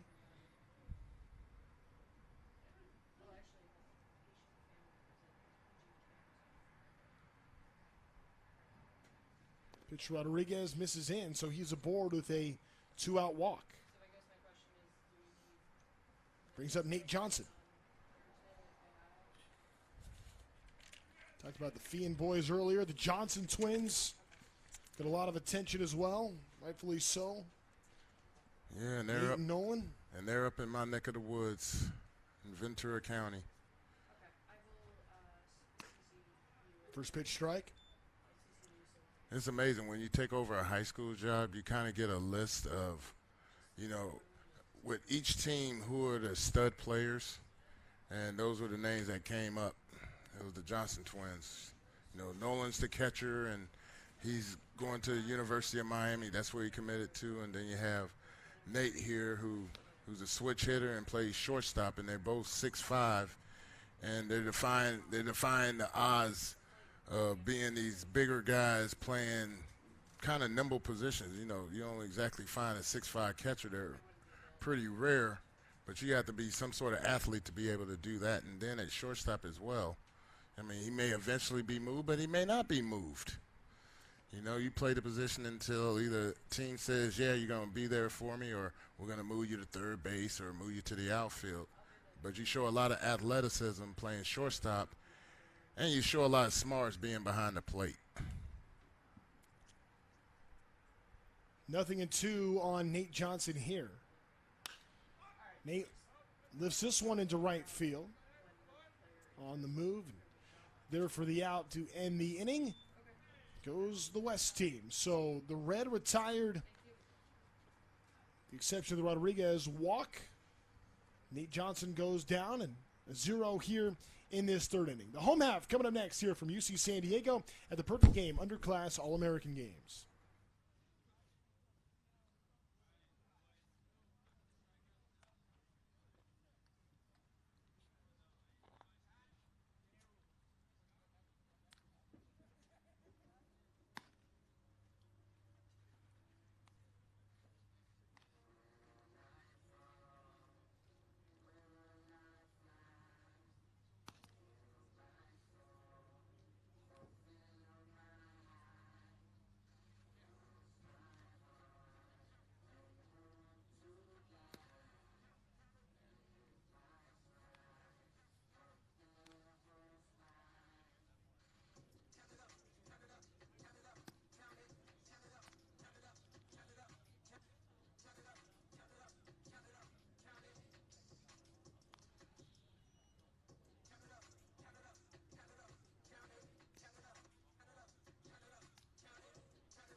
bottom of inning number 3 here at Triton Ballpark at the campus of UC San Diego, 2022 Perfect Game Underclass All-American Games. The West getting a chance to hit here. Efren Ortega to lead things off for the West in their royal blue. I'm glad that Efren took that pitch right there. I mentioned before that he was recently at Hank Aaron Invitational last month in Vero Beach, Florida, and I was managing the team that he was on, and I really liked his on-the-field presence. You know, he has leadership skills. I don't even think he knows that yet, but he plays catcher. But he told me, Coach, I can play anywhere. That's some music to coach's ears when you hear that. I can play anywhere.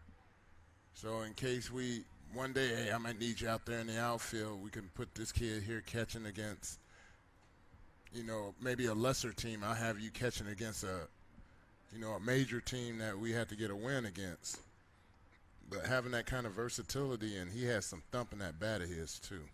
Meanwhile, Jackson Barbary out for the 3rd inning of work, has already struck out 5 today, including the side in order his last inning. After getting behind 3-0, now he's worked the count back to full here. You know, Efren has great presence up there at the plate. I loved watching his BP. There's another strikeout for Barbary. Make it 5 in a row and 6 of 7 for Barbary.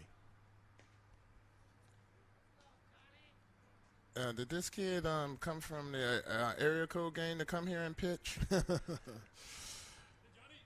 Jackson Barbary, class of 2024, right-hander in the PG top 500, garnering some attention now as Rocco swings and misses. The man with the coolest wrestling name here. There you go. And there are plenty of names to go around here, but Johnny Rocco. I can imagine a wrestling promo that he'll do. 0-1 on Rocco's high. Rocco really prides himself on being able to battle in the batter's box. He's somebody that really values wanting to hit for high average. And yes, he can drive the baseball, but he's looking for hits. 1-1 on the corner for strike 2. Yeah, we got that last day of spring training zone behind the plate. Just a little generous. But if you're a pitcher that's throwing BBs like these guys here, you absolutely want it. Yeah, there is Rocco just able to get enough of that one to stay alive. Rocco really prides himself on having a high baseball IQ. And you know how you gain that is watch a lot of baseball. Watch it on television, talk with people that are in the know. 1-2 and another strikeout here for Jackson Barbary, who is putting on a clinic here at the Underclass All-American Games. That's 6 in a row he struck out. Young man's doing all right for himself. Racking up the Ks. The only time I can talk positively about him is if he's pitching for me. I don't want my guys to face somebody like this. It's like I've never been no hit before, so let's at least try and squeak out a hit. Spoken like a true hitter right there as Josh Hansen steps up. Oh yeah. Been waiting to see this young man hit. He has a lot of thump in that bat. And Barbary make it 7 inside 1-1. He's about to make a loud noise come off that bat.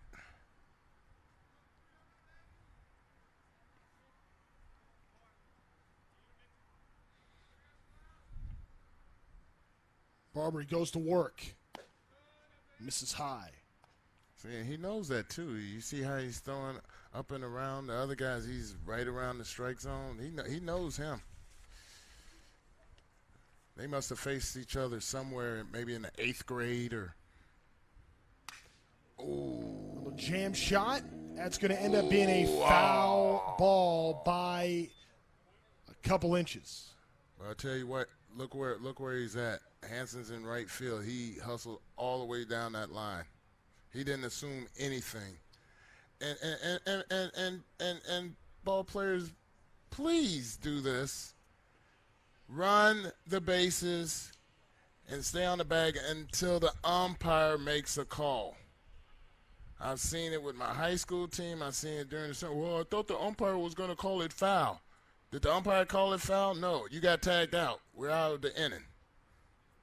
And that's part of that baseball IQ stuff that we was just mentioning earlier. And I'm mentioning this now. Make the umpire make the call before you make a move. If you steal second and the umpire Strike three. Wow. 7 straight strikeouts for Jackson Barber. He's got 8 through 3 innings. My, oh my, we have no score here between the USA and the West as Barber is putting on a show here in San Diego.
Tyler Arnold back out for his second inning of work here in the 4th inning from Triton Ballpark at the campus of UC San Diego.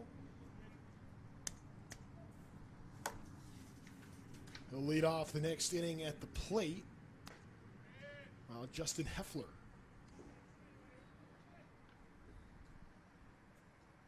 Bat in a moment. This is Eric Lintelman first, and Lintelman swings and misses there for strike one. Saw Eric Lintelman pitch yesterday.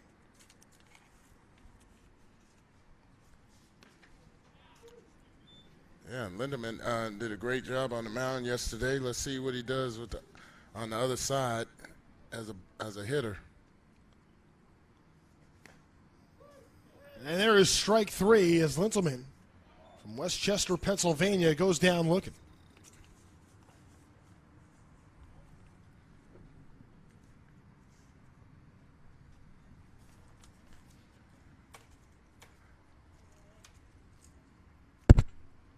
Next batter here will be Zachary Small, another guy we saw just pitch yesterday. Small holds on that first one from Tyler Arnold, ball one.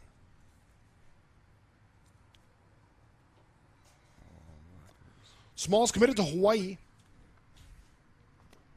Oceanside native, 2-0. You know, when the guys pitch, we don't have a chance to see him hit. And so now that he's hitting, I remember writing down that he's a line drive hitter, you know, just uses the entire field. 2-1 now. Small talks about how he likes fastballs. He's a fastball hitter. Tries to be aggressive early in counts.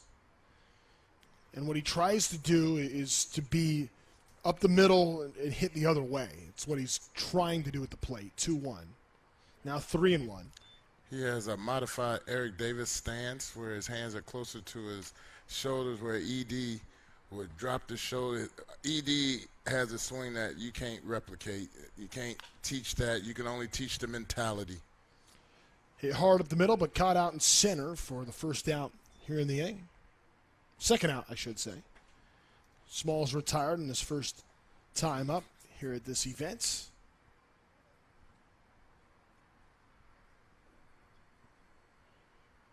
We'll see Justin Heffler. Let's get back to the top of the order. Buzz Heffler.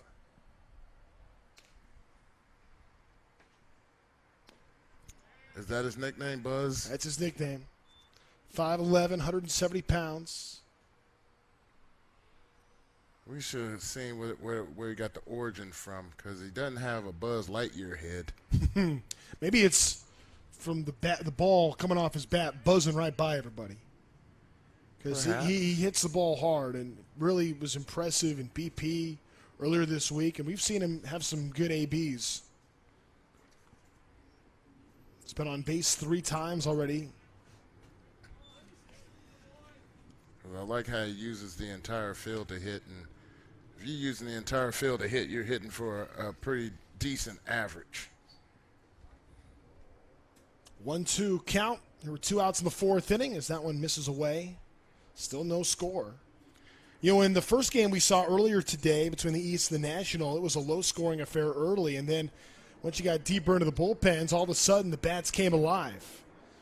Cut on and missed. Heffler down on strikes. Toss over to first. Kea gets it there in time for the 3rd out in the inning. So quick work Tyler Arnold makes of USA. As we go to the bottom of the 4th inning, still no score between USA and the West here at the 2022 Perfect Game Underclass All-American Games.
What's your first and last name? Oh, Andrew John. He's actually on there, but I'm going to tell you 2 other guys quick that are supposed to be coming. You can just write down. You got a pen?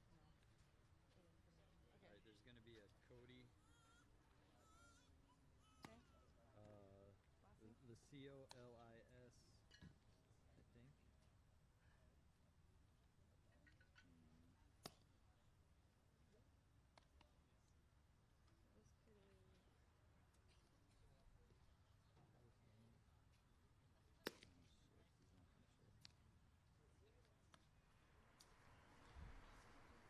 Well, good news for the West team. That's that the USA squad has a new pitcher into the game. No knock to Anderson Nance, who is a very good pitcher. We're excited to see him. But, my goodness, to get rid of Jackson Barber, he has to be good news. Struck out 7 batters in a row to close out his outing. Retired 8 on strikes in his 3 innings of work. But here in the 4th, here is Anderson Nance, a top 100 player, known for being a shortstop, throws hard. 93 on the gun. And we'll see the Eden, North Carolina product work here against the West.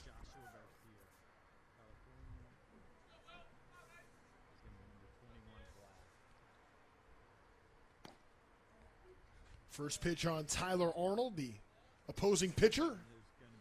You saw on the mound a moment ago. Takes a first pitch strike. He had a couple of strikeouts in the top half of this inning on the mound.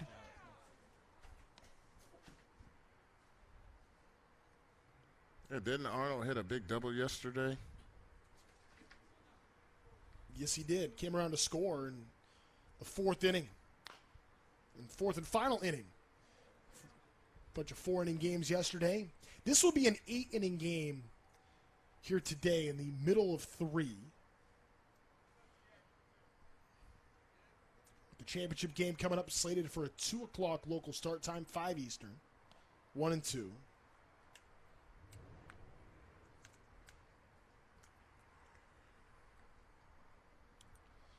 That scored around the 4th inning. It was the best hit of that game, really, to get the party started. Hit it well to left center field, and it's, one of those, last night especially, it was real heavy air, The ball was not leaving this place. That would have gone out of a lot of other ballparks. 2-2. Yeah, based on how Barberio is throwing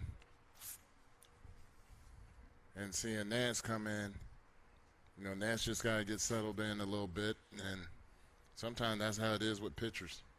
2-2. And there's a called third strike. So Arnold goes down on strikes. That was an awesome frame job from the catcher. That ball looked a little bit lower, and the catcher brought it up so smooth and then got rid of it so smooth, like that pitch was there. That's the 8th straight West player to go down on a strikeout. So I said it was good news to get Jackson Barber out of there. And Anderson Nance says, wait a minute. Nope, I'm right here. And he gets things started with a strikeout himself. Yeah, he was like, don't forget about me. There's Will Sanford. We talked about the home runs. We saw 2 earlier today. Paul Jones hit a solo shot in the 2nd inning of Game 1 earlier today before Drew Dickerson's 2-run blast in the 7th inning as the national squad was able to beat the East 8-5. Another 2-strike count now on Sanford.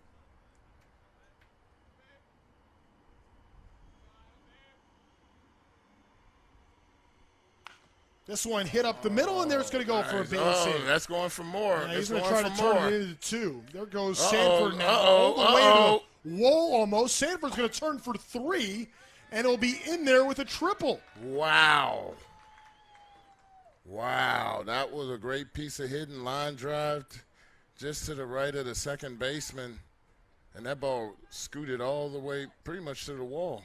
Yeah, he hit this ball so hard, and there was a long way for the center fielder to have to go there. Punched it right through the middle with all that space here at Triton Ballpark. And watching him, he didn't slow up one bit. He had triple in the brain the entire time. And as a hitter, that's what you want to think a base ahead and make the throw stop you from advancing. Instead of just dropping the anchor at second base and like, oh, man, I could have been at third. You have that in your head right from the get-go. Make the throw stop you. Paratano batting now. 0-1. Ball and a strike here, and that's a good point. Boy, the way that was hit, I mean, he hit it so hard, I thought I had a chance to get picked up. Maybe a round at first base, but he goes and digs for 2, and before you know it, he was on his horse headed for 3. That's good speed there for Sanford. And Coach Hook is coming out right now. We had a situation. Have a runner on third, 1 out. And for the most part, the corners are in, the middle is back. We got to get that run in. We've been seeing pitchers shoving from both sides right now. And when you can squeak in a run right here, that's going to be paramount, especially if the pitching holds up the way that they're doing. Little check swing. That will bring in the run. He did his job. Made contact. He did his job. He hit it exactly where he needed to hit it. He hit it to the second base. The second base was back. Now, if the second baseman was in, that would have been a rough play at the plate and probably would have been some upset individuals for not getting that run in. But infield the middle was back. He hit it right to the middle. Middle only had one play, and that was to go to first. So Sanford able to score, no problem. 2 outs, nobody on for Akai Kea. Not Jaden. Top 40 player in the country. Uncommitted. And I have a feeling in 23 months, the commitment could be to pro baseball. Yeah, I'm surprised that Hawaii hadn't jumped on him yet. The 0-2 goes down quickly. Well, a good bounce-back effort right there for Anderson Nance, who does allow a run after the Sanford triple. Paratano brings him in, and that's the first run of this ball game. It's 1-0 the West leading USA as we head to the 5th here at the 2022 Perfect Game Underclass All-American Games.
New pitcher coming into the game for the West, set to pitch here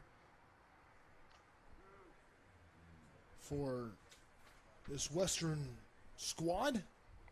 Get you the name coming up in just a moment. A couple of jersey swaps here. Is pitching for the West in royal blue is number 12. We'll get you the name shortly. Joshua Johnson to pitch.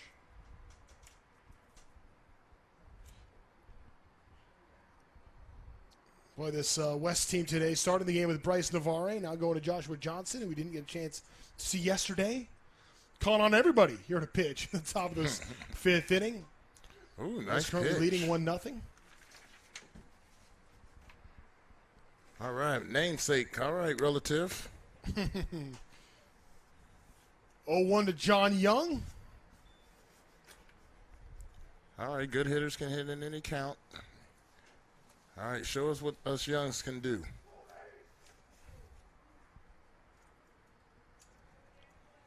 It's the 0-2 pitch.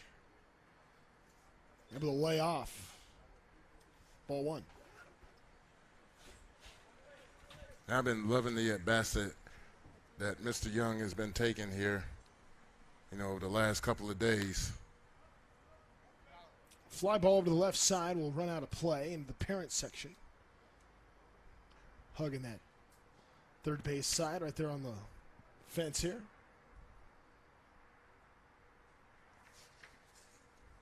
John Young yesterday walked and scored back in the first inning. Actually reached on a couple of walks yesterday. Also struck out. Looking for his first hit. Just missed that one. 1-2 will do it again. Ooh, I like how he's letting that ball. You'll hear this saying, letting the ball get deep, and that's deep to your contact points. You'll hear many times coaches say, let the ball get deep, let it travel. But they never tell you how far, what destination exactly. But if you do your tee work and you know your contact points, that's how far you let the ball get deep. Johnson gets strike 3 there.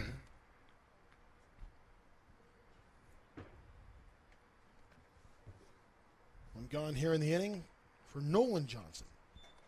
All right, I get to talk about Ventura County a little bit more. This is the Ketchen brother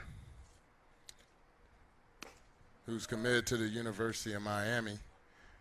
Yeah, we had to pitch around both brothers last year. They were both terrors at the plate, so best way to take care of them is pitch around them. You don't give them anything to hit, put them on base. Go to the rest of the hitters. That was the strategy that I had against them. Don't let the Johnson twins beat you. You were talking before about his size at 6'5" for Nolan, and he says that he kind of takes that big frame to heart. That some guys look at him as being as big as he is, and that can be a downside for his position. He wears that as a badge of honor, but goes down on strikes here. Yeah, those Johnson brothers, they're pure athletes, and they're playing the most demanding positions on the baseball field. Nolan behind the plate and his brother Nate playing shortstop. Those aren't easy positions to play. Easy positions to play would be like the outfield. And even that's tough. There's no real easy position. You can say DH. I DH'd in the big leagues and hated it. Reason being, you make an out, it might be 45 minutes before you hit again or even step foot on the field. So there's a lot of things in the dugout or in the clubhouse that I would do, and that would be getting in. That was a nice piece of hitting right there. It's Grady Woodward. All he does is hit and catch and run. His second hit today doubled his first time up as Grady Woodward has put together a very nice week here in San Diego. And what I was saying about DHing, after you make an out or get a hit, you'll go look at video. And then what I would do to take my mind off of, playing the field, I would have a baseball card magazine and I would ride on a stationary bike just to keep the body loose and watch the ball game. And then when there's 5 hitters before me, I'll go down, hit in the tunnel, get some swings in, and then go back up there and sit in the dugout for a little while and get ready to hit.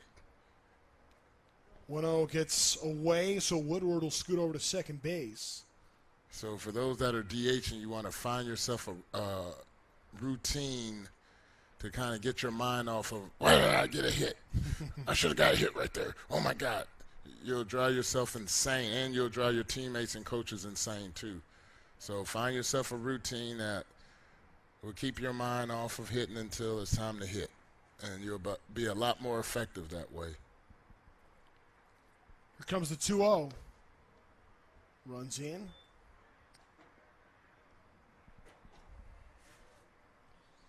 Three balls and no strikes to Zeb. Check that, Brooks Sartain.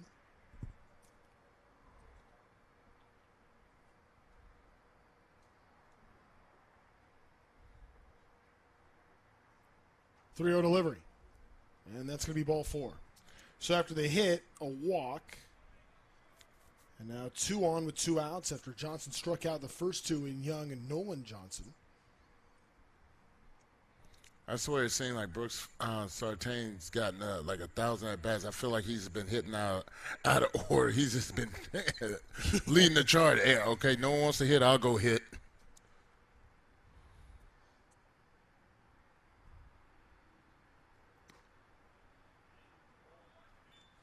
I'm trying to figure out my scorecard here. I think you might be right. I think he is hitting out of order at times. That's all right. Love it.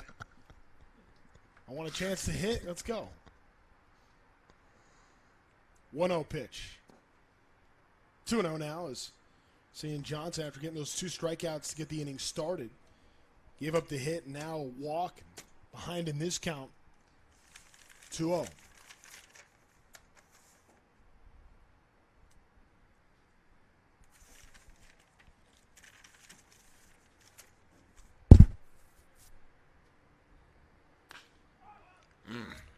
Fly ball to center field. This should end the inning.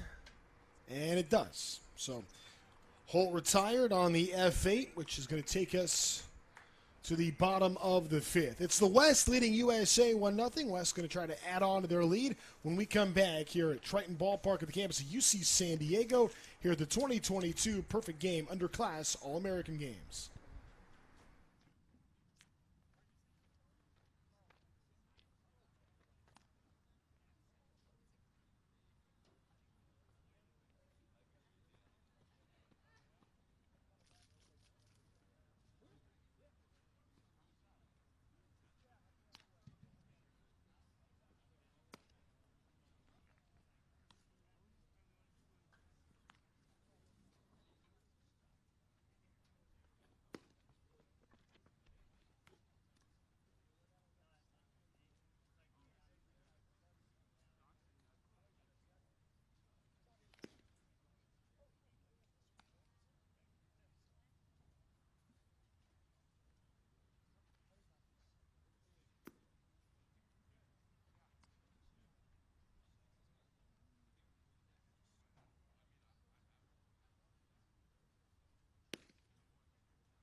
Bottom of the 5th inning here at UC San Diego. It's USA in the West.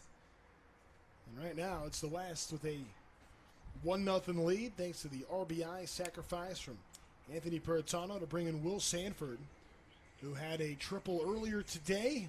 We saw the National get an 8-5 win over the East thanks to some big offensive showcase stuff by Paul Jones, who homered. And a 2-run shot by Drew Dickerson later in that game. 2 home runs for the national team to go on to win. As well, the first pitch here ends up running in and hitting LT Taylor. So Taylor is aboard with nobody out. Jack Haferkamp comes back up, had a good swing and flew out his first time up.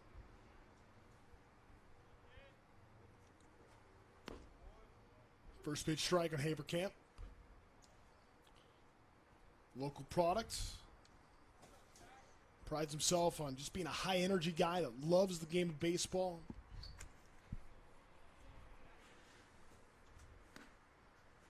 Big frame that's not afraid to run either. 6'4".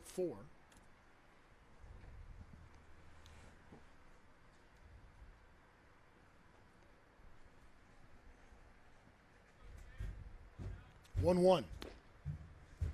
Camp takes a look at that one low. You know, he's looking mad hitterish right now. So I'm looking for a ball in the gap right now. 2-1. Did he hold? No. It's going to be a strike. Might have been in the zone anyway.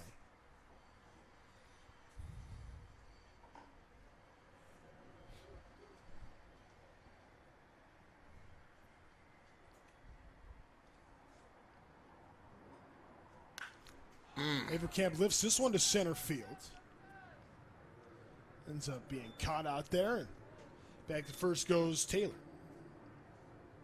A couple good swings by Avercamp, but nothing to show for it for Theo Kim, who comes up, struck out looking back in the first.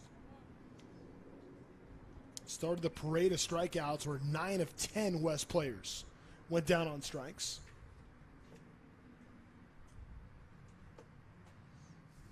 They can thank Jackson Barbary for much of that.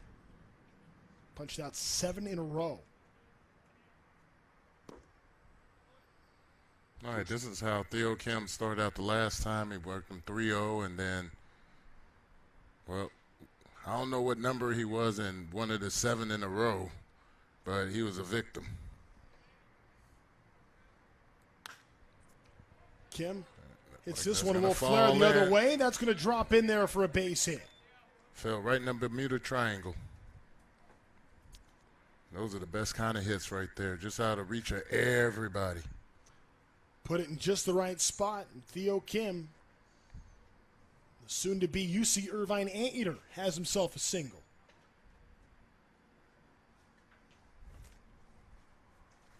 Joshua Hartman now. Yeah, it was Kim that struck out. Hartman then got hit by a pitch. And then Most was the first of 7 in a row down on strikes. And Most is on deck here. That more about the job that Jackson Barbary did more than anything else. Here's Joshua Hartman. Yeah. He went up against the best hitters and had them all walking back to the dugout. Saw Hartman throw out a runner behind the plate yesterday. He's got a real good arm there behind the dish. He's a catcher. 6'3", 198 pounds. Oh, that's a great build to have in this game. 1-1.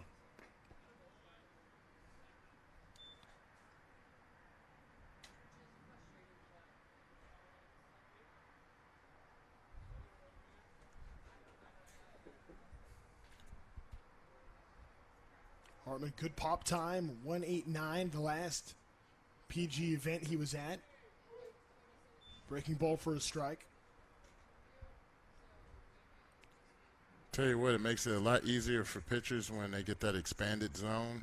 It makes it tougher for hitters because, one, you have your particular strike zone, but you have to make the adjustment to the umpire's strike zone. Hit up the middle, 6-4-3, and that's how the inning will come to an end. Well, a hit batter led things off. Theo Kim got a single, but Hartman hits into the double play, and that's how the 5th comes to a close. The 6th inning is next with the West leading USA 1-0 here in the 2nd of 3 today at the 2022 Perfect Game Underclass All-American Games.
USA trying to get back in this ball game. Tight one right now, 1-0. The West leading USA as we go to the start of this 6th inning here in San Diego.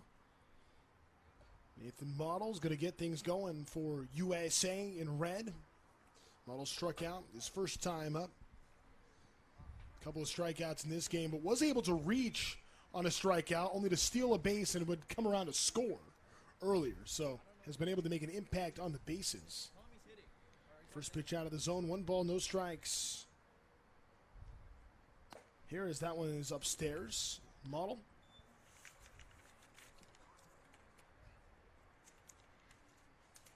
So he's the #1 player in South Dakota. That's exactly right. #1 player in South Dakota. And watching his ball play out here amongst all these other guys, there's got to be some other talent out there in South Dakota. Oh, for sure. I mean, in the cold weather states have gotten a bad rap for years, but it's happened many times. You be coming from a cold weather state, you get to a showcase like this down in San Diego, and you could put on a show. As Model puts a charge into this one, but it's going to end up being caught there in left field for the out. That was a good swing right there. So I'm just thinking that, places like South Dakota, North Dakota, these places like we're talking about, cold weather, and we wouldn't expect baseball to be there, that you actually have some baseball players there. Again, and the poster boy for that, I was talking about earlier, is Derek Jeter. Doesn't mean what the weather is like and be an excuse for not being able to perform. Eric Shaw. Oh, nice. Waited on that one and shoots it right up the middle. I want to give Shaw a single there. I think that's a hit. That's not an easy play. That ball had teeth on it, and he was trying to get it on the short hop, which is but he got more on that in between hop. And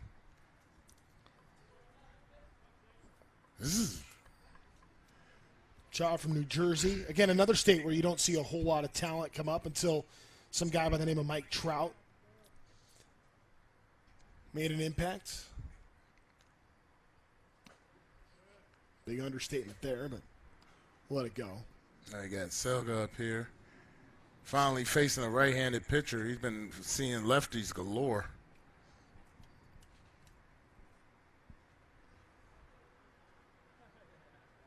One-0 to Selga. Looked at it, missed 2-0. Yeah, that's the swing I want to see right there.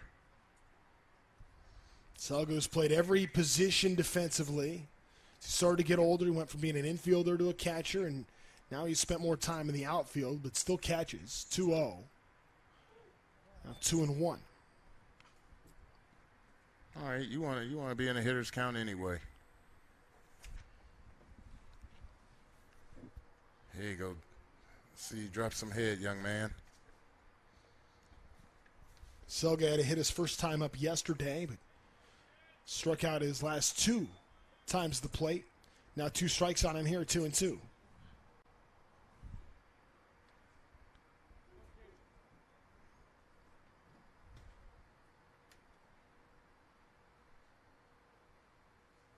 Runners on the move. There goes Cha. Good throw. Oh, good job. Shortstop won there in time. Gets back, and Cha takes second base.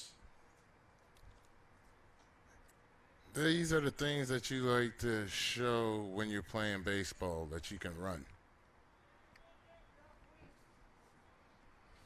You can run. You can put a man in motion. That just changed the complexion of this whole inning right now. Well, Selga goes down on strikes, 3rd time here this event. And he went over a pitch that was possibly ball 4 up in the zone. And as a hitter, you can feel that pressure sometimes. I got to get it going. I got to get going. And just react at the first thing you see. Is it's like you made your mind up that you're going to swing at the pitch regardless of where it's at. There's Von Necker. I still can't believe this guy just finished his freshman year of high school. Top 5 player in the state of California for his class. Perfect game ranks him 16th overall in the 2025 class. 1 ball, no strikes. Hit over to short. And the throw's going to get away, so he's going to be safe. That's going to end up being an error charged over to Kim over there, the shortstop. Yeah, that's back-to-back plays where the play wasn't made. But right now we're seeing what he's going to do after making two miscues. This is part of the game that this is what everybody pays attention to. When negative things happen on the field, how are you going to bounce back from it? So all eyes are on Theo Kim right now. Charlie Caruso's the batter, swings and misses the first pitch.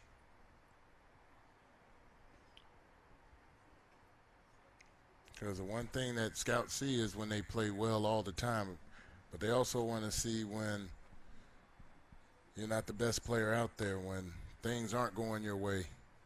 You striking out and then you make an error in the field. It's like, you know, they're watching you in the dugout, see how you interact with your teammates. Are you in the corner all by yourself, or are you on the top step with the rest of the guys cheering on your fellow teammates? And granted, this is a showcase, so like kids may or may not know each other, but these are the things that I know I look for. That's part of being a good teammate, and that can be taught too. 0-2 back into the screen. So here comes Caruso. Well, Johnson has a whole lot of options out there on the mound, 0-2. Runners to the corners, though. Got to be a little careful with that runner at third base. 2 outs. Here it comes. And there's strike 3. Down goes Caruso, and right there, USA left a tying run stranded at third base. They leave runners at the corners in the 6th. The home half is coming up next with the West leading 1-0 here in the second of 3 today at the 2022 Perfect Game Underclass All-American Games.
Anderson Nance back out on the mound for a third inning of work here at the 2022 Perfect Game Underclass All-American Games. It's the West, the home team in this one, leading the USA squad, the away team, 1-0.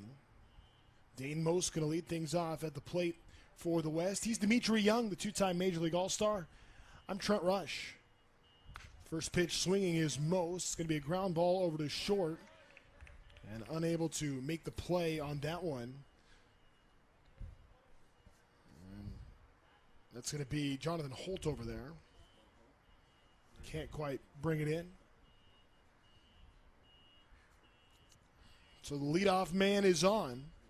So West tries to expand their 1-run lead.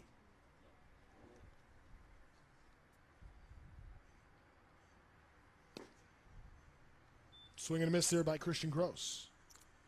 I like how after the error was made right there, Anderson Nance went right back and pounded the zone to get a strike. Wasn't flustered by the error that was made.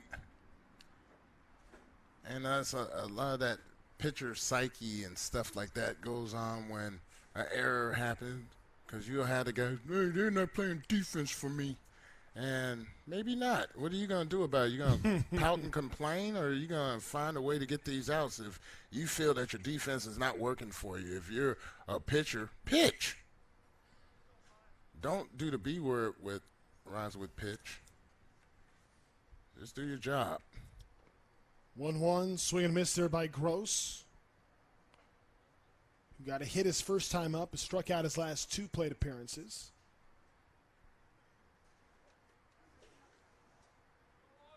So 2 strikes quickly on him here from Anderson Nance. And that's Nance's 3rd strikeout here of the day. And I know the guys are going back to the dugout complaining about the zone, but it's already been established that the umpire has a big zone. So just like anything else in the game, you got to make an adjustment to the umpire. You get to 2 strikes, you better be swinging that back, because he has shown that he will call that questionable pitch a strike.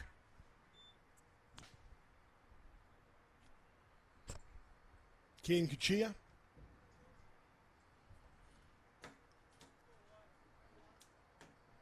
This is the part of the lineup where we saw some dominance by Jackson Barbary earlier today as Anderson Nance tries to keep that going. 1 ball, no strikes. Cuchilla slated the pitch in the 7th and 8th innings of this one.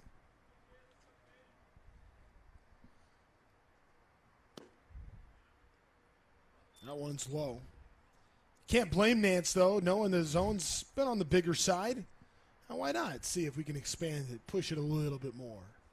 I mean, if you're a pitcher and a catcher and you see that, I'm pretty sure you're having a conversation about. On the move there is Most. He goes into second base and is in there with the steal.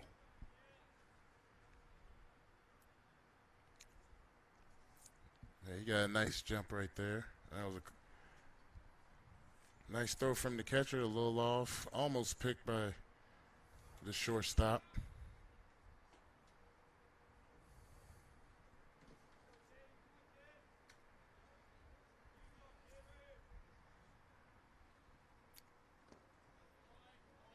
A 3-1.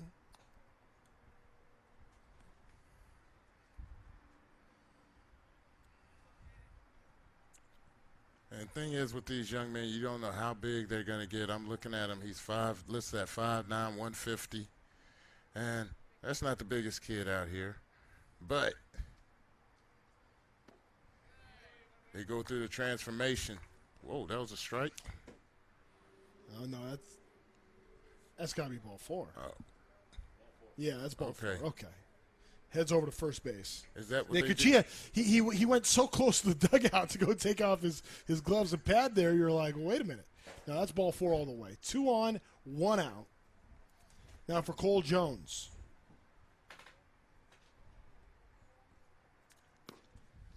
First pitch on him is a strike. That one in the zone. Sometimes with these umpires, you got to get the bat ready just because the umpire is going to be calling.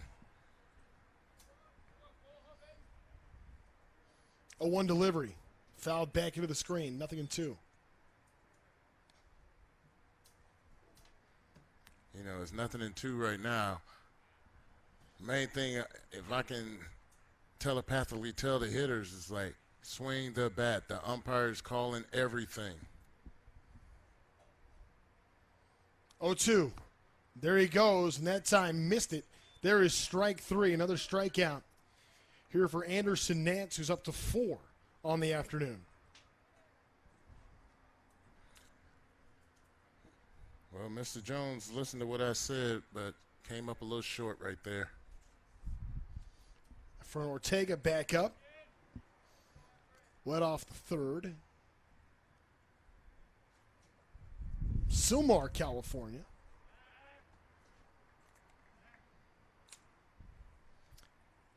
A reminder, folks, this is going to be an 8-inning game here today, and the championship coming up slated for 2 o'clock local time between the Central team and the California team. Goes outside, 1 ball, no strikes. I just like the presence that Mr. Ortega has up there at the plate. I mean, he looks like he's about to do damage. When you see a guy that's nice and calm like that. High chopper. Throw on to first, gathers himself, and throws it away. So that's going to end up advancing the runners, and a run is going to come in for the West on the throwing error. And that's the second error for the shortstop this inning.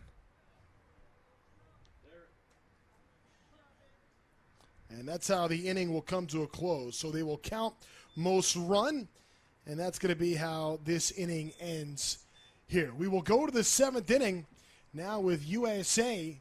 Just 6 outs left, needing 2 runs. 7th inning coming up next here from the 2022 Perfect Game Underclass All-American Games.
Start of the 7th inning here is USA team has only 6 outs to work with, now chasing 2 runs.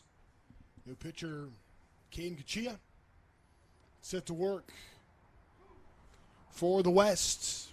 Working to protect a 2-run lead here in this middle game of 3 games today. 50 innings of baseball here at the Perfect Game Underclass All-American Games. The best 16 and 17-year-old players in America on display here in beautiful San Diego, California. Triton Ballpark and the campus of UC San Diego has been a great sight. Probably more so if you're a pitcher. But we have seen some pretty dominant pitching today. Gachia could try to keep that going here with Nicholas Rodriguez leading things off here for USA. South Florida commit. Made a great first impression on Sunday night in BP, and here he is at the dish here. And it looks like that got blue right there on that forearm.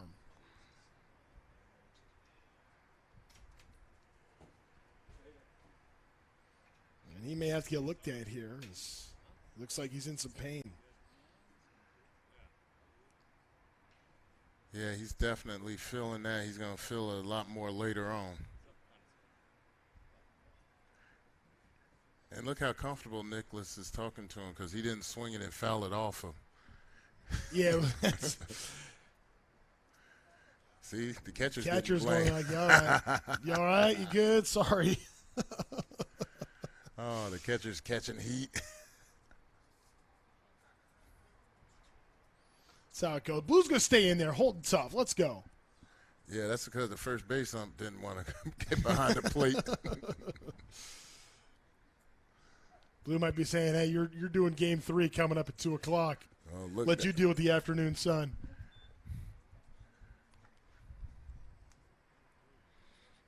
A little after 12:45 local time. Oh, this is a 2-0 count. I'm looking forward to seeing this swing. 3-0. By the way, Dimitri, we got here early. Pulled up about 6:30 to the ballpark here and saw the sun rising, and it took me back in some ways. You don't get this in August. This is a March sunrise at the ballpark. It's just hard to beat that. And just what a great week this has been here at the Perfect Game, Underclass All-American Games. There's a walk. Well, that was something I wasn't looking forward to seeing from Nicholas Rodriguez. You know, like you was mentioning earlier, this kid put on a show for us in batting practice and had been playing in games too. I definitely wanted to see this a couple of minutes ago, but we didn't get that opportunity. Rodriguez drove in a run yesterday. That's going to be a hit batter as Johnson gets drilled there. So after a leadoff walk, now a hit batter puts 2 on with nobody out. So Eric Lintelman get a chance to hit. See, I didn't even get to talk about the Westlake Village, and I like talking about Ventura County. I want everybody to know that Ventura County has been a hotbed for a long time, a secret hotbed. I mean, it started before myself and Mike Lieberthal. You know, we had Ken McMullen, who was back in the 60s, Jim Colburn. Pitch on Littleman's low. Then you had guys like Christian Yelich. He went to Westlake High School. That's the same school as the Johnson twins.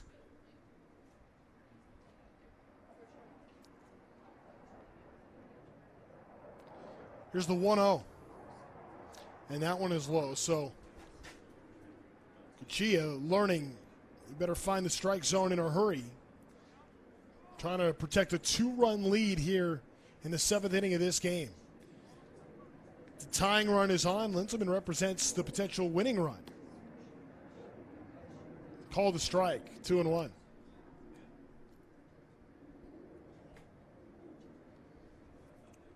That call right there definitely helped out the pitcher in that sense.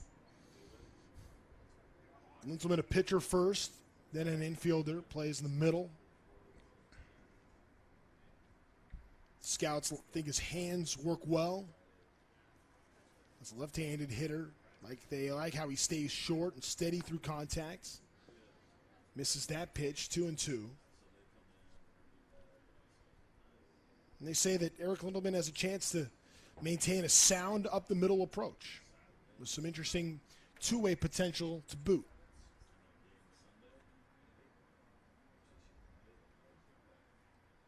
Two.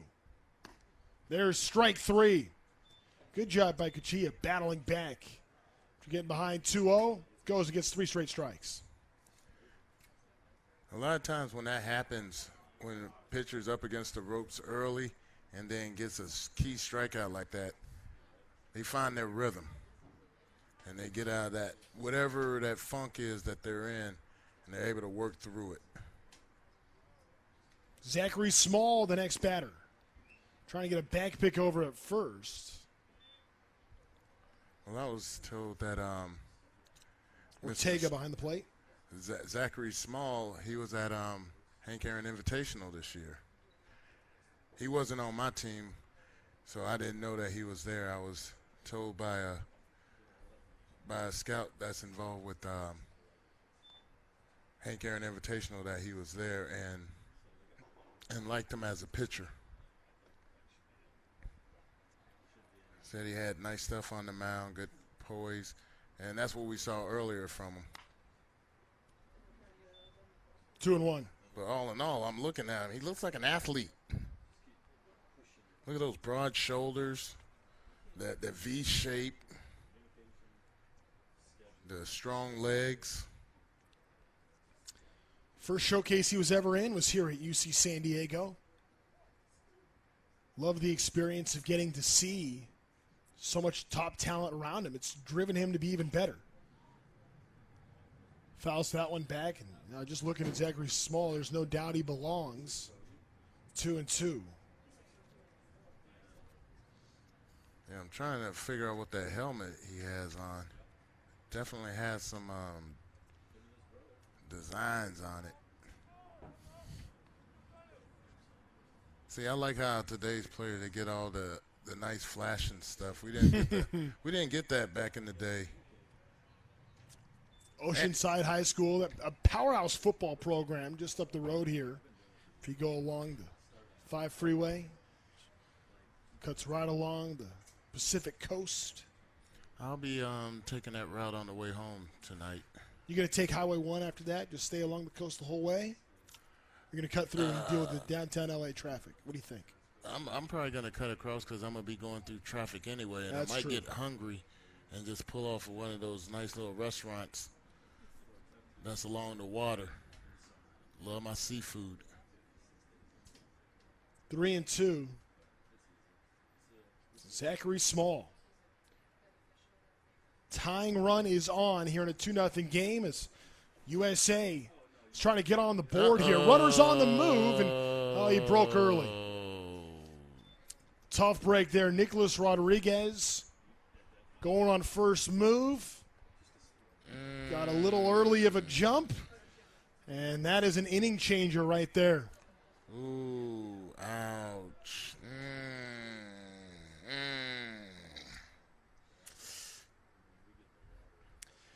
You know what? They're not graduating high school this year. They have plenty of more ball to understand what happened. Hit hard in the left field, and that is going to be caught as Small is retired. Boy, you think about that chance for USA. They had 2 on, nobody out, and Littleman was in a 2-0 count. He ends up striking out, then the mistake on the bases before Small is retired. And just like that, Kachia is out of the inning. So just 3 outs left for USA to try to tie up this ball game or try to take the lead in the 8th. For now, time to stretch. The bottom of the 7th coming up here in San Diego at the 2022 Perfect Game Underclass All-American Games.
New Jersey's own Eric Cha to pitch for Team USA.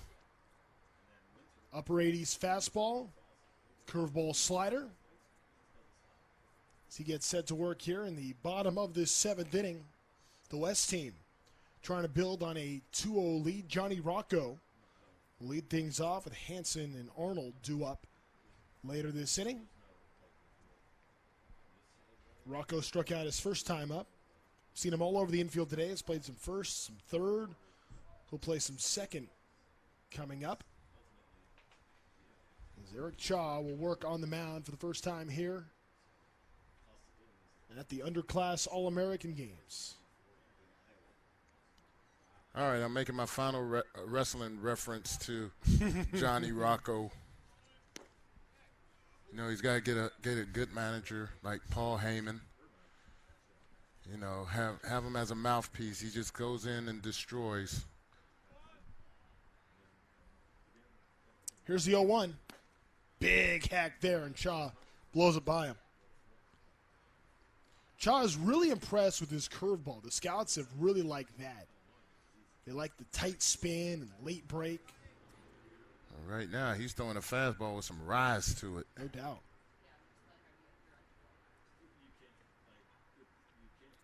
Here's the 0-2 from Cha.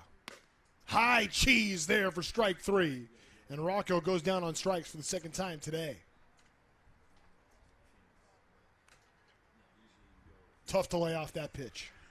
Yeah, especially he's pounding the zone hard, and he's working at the top of the zone, so anything above that, it looks like it's top of the zone fastball. Let me get started, but the ball's taking off. But Chaw's a really good baseball player. Just from watching him this week, he is somebody that I think people pay a lot of attention to moving forward. There's that curveball for a strike. That was nice. That had a lot of drop to it right there.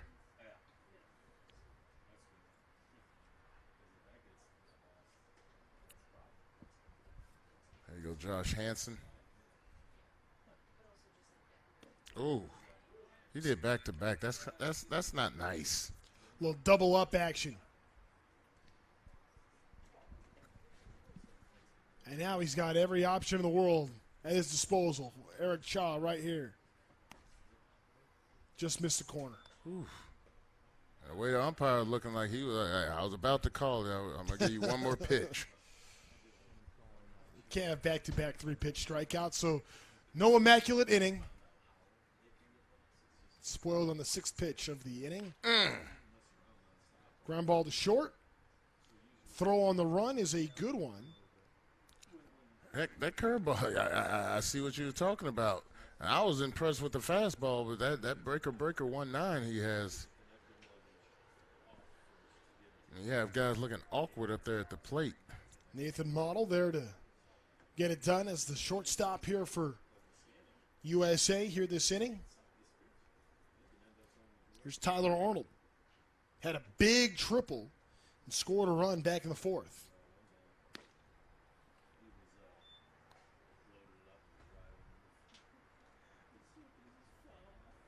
Seen Arnold pitch today as well. Doing a little bit of everything.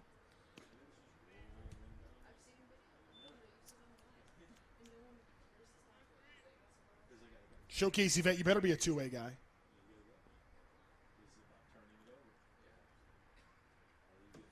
That's how you get the invite, right? Yeah, exactly. Be a good player. Say, hey, by the way, if you're on the fence about me, I can throw some innings too. Oh, okay. 2-0. On the corner for a strike. I think what I'm seeing from Cha here is he's getting the sweat build up. So he's starting to lose a little grip. He might be a kid that sweats a lot. I know when I hit, my hands will get real sweaty, and I use rosin bag to get the sweatiness from my hands. Well, there's strike 2, and thank you, Dimitri, for providing an excuse for me for why I never made it as a baseball player. I was too sweaty. That's what we're going to go with. Here comes the 2-2. There's strike 3, Eric Chaw. A couple of strikeouts to go with the ground out in the inning. As we head to the 8th, USA, 3 outs to work with, needing 2 runs. Here in the middle game of 3 today, the 2022 Perfect Game Underclass All-America Games.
USA needs 2 runs here in this 8th and final inning. And San Diego here in the middle game of 3 today. Now, if you're the USA squad, you like who you got due up. Heffler, Young, Johnson, 1, 2, 3 in the order. New pitcher coming in for the West, Christian Gross. The Vegas native will get set to work here. We've seen him mostly in the outfield and at the plate, but here he is trying to get a save for this West squad as West tries to get a victory here. We saw the national team beat the East 8-5 earlier today. This, in effect, the 3rd place game. First pitch is up. Central California will be playing in the championship, set for 2 o'clock local time. 5 on the East Coast. Here comes the 1-0. Misses outside. Ooh, that was a good miss right there.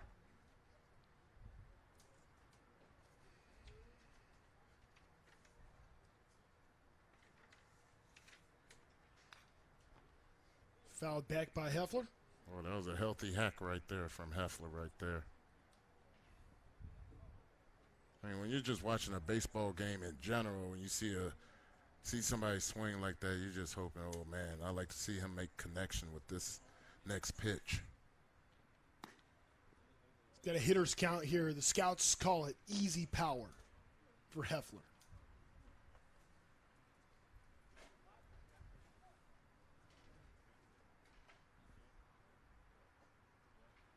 Oh. Hits that one well towards the gap, and that one's going to drop you go. in for a base hit. Heffler takes a turn at second. Or at first, I should say, towards second. Comes on back, and there is a leadoff single for Justin Heffler, and a nice piece of hitting here to get things going in the 8th. Yeah, I mean, you got to get it started right now. They're down by 2. They need runs fast. Here comes John Young. Talked a lot about John Young. North Carolina, going to North Carolina.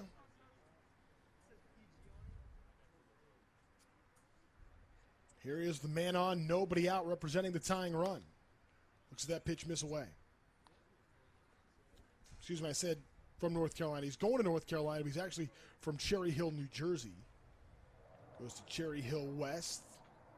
Scouts like his long, athletic build, the projection that lies ahead. 1-1.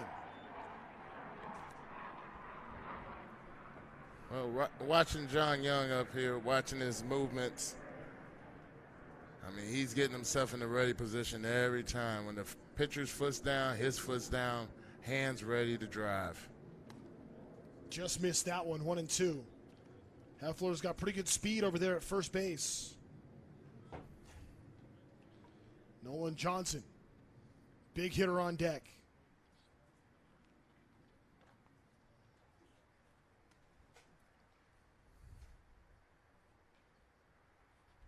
One, two. There's strike 3. Young goes down as Gross gets a big strikeout there for out number 1 here in the inning. That was a huge out right there.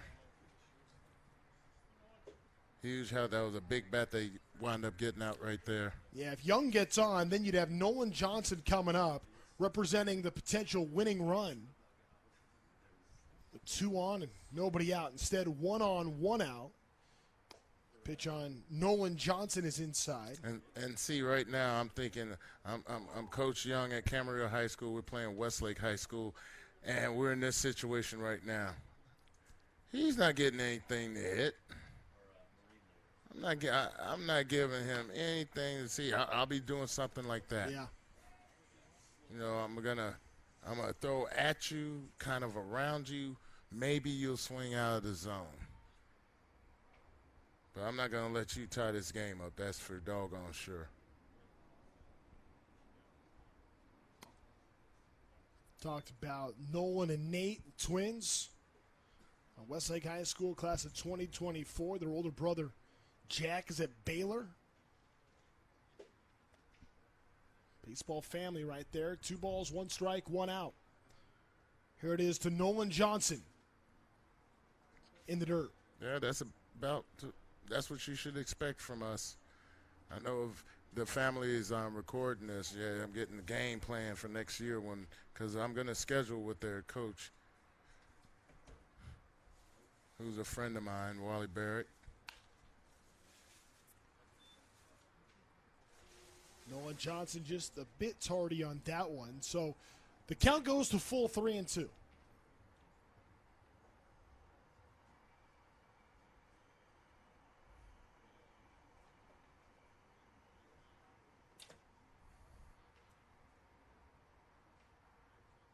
Pitch to Nolan Johnson. Runners on the move, and there's ball 4. That was a great solid at bat right there.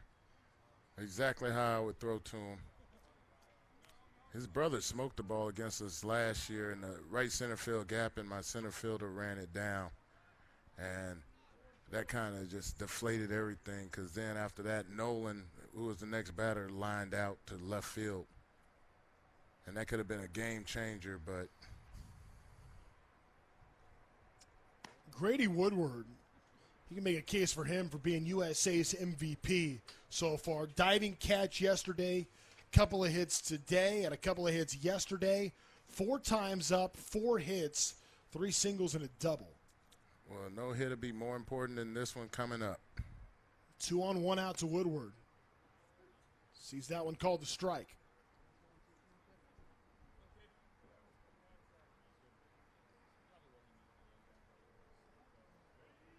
He's already 4 for 4 here at the Underclass All-American Games, trying to make it 5 for 5 and give his team a chance to win this one. Pops it up back behind first base. And that's going to be out number 2 as he's retired for the first time here at this event.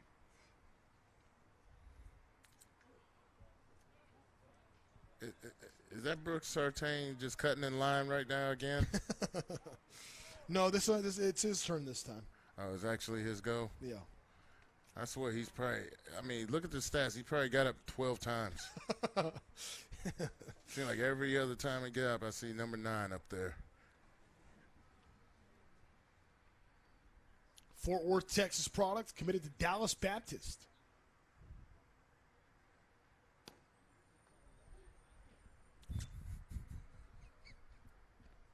Called strike 1.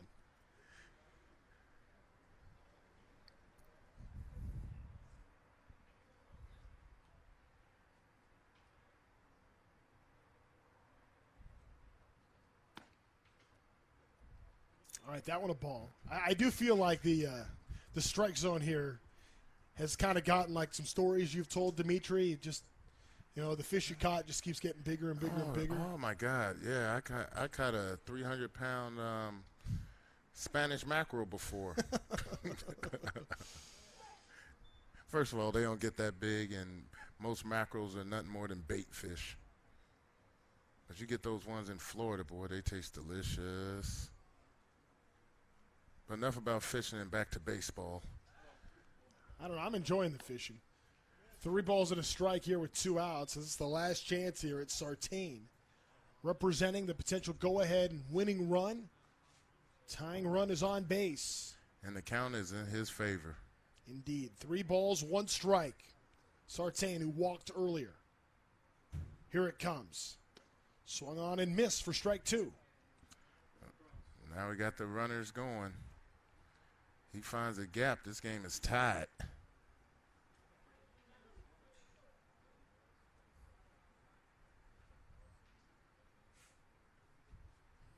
Big moment here from Christian Gross. Payoff pitch. Fly ball, third base side. Will it get out of play? Oh!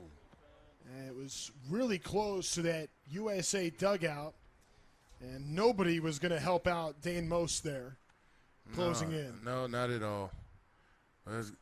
That's good that he went in the way that he did, because sometimes those guys go with reckless abandon and collide into the fence or actually go down the stairs and really hurt themselves. 3-2. We'll do it again. Last chance here for USA. Pitch from Gross. Got him looking. Strike 3 called, and the West wins this ball game. Now, the West is still going to hit in the bottom of the 8th inning, but that will be after this. 2-0, West beats USA, but we'll still play a home half of the 8th coming up when we return here from the 2022 Perfect Game Underclass All-America Games.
Bottom of the 8th inning here. It's a game that's already been decided.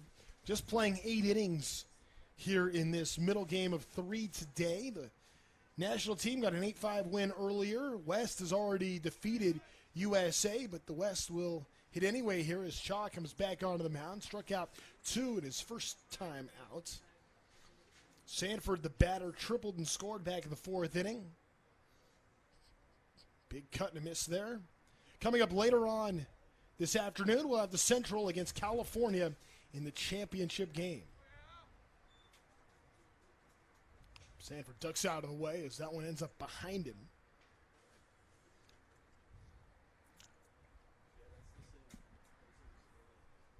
Sanford committed to Oregon. It's the 1-1. Ooh.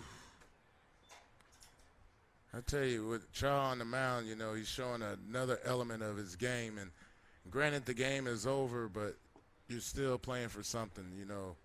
He has the second inning to throw, and, he's not going to take that lightly. 2 balls, 2 strikes.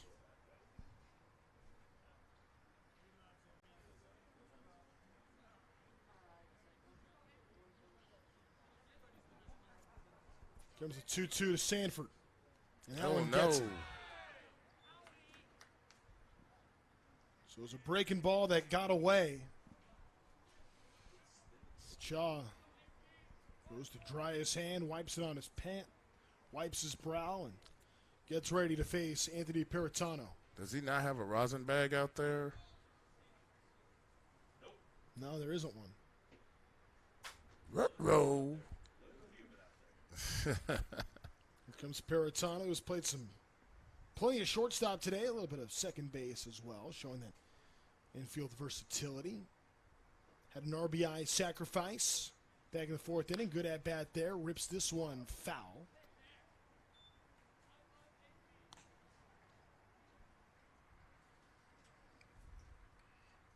That was a good rip at that pitch right there. Got the hands through the zone. Just a little foul. He's got to beware of that big curveball. Pick off back to first. Peritano talks a lot about how his sister Angelina really is someone that inspires him. Not only does he say she's an amazing soccer player, but what's even more amazing, 2 ACL surgeries. Ouch. Was told she's going to be done playing, worked hard, rehabbed, overcame all that, and now is playing college soccer at New Mexico. So somebody in the family for Paratano to look up to is he's committed to go to University of Southern California. And he says, hey, if you work hard, you can overcome any obstacle that comes your way. He's seen it firsthand. That's good to have a big sister to look up to show him the way. Especially you play soccer. Those women are absolutely tough out there. And they make no excuses when they're out there on that soccer field. 0-2 on him, and he is peppering that left field line, but that one, again, for the third time, just foul. So I'm pretty sure she doesn't let up on him at all. As soon as he starts to gripe, she shuts him up. Well, he's a pretty good soccer player, too. He's talked about balancing, being a multi-sport athlete. Well, he definitely has endurance then.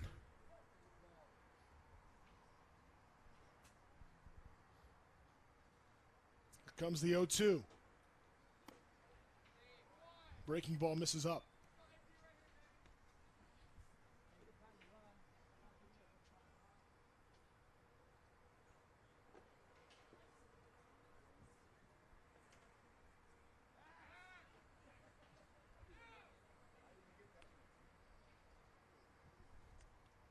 Sanford gets back safely.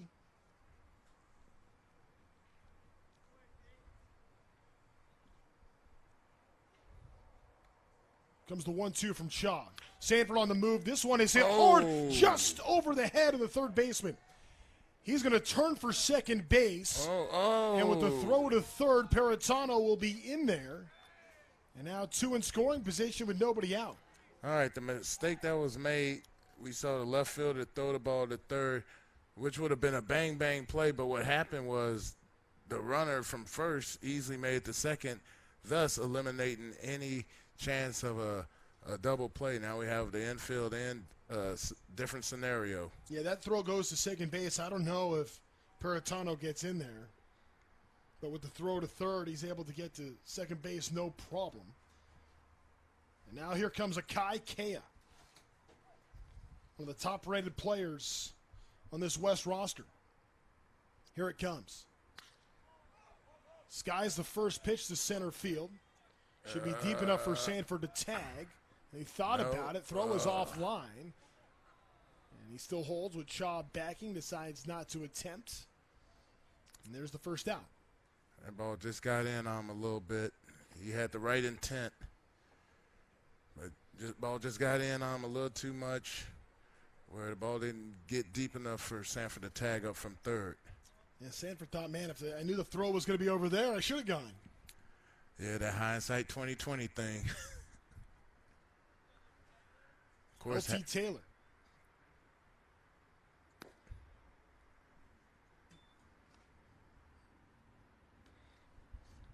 I want to see Taylor get a chance here after he was hit by a pitch. His only other time up today.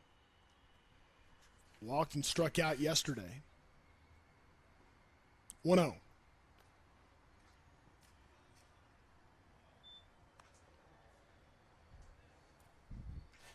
I'd like to see Mr. Child work his way out of this inning here. You know, so far he's got one out, still has two to go.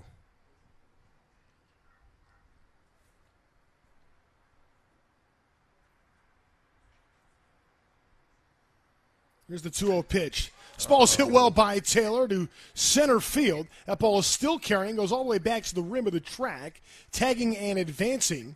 And scoring a run here will be Sanford. Paratano gets over to third base, and now it's 3-0 West. Tell you what, LT put a real charge in that ball right there. That ball went to the deepest part of the ballpark right there. And granted, he got a sac fly out of it, and it's beautiful and all, but we got to remember where we're at, where we're playing at today. Yeah, this is a deep field. It's 400 to center, but by the ocean, and we've talked about how you've said it's a graveyard out there in the outfield. It really has been that for hitters.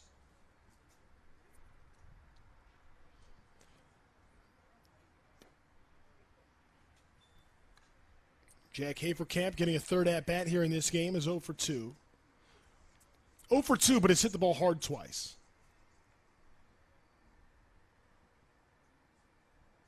1-1.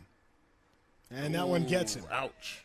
So Haverkamp is going to be hit by a pitch, and Theo Kim will come up for a third time today.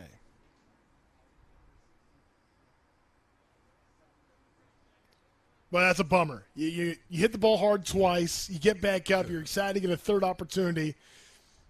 Feel like you're seeing the ball well. Yeah, but end up getting hit by the pitch.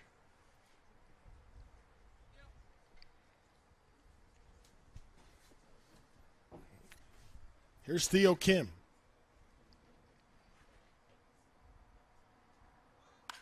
Nice piece. And of that ball right is there. ripped. That one into right field. Haverkamp gets the third. Great piece of hitting right there. That's what I've been wanting to see out of Theo Kim the entire time, knowing that he has this in him. And being able to put a great swing, RBI, and that's game. Yeah, the second hit of the day for Theo Kim ends up being an RBI. So 4-0 West defeats USA here in effectively the third place game. Our championship game is coming up. It's going to be a 1:55 start time. So we'll be back with you in a half hour from right now when the Central takes on California. For my partner, Dimitri Young, my name is Trent Rush. This is the 2022 Perfect Game Underclass All-American Games on Perfect Game TV.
It is the championship game of the 2022 Perfect Game Underclass All-American Games here on the campus of UC San Diego. We're at Triton Ballpark for the Central in green against California in black. Earlier today, we saw the national team get a win over the East, 8-5 before the West just got a 4-0 shutout win over USA. But these are the two best teams yesterday, and here they are meeting in the championship game here this afternoon in San Diego. My name is Trent Rush, being joined by two-time MLB All-Star Dimitri Young. And Dimitri, we have seen good baseball all day, but these are the guys we have been waiting on. And now Andrew Johnson, the right-hander from Orange County, San Juan Capistrano, will get things going on the mound for California. California, the home team today. The visiting team is the Central, and the first pitch is upstairs. On the batter, Drew Rogers. Yeah, we've watched two games so far, and they've both been action-packed. And these are the stars of the show right here. Central, who ran through the East and the West yesterday, and Team California, who took care of, Team USA and the national team to get to this spot today. And both teams been very impressive. And this is going to be a battle right here. You'd like to see best of three, but, you know, that's not going to happen. So this is the next best thing, playing a full 9. Here comes the 2-1 pitch on Drew Rogers. Georgia Tech commit. Hot shot gets through third. And a big turn there from Rogers, going to turn for second base. And he'll get there standing up as that one gets away. So right away, a hot shot double. And Rogers is on here to begin this game. Yeah, that ball was absolutely scorched down to the third baseman, and, yeah, that ball got under him. So now we're going to see the pitcher pitch. So now he's got to get out of this inning, something that he didn't create, but he's on the mound, and he has to handle the business. Yeah, the test coming early here in a championship environment. This is it's close to a regular baseball game as you're going to see in a showcase-like setting like this. 9-inning baseball game. If we're tied, we may end up playing extras. It'll depend. It's kind of like spring training rules. Want to make sure everybody gets their work in. As that one is skied into foul territory back behind first base. Tough sun as that one ends up in the dugout anyway. And we talked about the sun earlier not being a factor early. It was in the left fielder's face, but the way that the sun is now, it's over our left field, over the my left shoulder here. Basically, it's in the first baseman's face. And the thing about pop-ups, and this is what was told to me and had to practice it, is get the ball in the sun early, because you get the ball in the sun early, guess what? The ball comes out. As opposed to trying to keep away from the sun, the ball's eventually going to get in the sun, and most times it's on the way down when you're trying to catch the ball. So that'll be something that Tommy and I'll be practicing when we get back to Camarillo. There's that big curveball for strike. Runner on the move. Effectively a pitch out. Toss over to third. And a good throw behind the plate. That was not smart base running at all. Too early in the ball game, and you have a left-handed hitter up, giving the catcher a clear view of everything that went on right there. He sees the guy run, whoop, bam.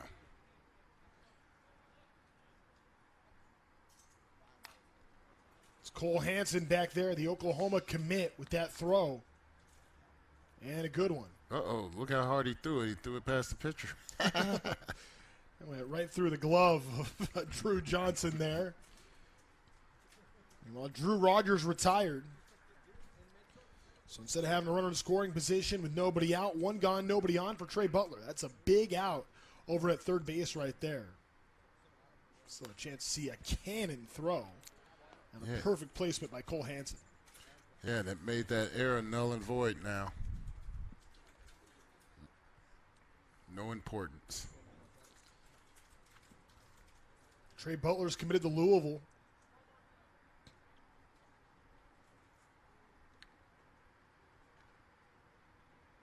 Choking up here with 2 strikes. Here he goes.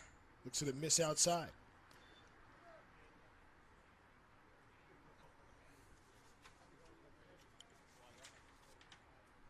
5'8", 165 pounds. From Chicago, Illinois. 3-2. Right back up the middle. That time fielded cleanly by Johnson. And a toss over to first base for the second out. We didn't get a time going from home to first, but that was a very impressive run for a ground out to the pitcher. He was a step from making it to first base. Drew Johnson committed to USC. The throw back to him, he just missed it. But that time tested defensively and fielded his position well. Son of a college golfer and a college basketball player. His parents, Matt and Andy. Son Drew with very high ceiling here in the baseball ranks. Fly ball over to third base.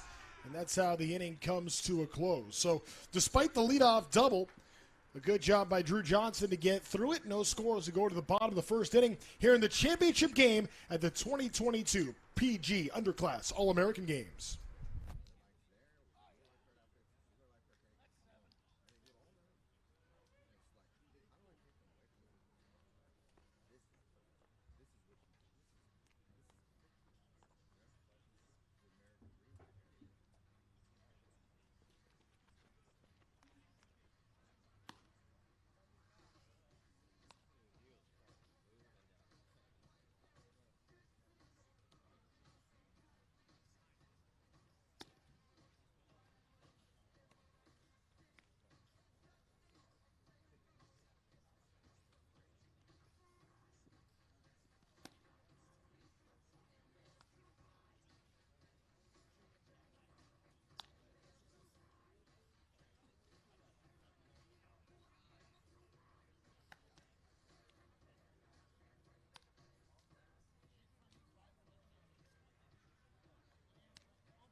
The home team, California, will get a first chance to hit here in this championship game.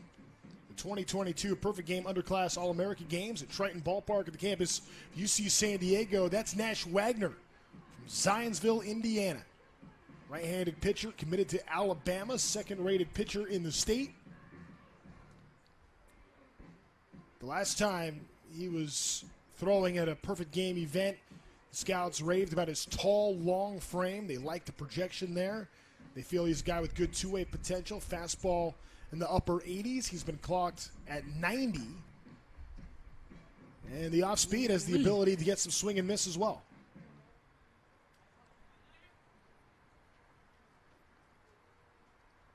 And boy, will he be tested right out of the gate. Elijah Clayton going to lead things off. Derek Curiel's on deck. Noah Franco, top pitcher in 2025, or top player in 25. Curiel, the top player in 24, and then Dean Moss in the cleanup spot. So, boy, those top four really tough for California. First pitch on Clayton. He looks at that one, missed down and away, 1-0. And Elijah Clayton, Oaks Christian High School, him and his dad and brother Royce Clayton Jr., they won CIF championship for Division III at Oaks Christian. And Elijah was, as a sophomore, named the Player of the Year for Division III, so he was all CIF Player of the Year,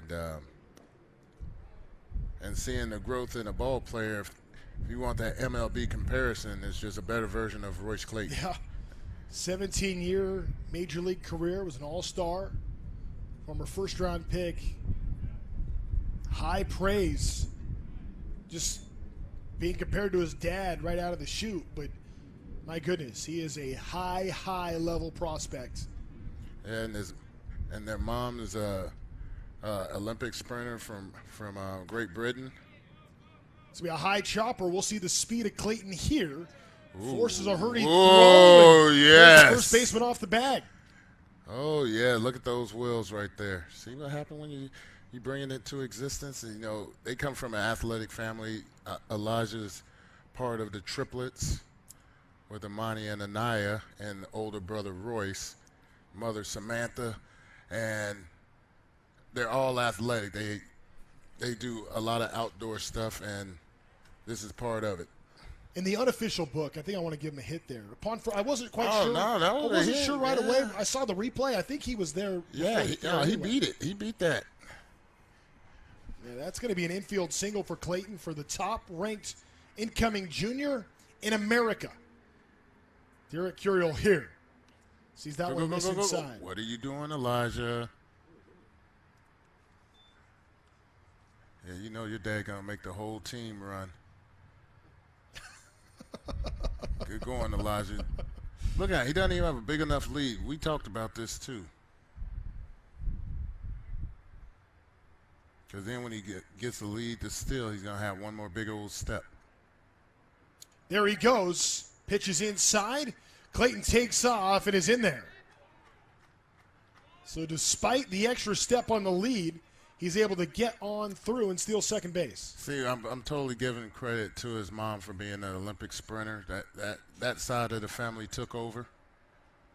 You know, him getting a single, actually making contact, that was his dad, but the mom, her genes showed up the rest of the time here. Scoring position here and speed at second base as Curiel takes that one up and in. Curiel, again, the #1 player in America for this class, 2024, committed to LSU.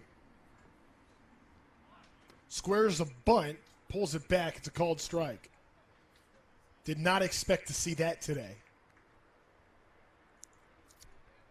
And as good of a hitter as he is, the scouts rave about his defense. Great range, good jumps. 3-1. Ground ball right back to the pitcher. Tough to handle. That's going to be an out over at first base as Clayton advances to third. Hey, and you know what? All in all, that was a great at bat because he wound up moving over the runner. Of course, you want him to drive the run in, but look who you have hitting right now. So you got this star-studded team. Sometimes you got to play a little ABC or Cardinal baseball or the Dodger way or whatever it is your organization does. It's the ABCs of baseball. And Noah Franco now, the #1 player for the 2025 class, steps up. Mississippi State commit from IMG Academy. Southern California native.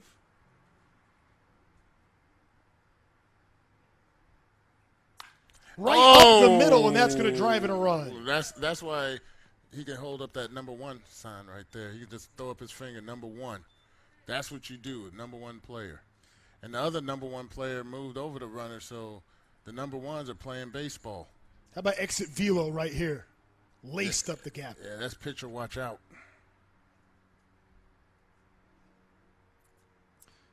Oh, by the way, here's Dean Moss, the #6 player in the nation.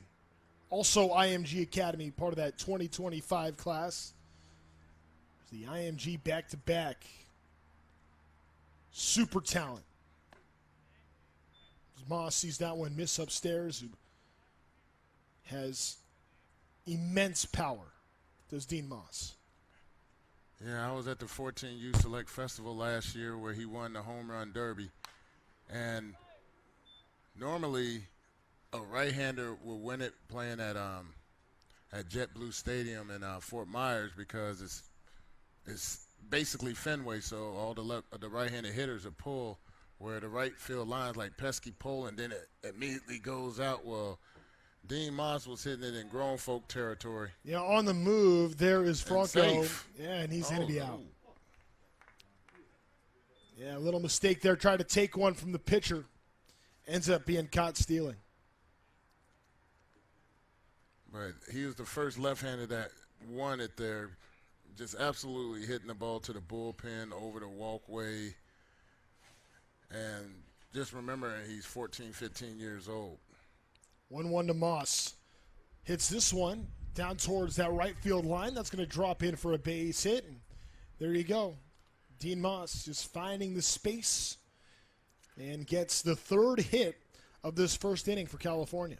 And right there, he got jammed on that pitch, but if you looked at the swing itself, that's a home run swing. So had he got that on the big part of the bat, it might have been hitting those construction vehicles back there past the shrubbery. La Jolla Country Day is a high school that is just on the other side of the train here that you see above center field. And that's where Matthew Priest goes to high school, right across the way here. I mean, about a tenth of a mile. He's committed to Stanford. Here he is with a 1-0 count as the number 5 player in the state of California for this class, 35th in the nation. Wow, you would think if you lived in this area that you would want to go to one of the San Diego schools just so you can live in this kind of weather. And for people that are living where it's hotter than God knows what and the humidity is going through the roof. That's Moss on the move. Throw gets away, and Moss will be in there safely. You have every right to be mad at us for talking about how great the weather is in San Diego and Southern California in general. You know, you're right near the beach and not too far from the mountains, so you get the best of both worlds.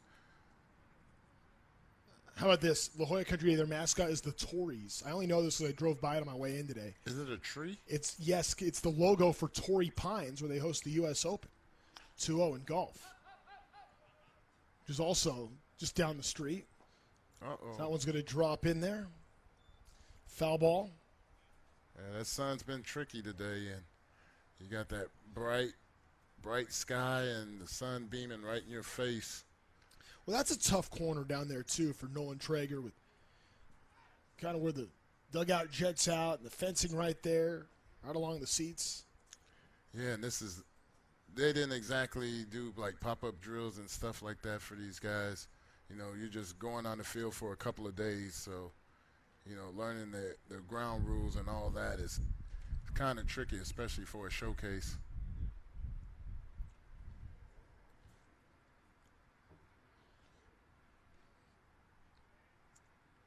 Here's the 2-1 on Priest.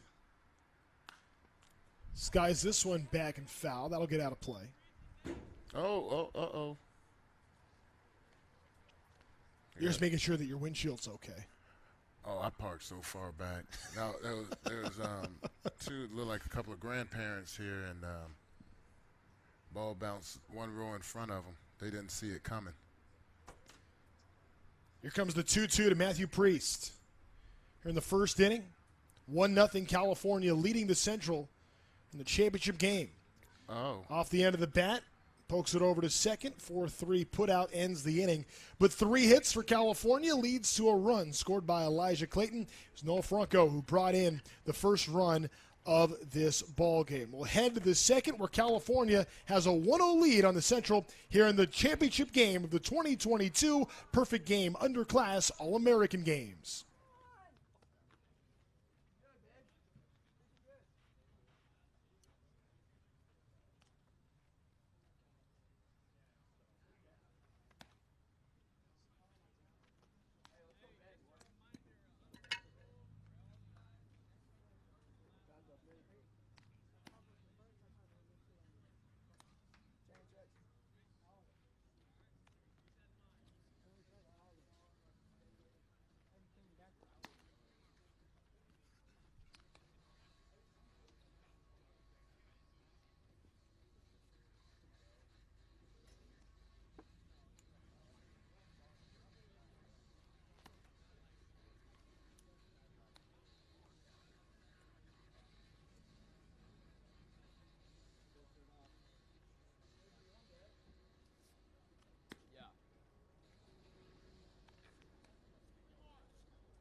Drew Johnson back out for his second inning of work here at UC San Diego. We're at Triton Ballpark, where the USC commit will get set to work first against Eddie Peters of the Central roster. Down by a run is the Central team. Top shortstop in the state of Minnesota.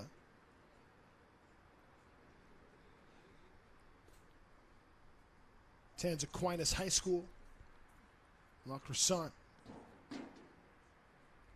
Minnesota, as that one misses up and in. All right, if he wasn't awake, he's awake right now.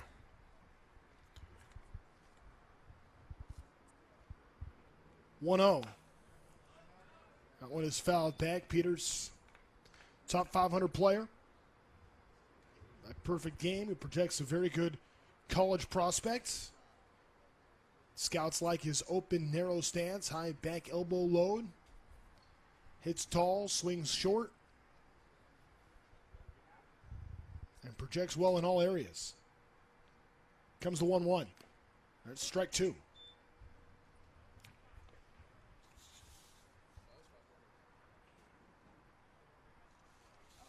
We've seen Peters display pretty good bat control this week. Had a base hit and scored a run yesterday. 1-2. Goes after that one. Fouls it up and out of play.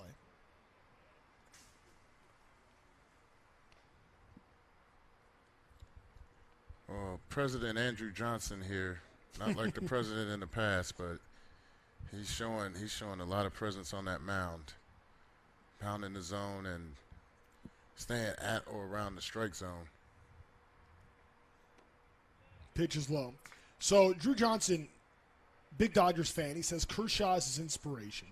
Loves the way he handles himself on and off the field, how he handles family life. But he says his favorite player is actually Fernando Tatis Jr. He goes, how can you not love that guy? Has so much fun all the time. And even for the rival Padres, he goes, man, I still love watching that dude. And then he goes, he also has the most drip in MLB. He was always smiling. Well, yeah, I mean, hard to argue. Not much of an argument. He wins. And he's able to back it up. I'm talking about Tatis Jr. You can't do all of that without having some actual playing ability. You know, you have guys that got all the flash, but, you know, their baseball game is not there. And it's like you bring a negative attention to yourself. Play the game hard, play it right, and you establish yourself, then you can do whatever you want.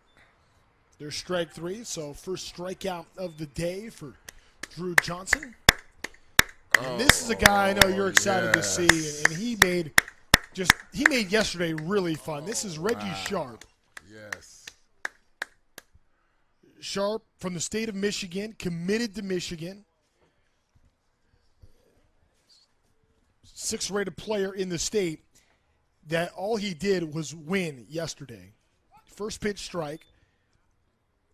Yes, he was an action machine yesterday. Clutch base hits, stealing bases, 2 bases. Nothing in 2 here. Yeah, Sharp. In the first game he played in, drove in a run, stole 2 bases. Then in the second game, he had an RBI double. How about that? But goes down quickly here on 3 pitches. Sharp is retired. Oh, and here's another one. Carson Luna. Oh, good. Luna from Houston, Texas.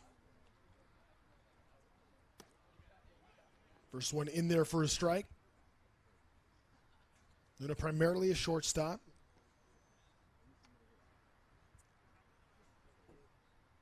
6 foot, 165 pounds. Look at that pitch of strike. Boy, that had some nasty bite to it.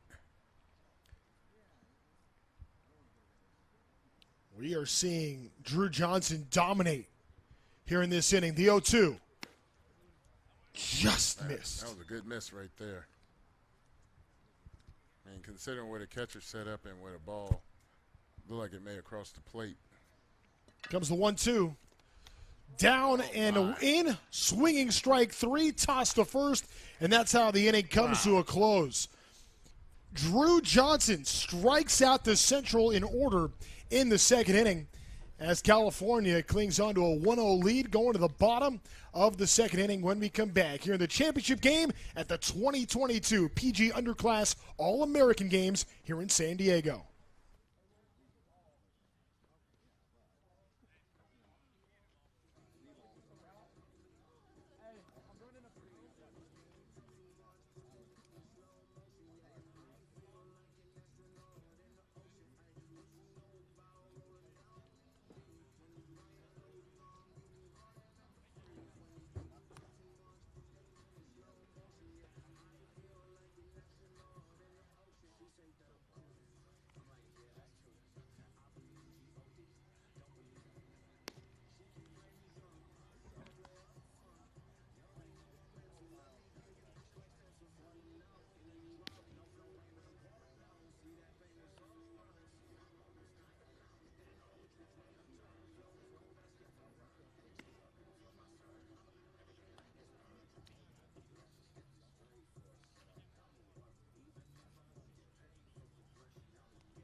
Bottom of inning number 2 here at the PG Underclass All-American Games. It's the championship game between California in black, Central in green.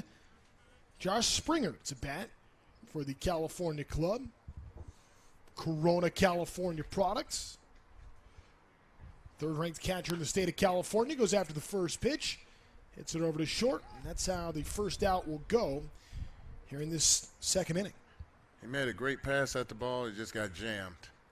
You can see the actions of his swing. He has a good swing. That ball just got in on him for that first pitch. Nash Wagner gave up 3 hits in the first inning. Ended up leading to just a run as Ben Rayland come up. Ryland from Orange Lutheran High School. Whose high school is that? Yeah, that's the same as Derek Curiel. We've seen a couple of guys from Orange Lutheran as well. Ross Clark, we saw pitch yesterday. How about the guy talking? Oh, me too, yes. Hey, Eric Borba does a great job with that program. Often the number 1 team in the country comes the 1-1. Now 1-2, and you can understand why. Son Casey, one of the best, the class of 2023.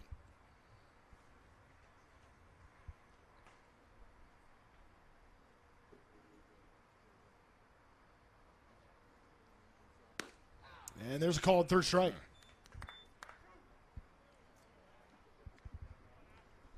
Matthew Champion of Laguna Niguel to bat. Matthew Champion had a nice day yesterday. Drove in a run and scored another. Second game yesterday to help his team get a victory and advance into the title game. Able to beat the USA squad that we saw earlier. 0-1. He wasn't too bad on the mound yesterday either. Yeah, I thought he was great pitching.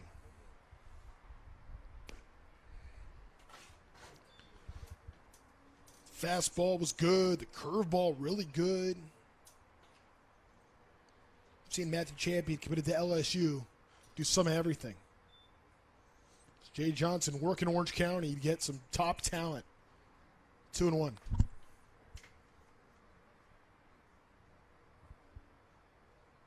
Some respects, maybe 2 top of talent. Champion 65th overall, according to Perfect Game. In there for a strike, 2-2. And he had to turn back and ask the umpire, where did he get that pitch? Here it comes. In the dirt.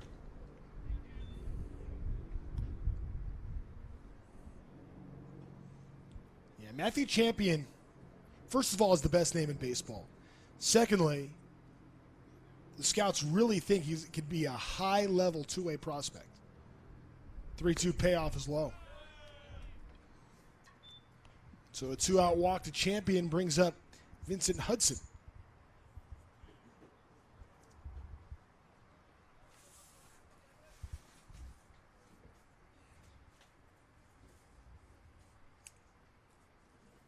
Committed to Arizona.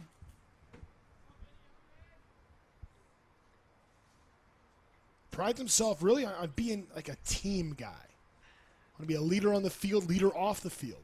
That's this kind of stuff that makes a difference. First pitch misses, 1-0. Yeah, and being a leader is not the easiest thing to do. You have to have people that respect you first and foremost. Hard hit over to short, and that's how the inning will come to a close. Gets the easy play over at second base. 6-4 on the fielder's choice is how the second inning will end. We will go to inning number 3 here with California leading the Central 1-0 here in the championship game at the 2022 Perfect Game Underclass All-American Games.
Big Boston Bateman on the bump here for California, top of the third inning with the California team leading the Central 1-0.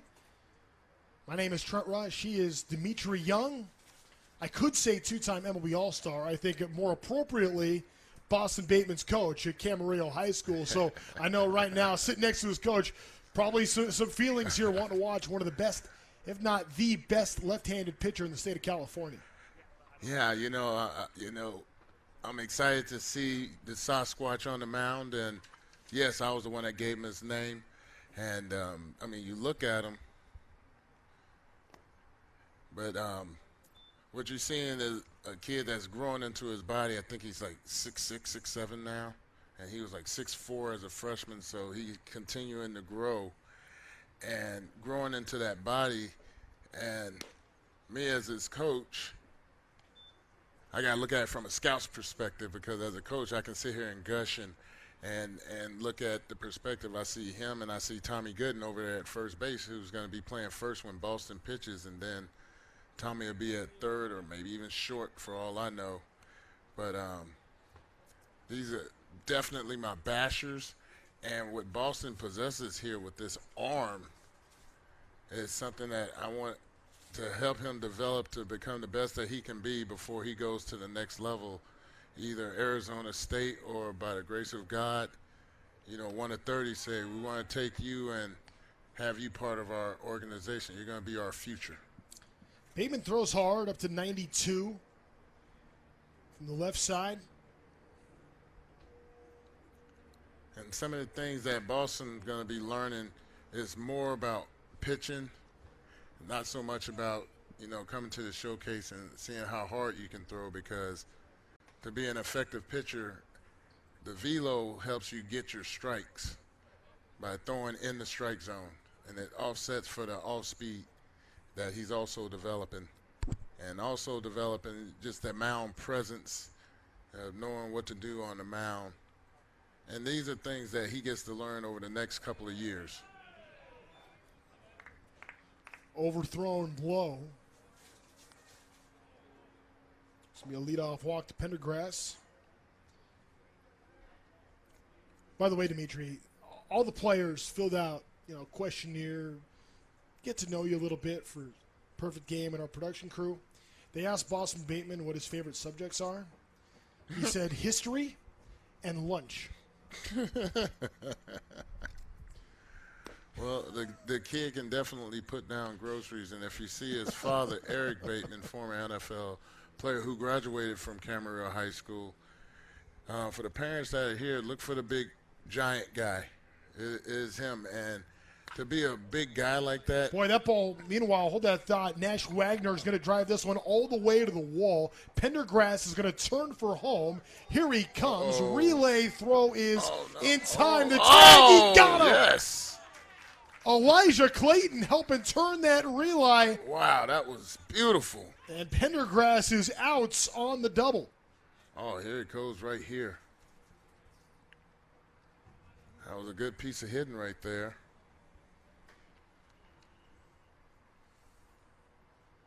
Well, Franco hits right to the cut. Quick delivery, and then the catcher making a great play. That was just a great play all the way around, from getting the ball off the wall all the way to making the out. Yeah, across the board, that was some fine baseball right there on display. The defense of the California team to take away a run from the Central. That would have tied the game. Clayton being tested again, scoops it up, throw on the run, on the money for out number 2. Boy, you're right. He projects as maybe a better version of his dad. He's got a chance to be that. Oh, yes, he does. And Elijah likes to focus on the hitting portion, because the fielding aspect comes so naturally to him. And he's a complete ball player. We've seen him run, we've seen him throw, we've seen him field. And the thing is, he's going to hit. He hits. It's Trey Snyder.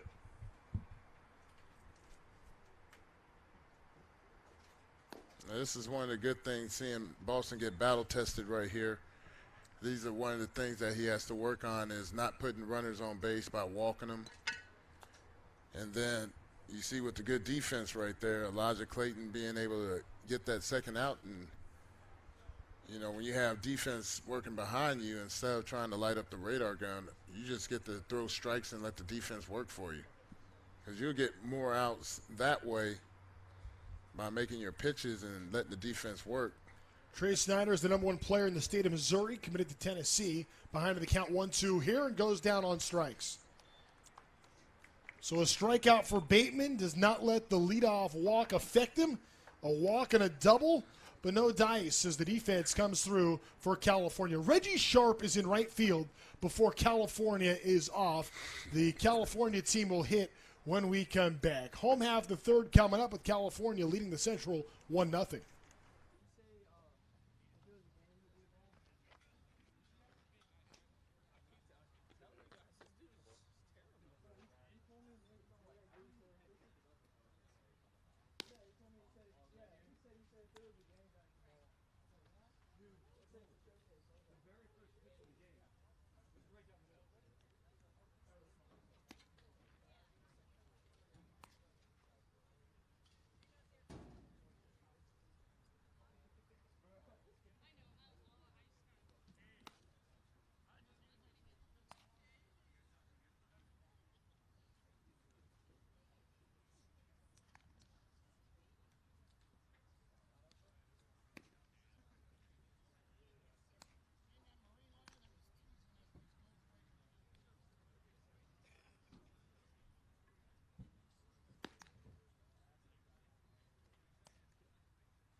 It's Andre Wood set to pitch here for the Central as we go to the bottom of the third inning.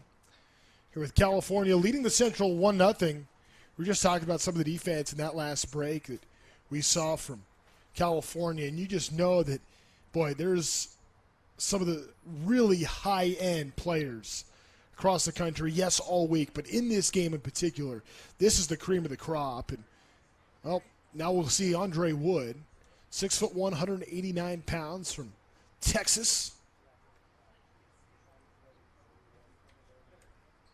Fastball changeup's his best pitch.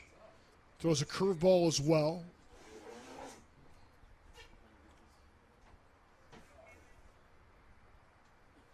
This is Applefield leading things off. Looks at the first pitch, miss, ball 1. Yeah, watching Applefield hit yesterday and just looking at his stance, he's in a nice, slightly crouch, but he's standing upright to get those hands through, be able to display power. And as he gets bigger and stronger with that kind of swing, he's going to be hitting a lot of them. In the 5th game of 6 yesterday, he had a huge triple and then backed it up. Then in game 6 by throwing out Woodward with just an absolutely perfect strike to second base. So he has shown many of his tools here this week.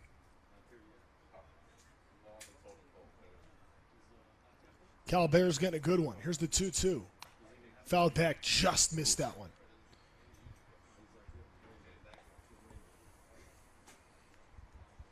You gotta love these power versus power battles.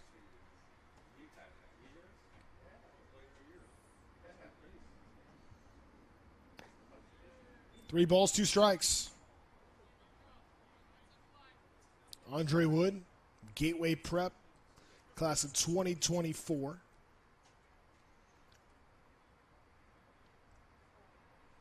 Scouts like the command he has with really all 3 of his pitches. He also catches. 3-2 is driven, but that's going to be picked up over there at second base. Looked like that one had gap written all over it. Sharp takes a few steps back and says, nope, I got you. Making his presence felt, talking about Sharp.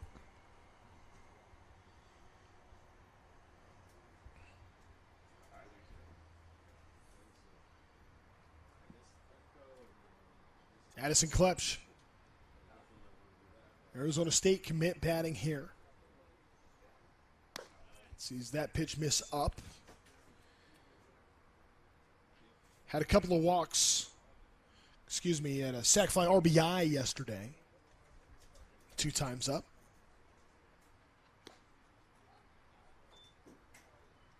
That was a good fastball. That's a good location right there. Enough to be a strike, but not enough where I can do some damage with. So that's good for Klepsch to take that pitch.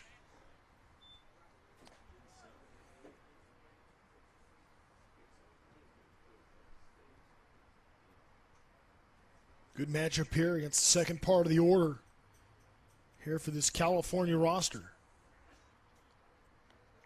A little a-traditional in the sense of it's not like it's, 9 guys on the field and you just roll through that 9. For the California team, I have 15 in the lineup. It's cut on and missed. Yeah, he took a man hack right there. It was definitely in the hitter's count, 3-1.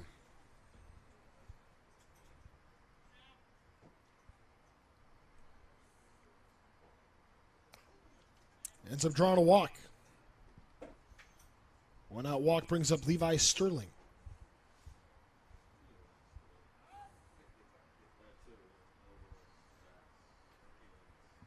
Sterling, a SoCal guy from Los Angeles, Notre Dame Sherman Oaks.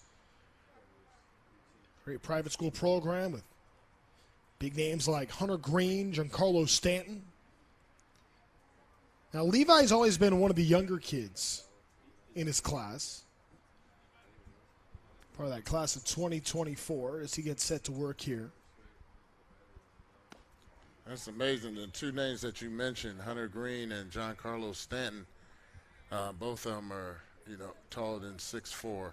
And I'm looking at Levi Sterling's bio, and he's 6'4". So I guess the only way you can go to that school is you have to be 6'4" or taller. So Sherman Oaks, people ask, where are the trees? No, they're on the baseball team at Notre Dame. Sterling committed to Texas.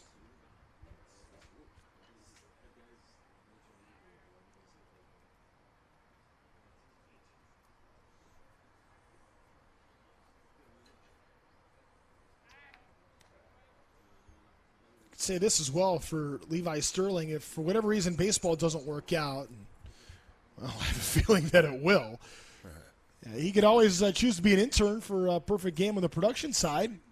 He's very interested in that. Broadcast news, his favorite class. It's a ground ball over to third base, flip over to Sharp at second, delayed toss to first, and that's an inning-ending double play. So the 1-out walk, no problem, as Andre Wood gets out of it unscathed. We've played 3 in San Diego. It's California leading the Central 1-0 as we head to the 4th here at the 2022 PG Underclass All-American Games.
Boston Bateman back to pitch for California.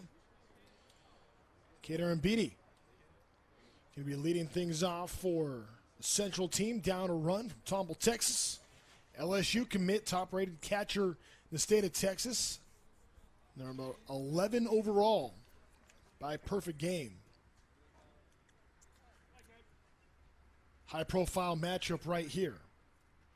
One of the best California arms against one of the best Texas bats.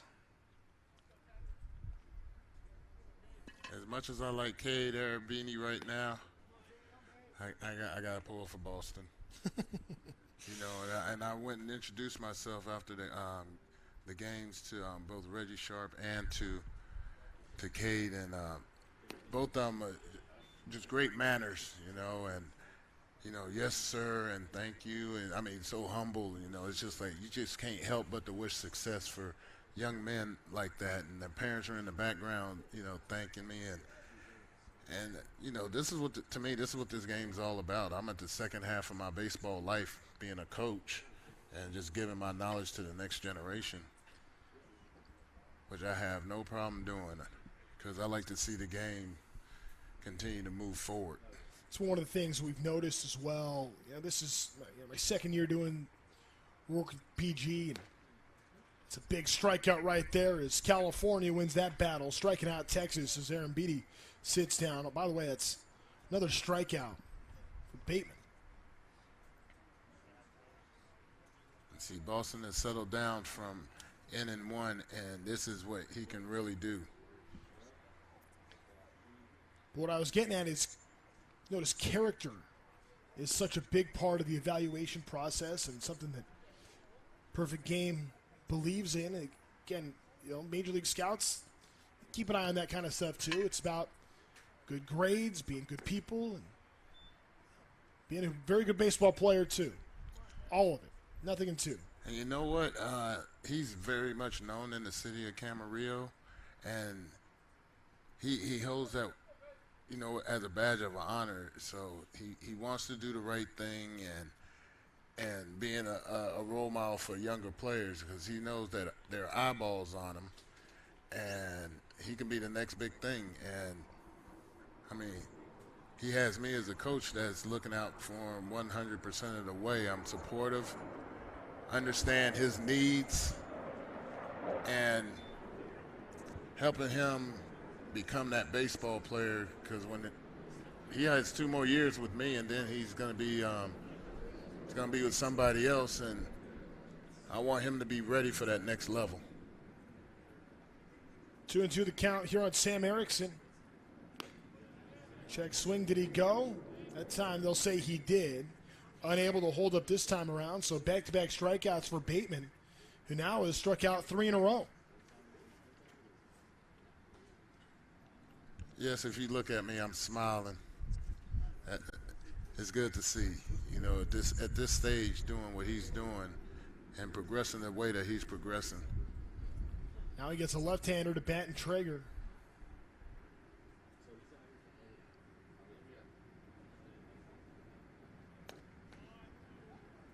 In there for a strike.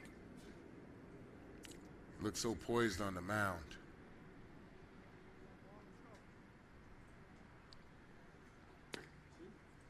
And 2 quick strikes. Boy, for Boston Bateman, you can see when things are going right, they're really going right. This is someone I had to kick off the field. Strike 3. Boston Bateman strikes out the side in order. 4 straight strikeouts. Great job. For Sasquatch. Sasquatch. Awesome job. See you at home. And the seal of approval from his coach. Bottom of the 4th coming up with California, leading the Central 1-0.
First pitch on Jake Lavin is in there for strike one as we continue here in the bottom of this fourth inning. 0-1 the count with no outs, just getting going. 1-0 lead for California, trying to build on that. Meanwhile, my partner, Dimitri Young here, still beaming after the performance he saw from his ace in Boston Bateman. 1-2. Yeah, I'm in cloud nine right now. And then get to watch Tommy Gooden hit this inning.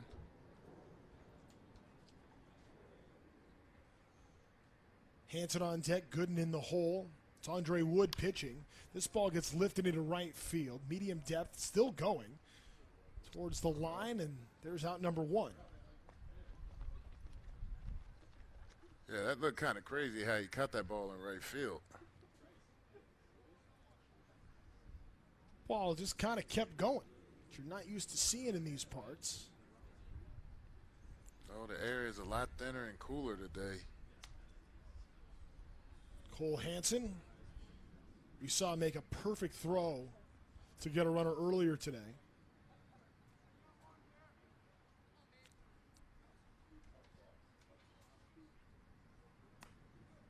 Runs inside.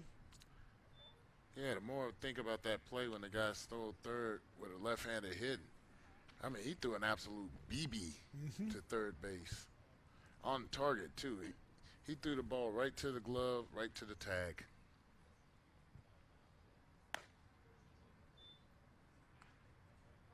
Two balls, no strikes.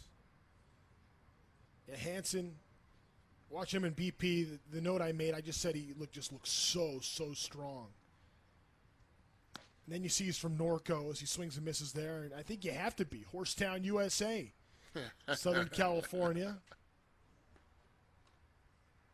Being tough is part of the culture in Norco. 2-1. Now 3 balls and a strike. He definitely has great plate discipline up there. I've watched him the entire time we've been here, and, you know, he's not going to waste a swing if he doesn't have to. And that's going to be a 5-pitch walk. So Hanson is on. Yeah, you can see he understands the zone well. It's Tommy Gooden, Camarillo High School batter. Step in from that left side to hit with 1 out and 1 on. Now, Tommy's strength hidden is that left center field gap. He has a tendency to want to pull, which is not a bad thing. He just missed that pitch right there. He looks like he's staying through the middle. But he is absolutely ferocious to the opposite field side. And he can definitely pull and drive the ball. But Tommy at his best, he's looking at driving that ball over the shortstop's head into that left center field gap. And he has enough speed where he can hit a triple. And he hit 2 of them for me last year, and 1 of them going to left center field at our high school field. Well, if he pulls one down the right field line into that little Bermuda Triangle back behind the facility here. That might be an inside the park homer with Tommy running. Yeah. I'm just kidding. There'll be a triple.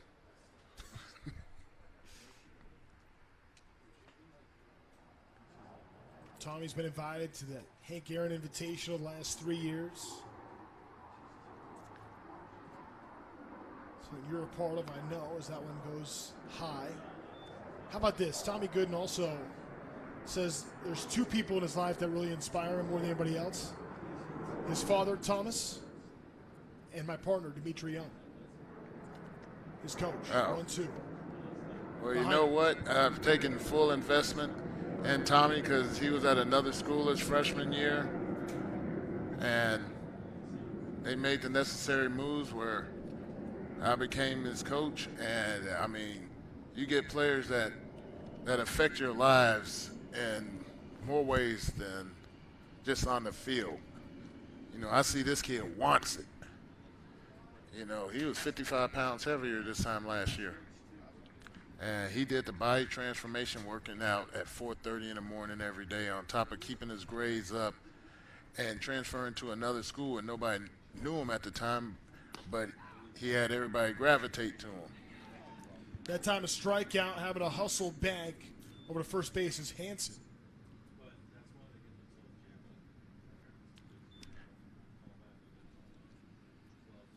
Brings up Elijah Clayton. I've already seen Elijah Clayton get a base hit, steal a bag, come around to score, make a fine play at shortstop, and on top of that, make a throw on the run and a relay that was spectacular today. So Elijah Clayton has done a little bit of everything. Yes, he has, and like I said, he also used to switch hit. You know, I'm gonna let that cat out of the bag, and he wanted to solely work on that right side to get it just right before he wants to. I don't think he's gonna want to switch hit now. I mean, he's got enough game on this right side where, I mean, if he switch hit, it'll probably take away from him now. Because he's really transformed into the better Royce. That's what I'm gonna start calling him. Runs faster than Royce. Better arm than Royce. Definitely a better bat than Royce. Royce is going to come head up to this booth here in a second if you keep talking, Dimitri. 3-0. You know what? I would be. He's proud of his son. Oh, he knows it too because I always tell him that. He hears it from me, and Royce always be, oh, you know, he just got to pay attention. He just needs to do this, and just like every other kid that becomes a man, and they start picking up more and more things. And we got a big zone going on here. Yeah, that's called a strike. Clayton's got a pretty good understanding of the zone. Well, that strike three that was on Tommy at 3-2. You know, I was like good at. Couldn't say good at bat because it was called, but you got to deal with the umpires just like you deal with everything else. There's ball 4, so now Clayton is on.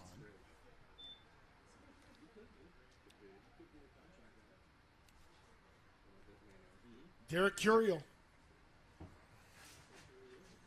top-rated player for this class in the country. I'm not going to look. I should look at the monitor because I get a better view, but I want to watch it live.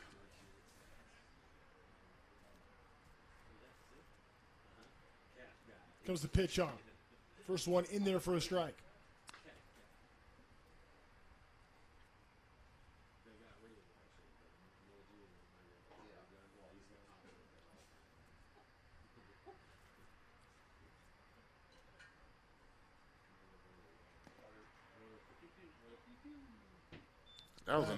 That was an amazing take right there. The way he just looked at it, there was no flinching or anything.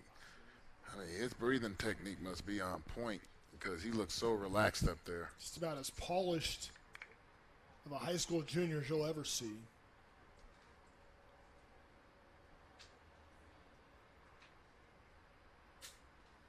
Here's the 1-1.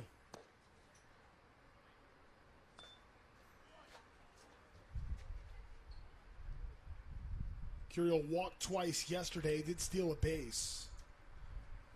Was able to advance a runner, which led to a run coming in. His last time up earlier in this game back in the first inning. Here on the 4th, still 1-0. Runs in. 3-1 now. The reason I'm quiet is because I'm sitting here focusing on this young man's at bat.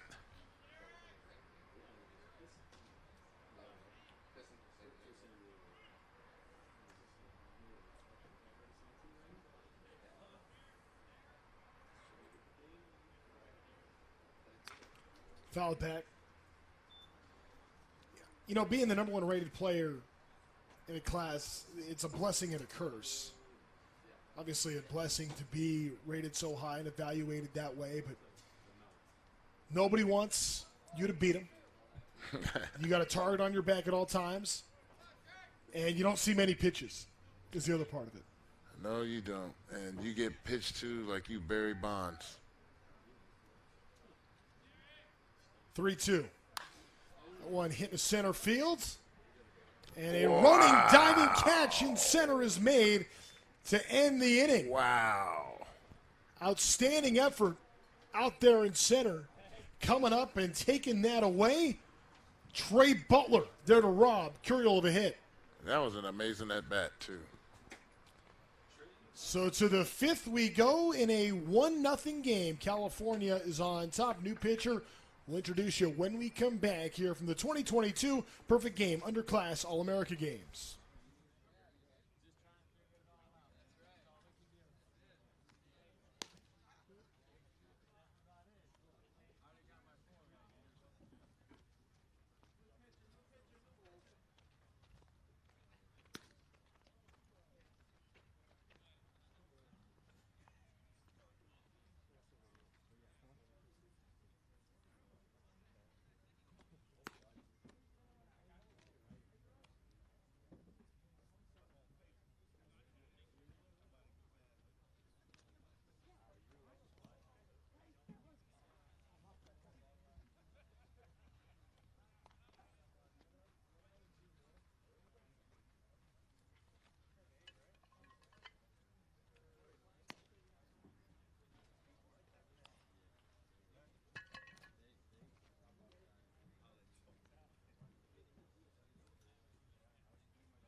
The Texas Longhorn commit Levi Sterling out of Notre Dame. Set the pitch here in the start of the fifth inning. Here in the final game of this Perfect Game Underclass All-American Games. This is the championship bout between the Central team and California. California with a 1-0 lead. Seen Sterling hit already today, but he's got a fastball that at the last event he was at topped out around 88. Comfortable slider, changeup as well. Mostly those three pitches we'll see today as Drew Rogers fouls back the first one. That was an absolute ferocious swing right there. Just a no-nonsense kind of hitter. It's Drew Rogers. Yeah, he's that size already. Imagine him in 2 years. Committed to Georgia Tech. 0-1. Looked at it inside. Baseball family. His father Travis played at New Mexico State. Brother Will's at Arizona State. That's his inspiration. 1-2.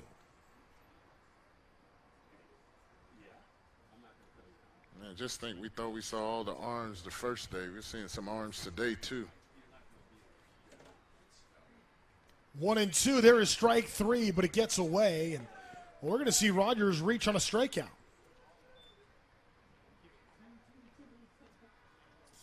Meanwhile, thanks to Boston Bateman, and now coming in is Sterling. That's the fifth straight Central player to be retired on strikeouts.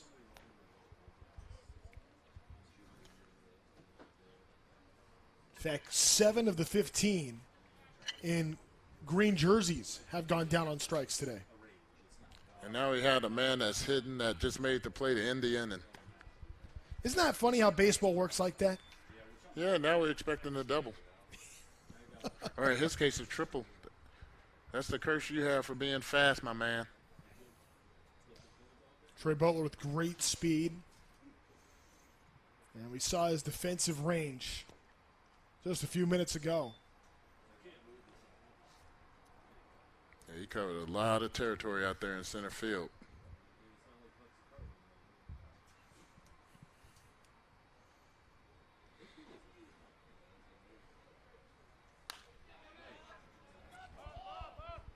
Fouls this one back behind third, playable and caught.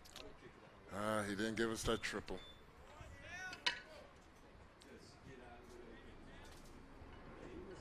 I like the self-scout that Trey Butler did. He goes, can get great reads on jumps in the outfield and covers lots of ground. That's a pretty accurate self-evaluation right there. Yeah, that was. You know, sometimes you got to be honest with yourself, and he was honest. This is what I can do. It's not bragging. It's just what it is. It's not bragging if you can do it. You're right. Uh-oh.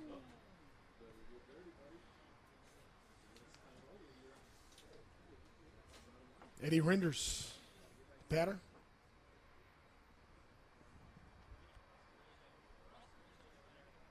Go to Kent State, little jam shot. Easy out.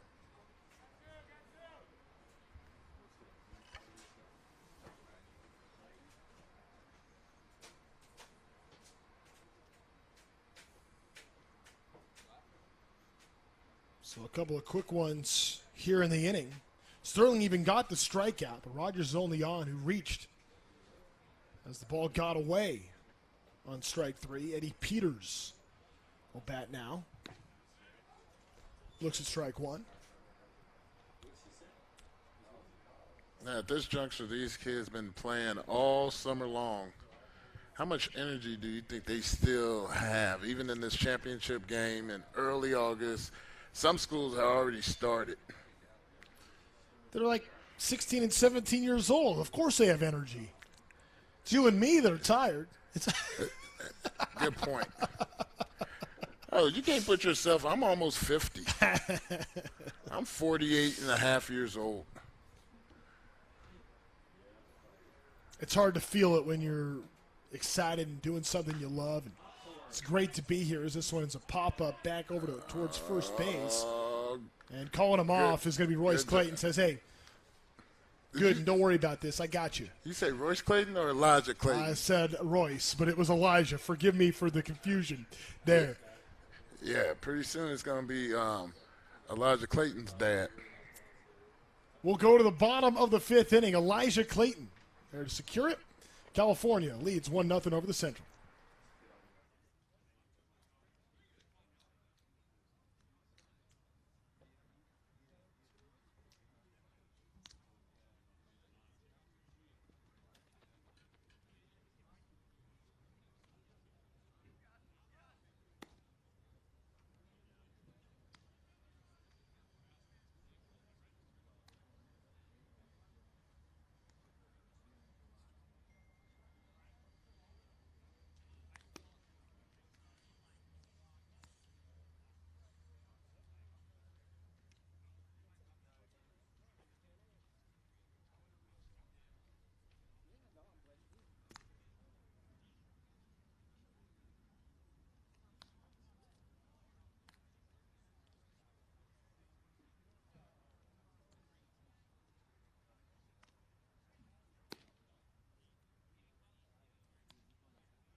Bottom of the fifth coming up for California. Top-rated player in the 2025 class, incoming sophomore Noah Franco. Drove in the only run of this game so far. He'll lead off here as Kyle Lockhart gets set to work on the bump. Yeah, that was a great piece of hitting that Noah Franco had last at bat with the infield in. Runner at third base, just a nice piece right up the middle. Looks at that one in there for a strike. Lockhart, 6'2", 275-pound pitcher. It's Franco, 6'3", 185. You see that big old frame.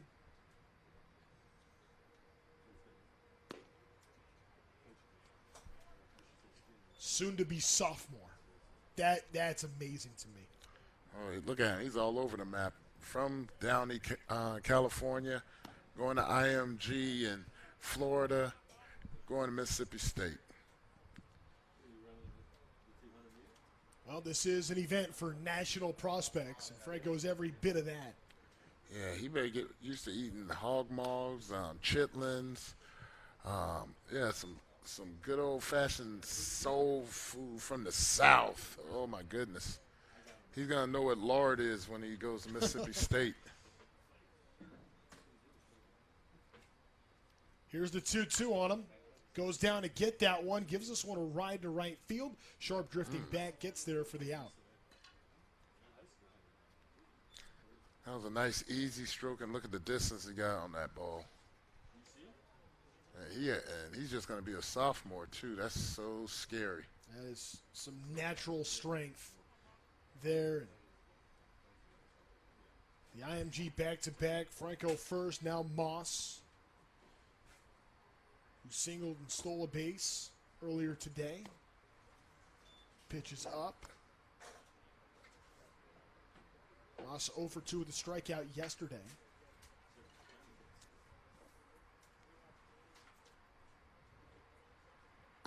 Based on what I have seen here at this event, if there's one thing I've learned is the IMG class of 2025 is a group that I do not want to have to face at any point if I'm a high school coach.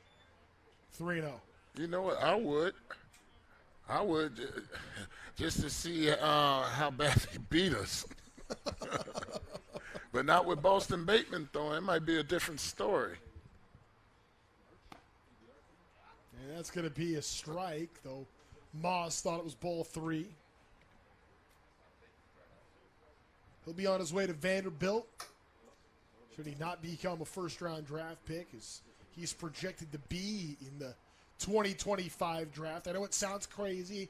I know it sounds early, but these are the projections. And then in about 3 years from now, you're going to come to me and say, oh, yeah, you told me so. Yeah, his swing, oh, man, so powerful, so strong. 3-2. And there's ball 4. He just had to wait a sec. Now Moss is on with 1 out. And just think, he's more than just power. He'll also steal on you. He got great defense, great arm, knows how to play the game. IMG's over there building a powerhouse. Matthew Priest now. I think the scouts hit the nail on the head with this one. They just say it's just a fun player to watch play. It's Matthew Priest. Goes after the first pitch, hits it in the shallow center field. And that's going to be out number 2. Yeah, he was ultra aggressive, just got in on him a little bit. Hitters that are like that like swinging at the first pitch, I highly encourage it. Because most times when you get like that, you're able to learn how to calm yourself down. Like, okay, I can't be jumpy at that pitch. I can be jumpy at that pitch.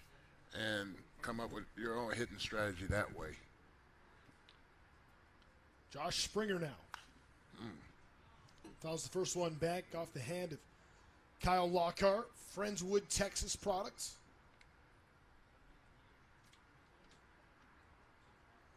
Right-handed pitcher, switch hitter at the plate. Here's Springer.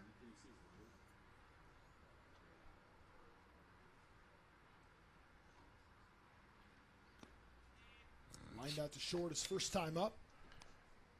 Dean Moss is a little froggy over there at first base. I was thinking he was going to go. He kept hopping along down the line. I think he's trying to time the pitcher. That ball is ripped, and that's going to get through to left field. Moss is going to turn but hold it second. And that's going to be a base hit for Josh Springer. Oh, my, that ball has some teeth. That ball has some teeth right there. They call it the hot corner for a reason. That ball has some sizzle. 2 words, exit velo. Ball was ripped. Extremely hard. Or paraphrased, hard hit. Yes. Works the same. Yes, hard hit.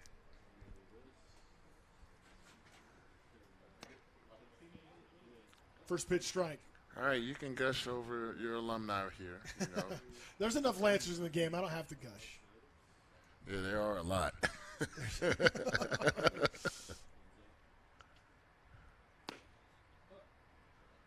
one just missing. I'm like, these are the teams that I like to come down here and play. You know, I want my program to see other programs, regardless they're public school or private school, you know, what it takes to win. Ben's the 15th ranked player in the state of California, according to Perfect Game, 88 overall. Number 3 is a second baseman in the state. Scouts like his smooth left-handed swing, quick hands. He's agile up the middle.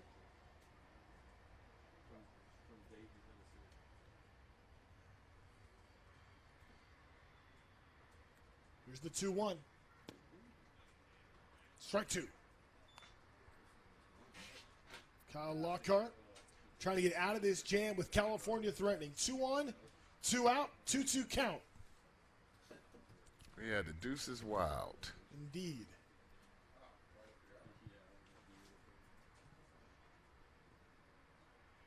Here it comes. That's going to miss. Ball 3.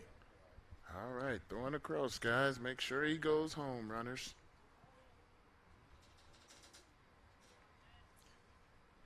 Yeah, everybody will be moving here. Ooh. It's a flare, and that's going to get into the gap and drop in there. Wow. 1 is in and being waved around. Here comes Springer. He will be held late. Well, initially he was getting the go sign, but holds at third. Regardless, that's going to be an RBI single. What a great piece of hitting right there. You know, he just put a nice swing on the ball, mellow away. Hit it where they ain't. That's exactly what he did right there for an RBI and nice little cushy lead for Team California. 2-0 now with runners at the corners for Matthew Champion. We are the champions, my friend. You know, you said you weren't a singer earlier. I disagree. I want to hear more. I'm a singer. I didn't say I was a good singer. Oh, okay. 1-0 to Champion. Big hack there. Missed it, though. 1-1. You gotta appreciate that swing right there. You want to bust it wide open and start a rally.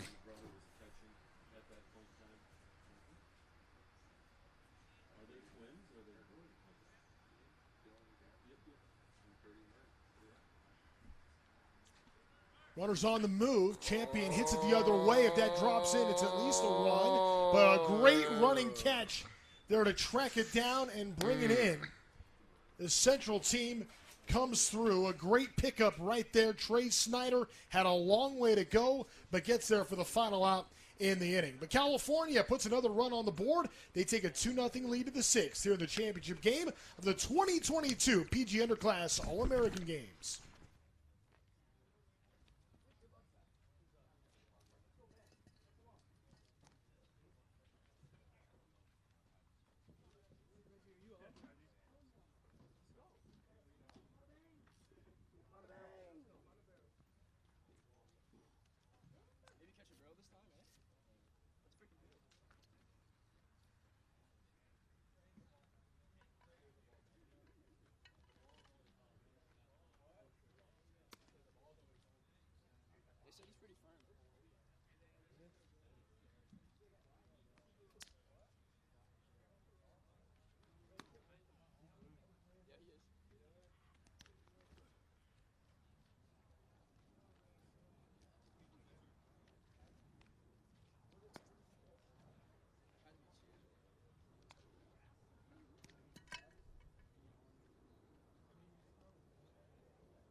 Reggie Sharp set the lead off the inning for the Central team. If anybody can be that spark plug to try to make something happen for the Central. Sharp is that. He did it yesterday a couple of times.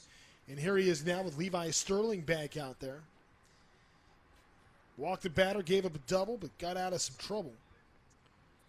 Yesterday, Reggie Sharp, he was the star of the show out here. You know, for all teams that was playing, he was the guy that made everything happen. I take that back. For Sterling, his last inning, struck out the leadoff man. Actually got 4 outs in the inning. The batter that struck out reaching. Reggie Sharp swings and misses there. Struck out earlier today.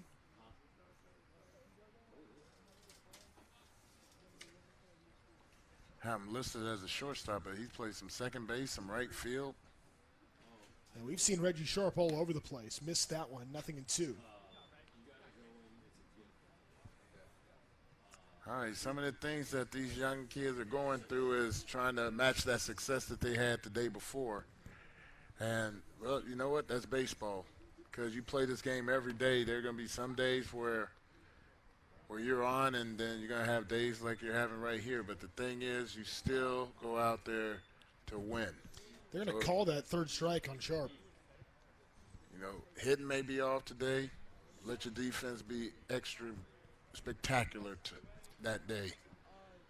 And then let your base running be good. I think Sharp has shown that. I think it's understood failure is a part of the game. And boy, we've seen a ton of success for Reggie Sharp here at this event. Carson Luna's the batter.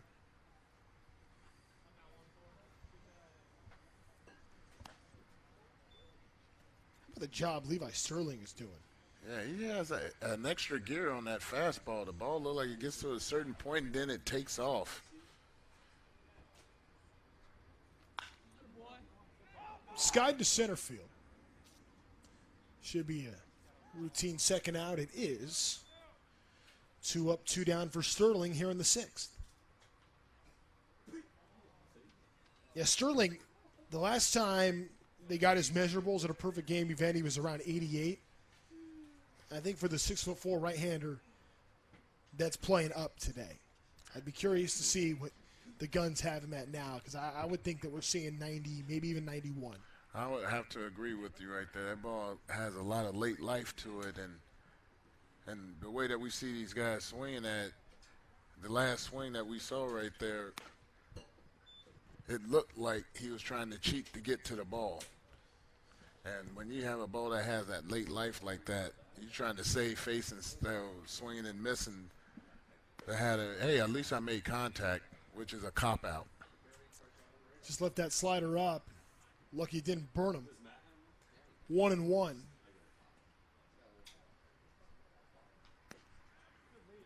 Rex Pendergrass looks at that pitch, missed. 2-1.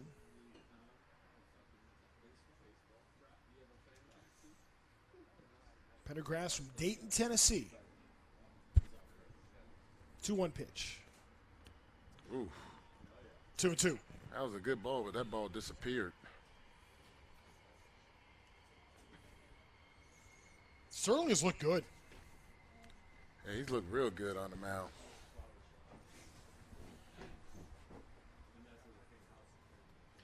Couple of strikeouts. He's faced 6 batters, has retired them all. This is the 7th. Here it comes 2-2, and there's strike 3. 2 strikeouts in the inning for Sterling. He's got 3 in his 2 innings. As we'll step aside briefly. Home half of the 6th inning is next as California looks to build on their 2-0 lead here in the 2022 Perfect Game Underclass All-American Games Championship in San Diego.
Bottom of the 6th inning here in San Diego at Triton Ballpark, the beautiful campus of UC San Diego. Vincent Hudson to lead things off as we'll see starting pitcher, one of the pitchers, Kyle Lockhart, stay on the mound here. His first pitch on Hudson. It's 0 for 1 today. First pitch in there for a strike. And Lockhart has looked good on the mound. This is second inning going and mixing his pitches up well. And this isn't exactly an easy team to pitch to here. No. This California team, they bring bats and attitude to match. Kyle Lockhart was a 3-sport athlete, football, basketball, baseball, focusing on baseball now. Brother Lyle in the Dodgers organization. Comes the 0-2. Hudson puts it on the ground. Going to test the arm over there at third base, but a good throw is made in time, and he is retired. Yeah, that was a nice throw from the third baseman right there. Way to show off that arm. Yeah, Eddie Reiners. Yeah, that was good right there.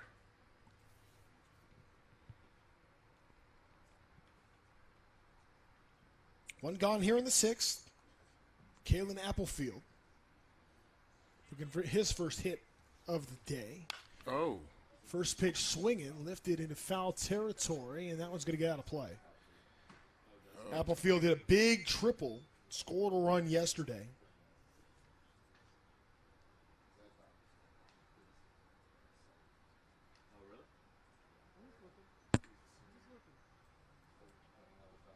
Yeah, he was ready for that fastball right there. He was just a tad out in front of it. Applefield, an honor roll student. He's got some winning in the bloodlines. Mom, a national champ from time at Cal State Dominguez Hills. 1-1.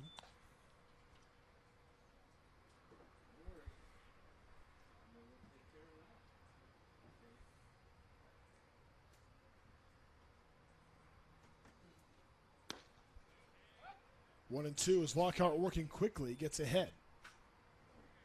I don't know if he was happy about that call, having to step out and regroup. You know, kids got to understand that these umpires sometimes they are here to mess with you. You know, they ultimately control balls and strikes, being safe, being out. And they're going to test you. They test you when you get to the big leagues. I've been tested. They call stuff 3 inches inside a strike. They want to see how you react. You just go back to the dugout, and then you start showing longevity. Of course, you're going to start getting calls. Here comes the 3-2. That ball's hit hard down the right field line. Will it stay fair? It will not. Well, with the ground that Sharp covers out there in right field, had it stayed fair, it would have been caught. I don't know if anybody would have seen it. Well, it just took him a minute to come from that corner. How deep does it go? Yeah, I'm wondering the same thing. They have a great facility here at UC San Diego, and a team room, and for the Tritons, their team facility, their building is down the right field line, but the way that it kind of hooks around it from if you're sitting back behind the plate, you can't even see what's over there. Comes the 3-2. Way inside, and Applefield is on.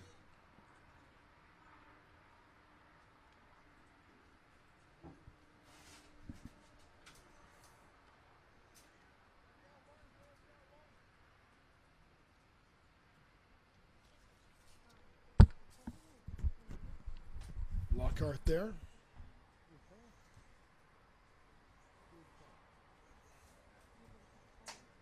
Championship game here at the Underclass All-American Games.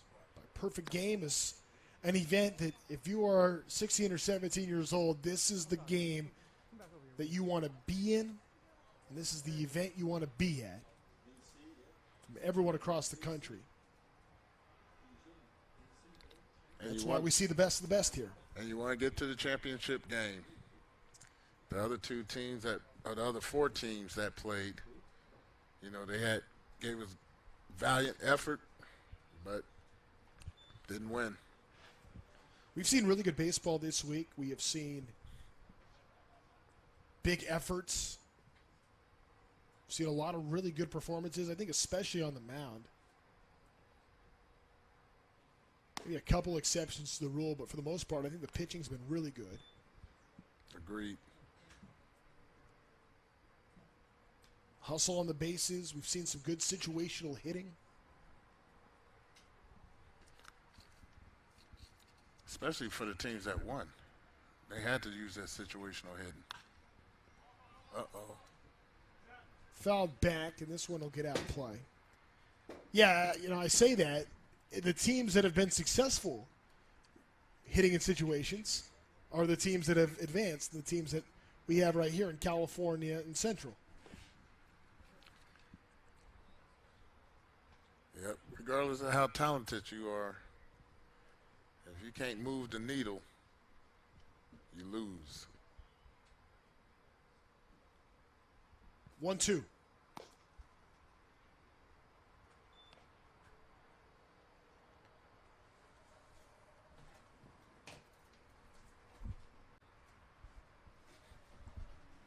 It's Kyle Lockhart looking in at three-quarter arm slot. Club skies this one to center. Second out. I actually liked the swing. Just got under it, and that was the result right there. You've been gushing over Levi Sterling on the mound. Here he is now at the plate.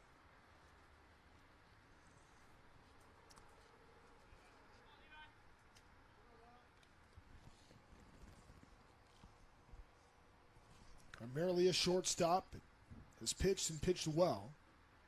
He knew a double play his last time up to end the third inning. Just missed that one. That was a good swing right there. That was definitely a swing where he was trying to hit that ball for some distance. I'll try to pad the cushion a little bit. Yeah, why not? There's still need to score more runs. 2 is not nearly enough. Ouch. Another ground ball. Good speed by Sterling, but there goes the out. And that's how the inning comes to a close. We go to the 7th inning with California leading Central 2-0 here at the 2022 Perfect Game Underclass All-American Games in San Diego.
Two 2-0 California leading the Central here in the top of the 7th inning.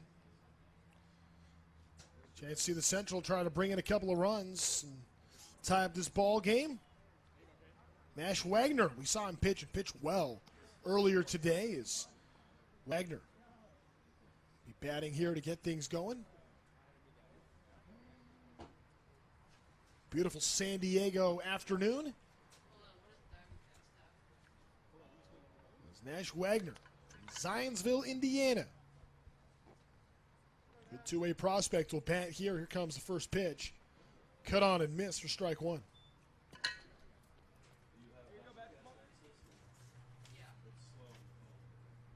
For Nash Wagner, he doubled his first time up back in the third inning. Joshua Garcia, the pitcher. A little check swing ends up being picked up over wrong line, and Joshua Garcia says, "You're not going anywhere, my friend." Well, he stood his ground, too. Built Ford tough. You know, we all know that was nothing intentional. It was just runner going down the line. You got to tag him. Baseball play.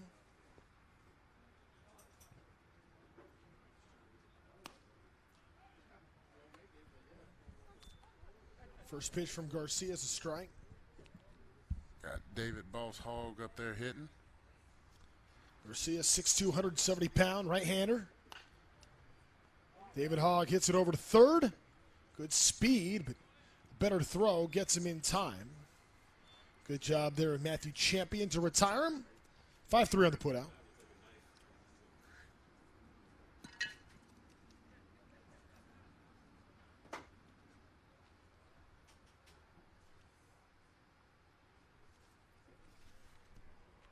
Trey Snyder, the next batter, with 2 outs here in the 7th. And Garcia from Chula Vista.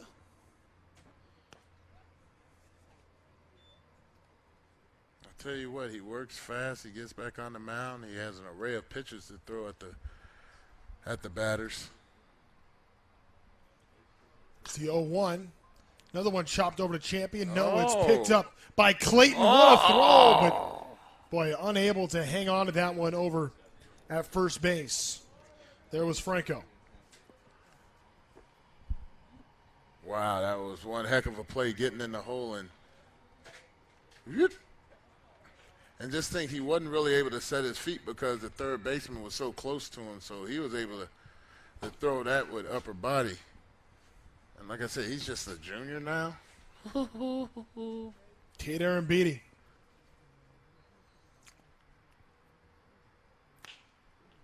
Back to Champion, diving stop, right. gets back to his feet, tossed to first on the money. Matthew Champion with a diving stop. It is stretch time in San Diego. California leading the Central 2-0 on this fine play. We'll take a short break, be right back with more here from UC San Diego, the 2022 Perfect Game Underclass All-American Games.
New pitcher coming into the game, pitching for the Central Club, will be Cody Lucio.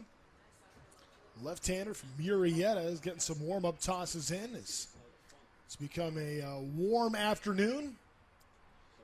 Murrieta products from Temecula Valley High School set to pitch for the Central team against the California team. San Diego State commit. California is the 6th-ranked left-handed pitcher. So we welcome you back here at the campus of UC San Diego, Triton Ballpark. He's Dimitri Young, the 2-time MLB All-Star. My name is Trent Rush. Giving Blue a minute here to recharge here on a warm day. A lot of baseball. 50 innings by the time we're all said and done between the 2 days. And this is the 48th of those 50 innings. They're in a big event where we've seen so much of the top talent.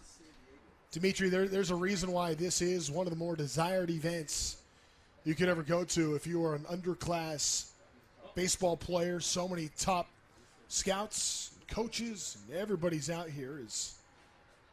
We may need to be getting a new umpire here. Ump is struggling, and may have to take a moment, and we'll reset for that. Get him some water, a little Gatorade, rehydrate. Here in the bottom of this 7th inning.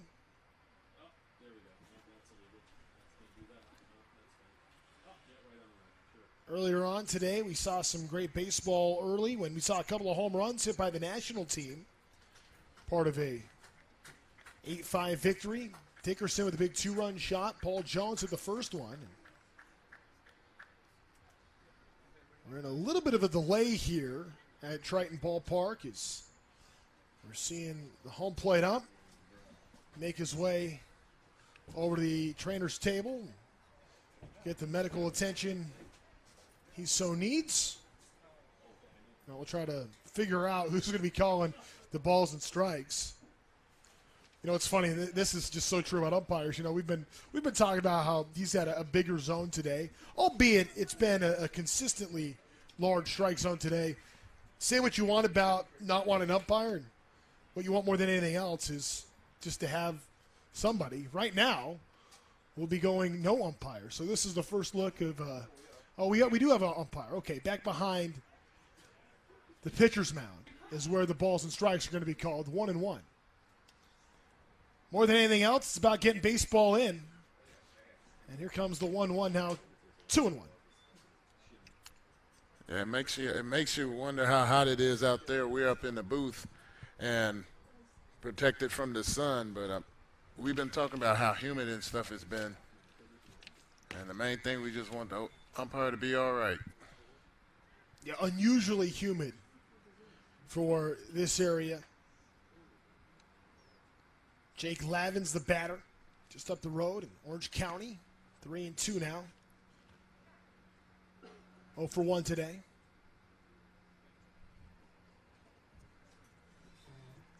Thought we may be getting a look at an automated strike zone here. 3-2 as we see Lavin go down swinging.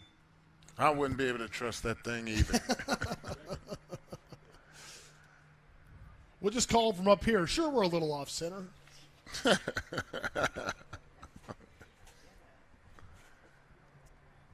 Cole Hansen, next batter. Tell you this, though, you bash umpires all you want. All of a sudden, you don't have one. Now you're going to be missing them. Runs inside 1-0. Oh, yeah, we're begging for one right now.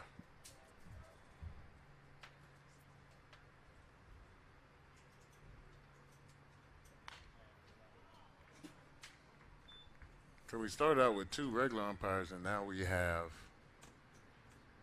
a man behind the pitcher umping. Perfect game representative calling the balls and strikes from back behind the mound. 2-1. But look, at the end of the day, it's about these great athletes and Cody Lucio, the San Diego State commitment. 20 minutes from here. Behind in this count, 3 balls and a strike.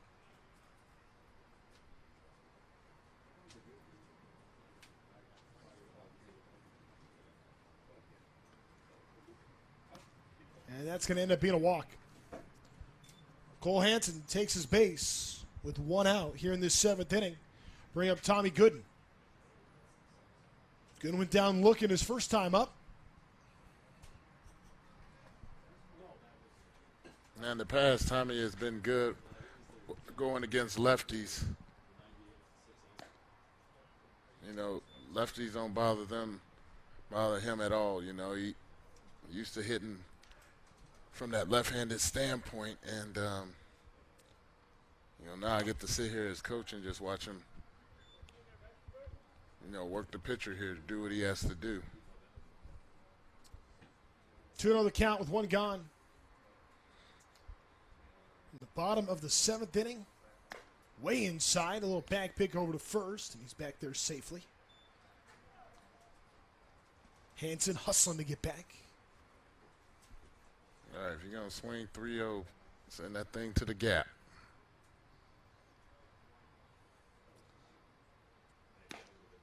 And that's going to be ball 4. So back-to-back walks after the strikeout for Lucio.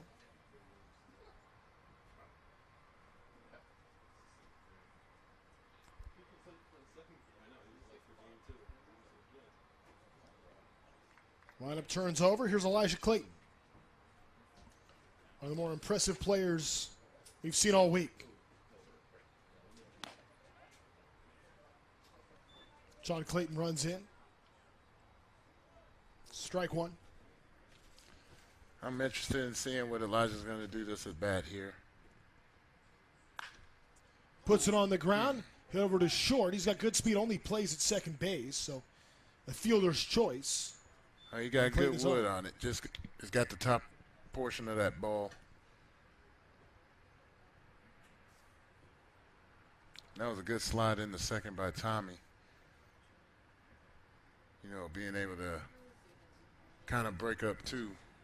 You know, second baseman couldn't get rid of the ball. Likely our last chance to see Derek Curiel here at this event. 3rd time up today. Still looking for his first hit here at this event. Did walk twice and steal a bag yesterday.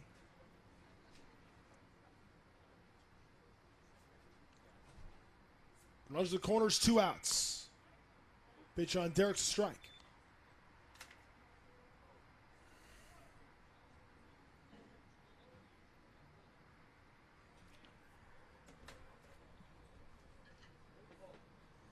Oh, 1. Way outside.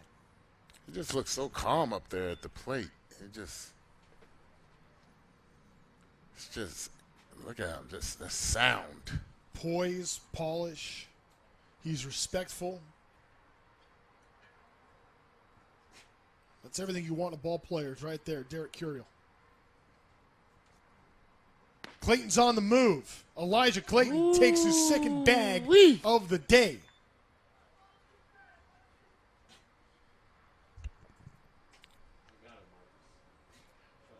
That was one heck of a jump by Elijah.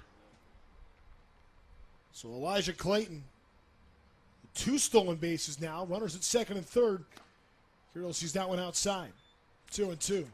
And the thing about Elijah Clayton that sets him apart is the baseball IQ. Very intelligent on the field. His instincts really take over once he puts on the uniform.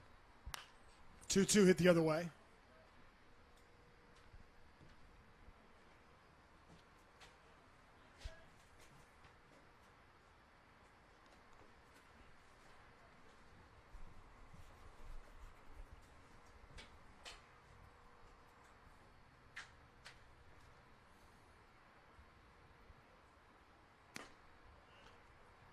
That one just off. 3-2. Another professional at bat.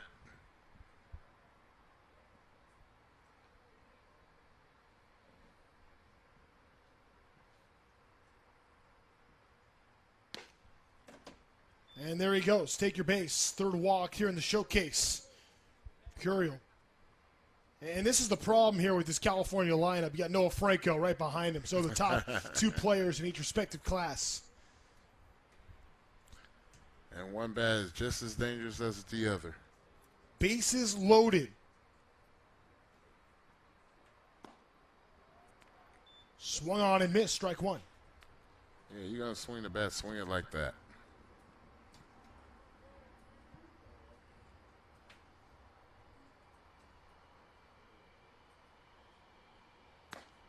There's strike two.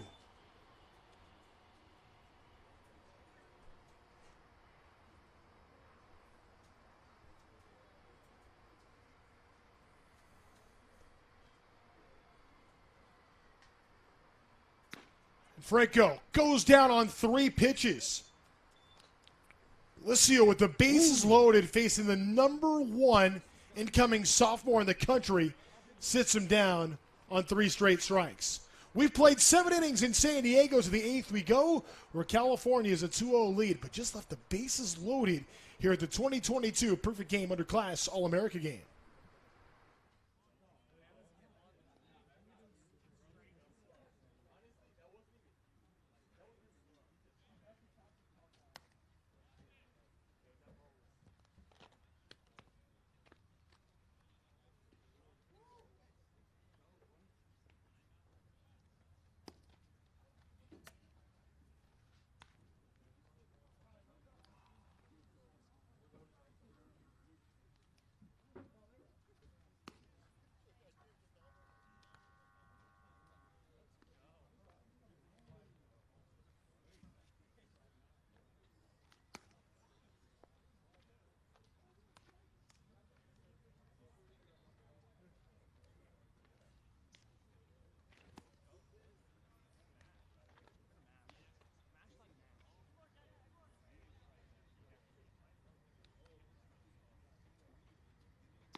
Here we go, 8th inning in San Diego, the 2022 Perfect Game Underclass All-America games. This, the championship battle between California in black, Central in green.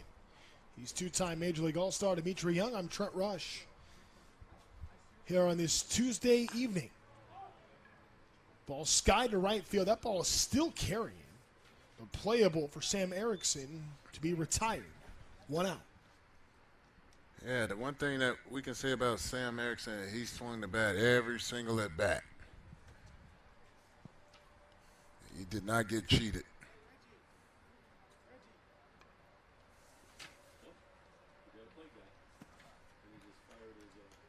So we have a new umpire coming into the game.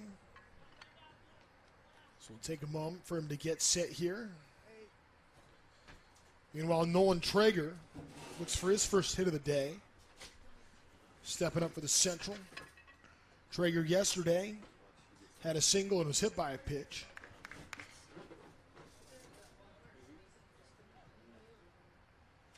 Traeger committed to TCU out of Spring, Texas.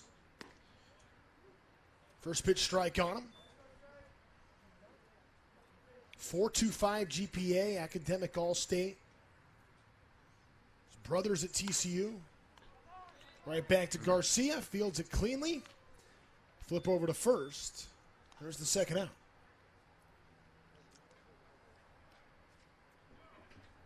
Drew Rogers now.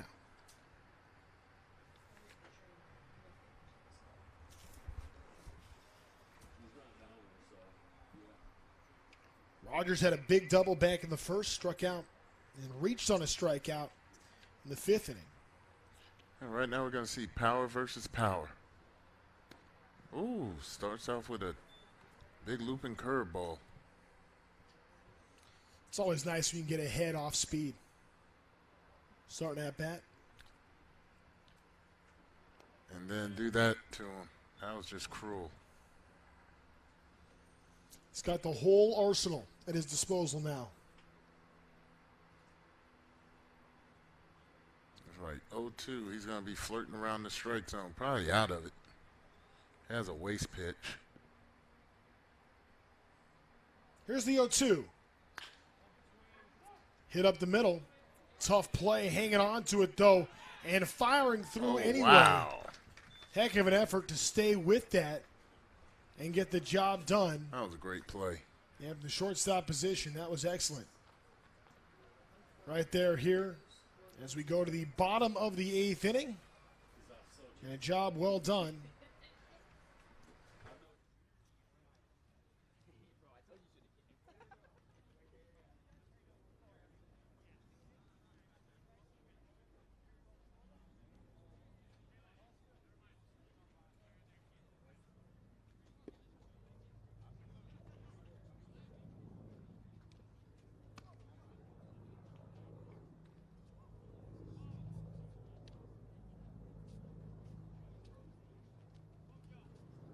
Hey, you guys got a chest protector? I need a chest protector. You guys got one real quick?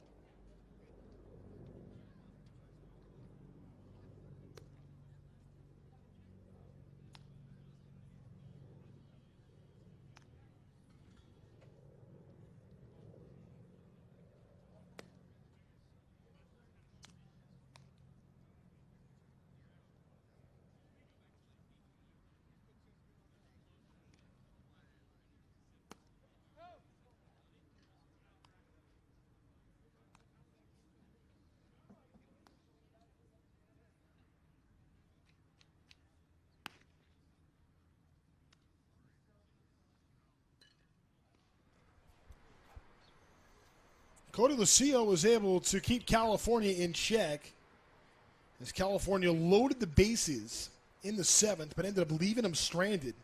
The San Diego State commit comes back out on the mound here trying to keep this a 2-run game. 2-0 California leading the Central here in the championship game of the 2022 Perfect Game Underclass All-American Games. With Dimitri Young, I'm Trent Rush here in beautiful San Diego, California. As we're still waiting on the umpire situation to sort itself out. It's been a little bit of a issue here in the last couple of innings. Trying to work our way through that. Now here's the deal for California. They'll hit here. Obviously trying to build on a 2-run lead at the moment. For the Central, they're down to their final 3 outs. But regardless, California is expected to hit in the home half, even if this game is already secure. Dean Moss is going to be the batter here as the umpire makes his way back behind the plate. You'll see him popping in your screen coming up in just a moment.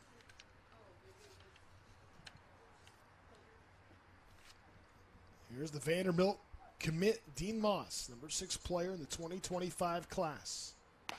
First pitch strike.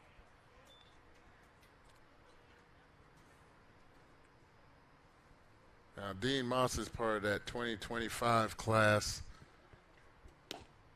along with Noah Franco going to IMG Academy, and there are other players that are here as well.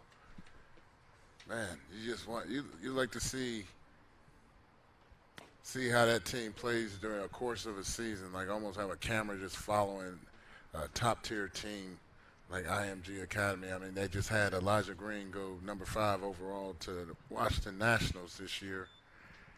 And so IMG is definitely spitting out some high-round talent. 2 balls, 2 strikes on Moss, who's been aboard twice already today. Gets out and drives this one the opposite way. That was Took pretty. what the pitcher gave him and got it done for his 2nd hit of the day. That was what you call a great piece of hitting. Take what they give you, and just a flick of the wrist, boom. He hit it where they ain't. Some nice plate coverage right there, too, as Moss is on. 2 hits and a walk to go with the stolen base. Pretty full box score there for number 6 player in the class of 2025 for Matthew Priest. Looking to get on for the first time. Now, this kid here, he's very aggressive with that bat. He's ready to drive the ball. This one off the end of the bat, hit over to second base. Only plays at first, not in he's time. Safe. Yeah, that's going to be an error over there at second. Now California already with a 2-0 lead. Now has 2 on and nobody out for Josh Springer. All right, Josh Springer had a nice swing. He got jammed and hit to his shortstop last at bat, and I was commenting on how much I liked his approach up there at the plate, the way he's aggressive to the baseball. Goes after the first pitch. Shallow right field, sharp way in is called off. And there's the out.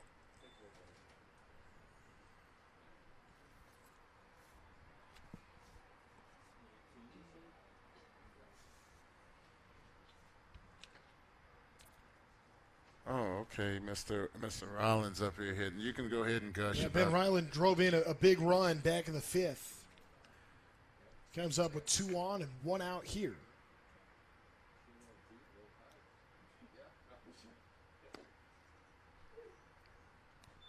Called the strike. He's nice and cool up there at the plate, knowing he has 2 more strikes to play with. That was a 2-strike hit he had on him before. One's low.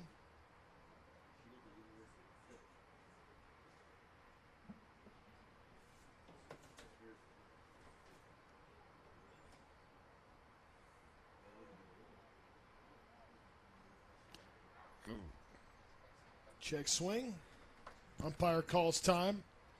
Boy, it's been a tough go for Blue, regardless of who it's been today. Ooh, I think the umpires have to sign a waiver before coming out here because they're getting battered and bruised today. I'll tell you this, I'm perfectly comfortable hanging right here in the press box. Yeah, I have no quarrels except for this sun coming in and beating my back up right now. Leave it to the California guy to complain about sunshine. Talking about the other California guy that's not having the sun beat on him. Really trying to add on, just gets a piece, hit over to short, toss to second. And it's going to be a fielder's choice, so runners at the corners here with 2 away. For Matthew Champion.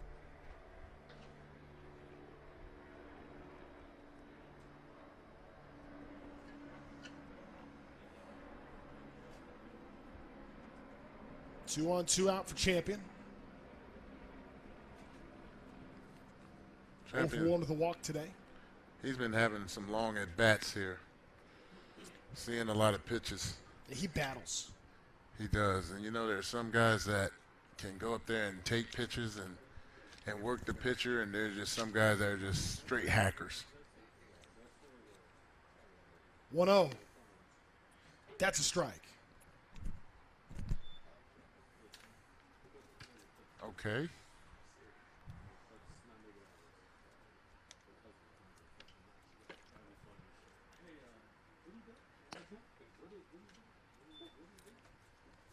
Two and 1.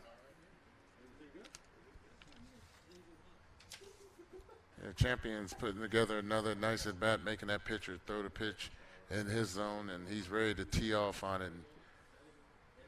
The Central team will have Trey Butler to lead off coming up, as they need at least 2, maybe more, depending on what Champion's able to do here with runners at the corners and 2 outs here in the bottom of this 8th inning. That one gets away, so that's going to be a free pass for Champion, loading the bases for Vincent Hudson.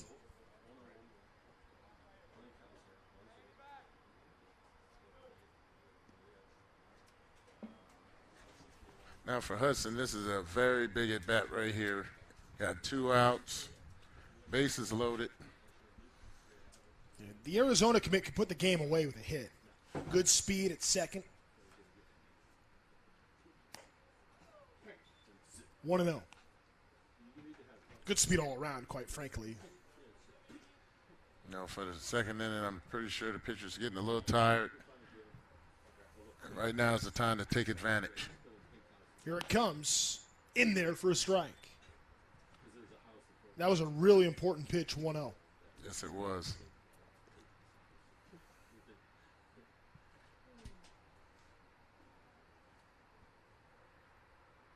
One to Hudson. Hit on the ground, fielded at second, tossed to first, and that ends the inning. So California has left the bases loaded in consecutive innings, though they still lead 2-0 as we go to the ninth here at the 2022 Perfect Game Underclass All-American Games Championship.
Righty.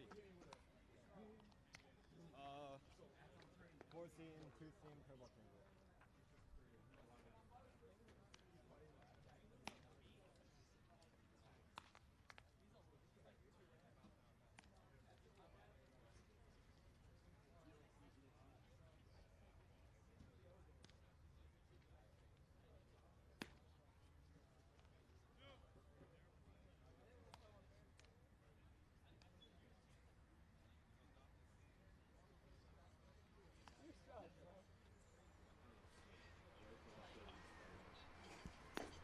Ninth inning in San Diego.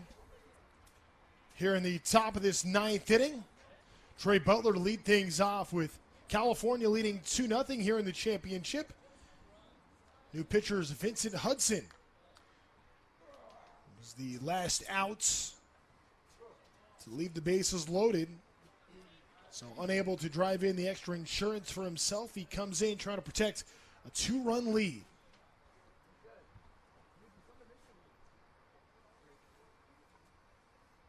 First pitch on Trey Butler coming. This is down and in. And right here we have a prototypical leadoff type hitter and a leadoff type situation here. So it'll be good to see him get on and kind of cause a little nuisance here. 1-0 Butler. Puts it on the ground. He's going to let his speed play. Hustles down the line, but a good throw gets him. Wow.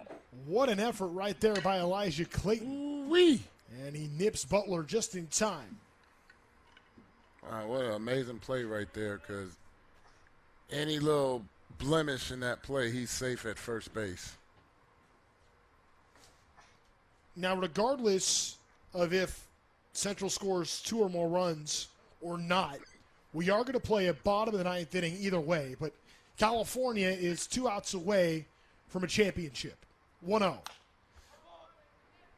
Fly ball, shallow left center coming up and in for the catch. It's made in left field. Great range and brought in by Moss. Absolutely great play. Young man shows power and speed, and now he's showing defense. That's why he ranked high, because he can do it all. So 2 outs here. Eddie Peters, who's 0 for 2 with the strikeout today, represents the last chance for the Central. Pitch from Hudson. Breaking ball for a strike.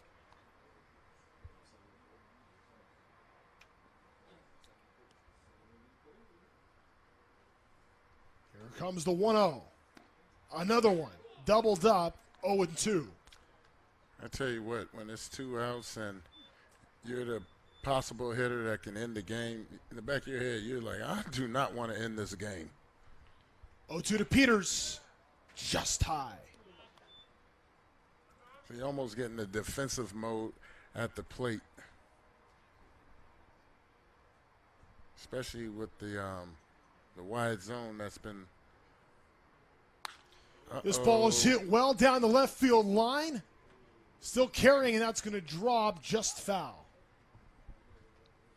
And see, as a hitter, that ball went just foul. That's like, oh, no, I got to go swing again. But I would like for him to get a hit because look who's on deck. Man, he was in the batter's box ready to go. Man, I love that energy of Reggie Sharp. Meanwhile, here's Peters trying to extend this game. Sharp drove in 2 runs yesterday. Here comes the 1-2. Puts it on the ground. Picked up. Dropped. Fires. And in there safely will be Peters. Elijah Clayton unable to end the game there. And now here comes Sharp in life for the Central. Well, Elijah must have heard me when I said I wanted Sharp to hit. He's like, I get that to you, Coach. All right, so I'm going to give it back to you, Elijah.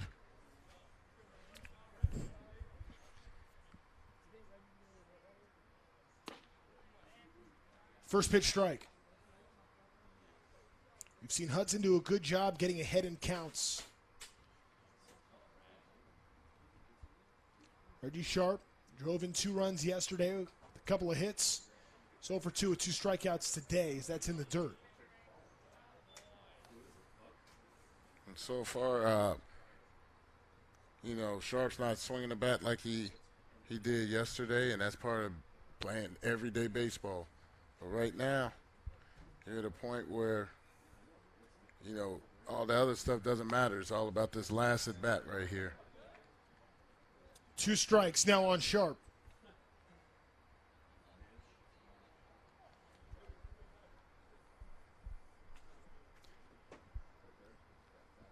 California 1 strike away. The 1-2 pitch is high.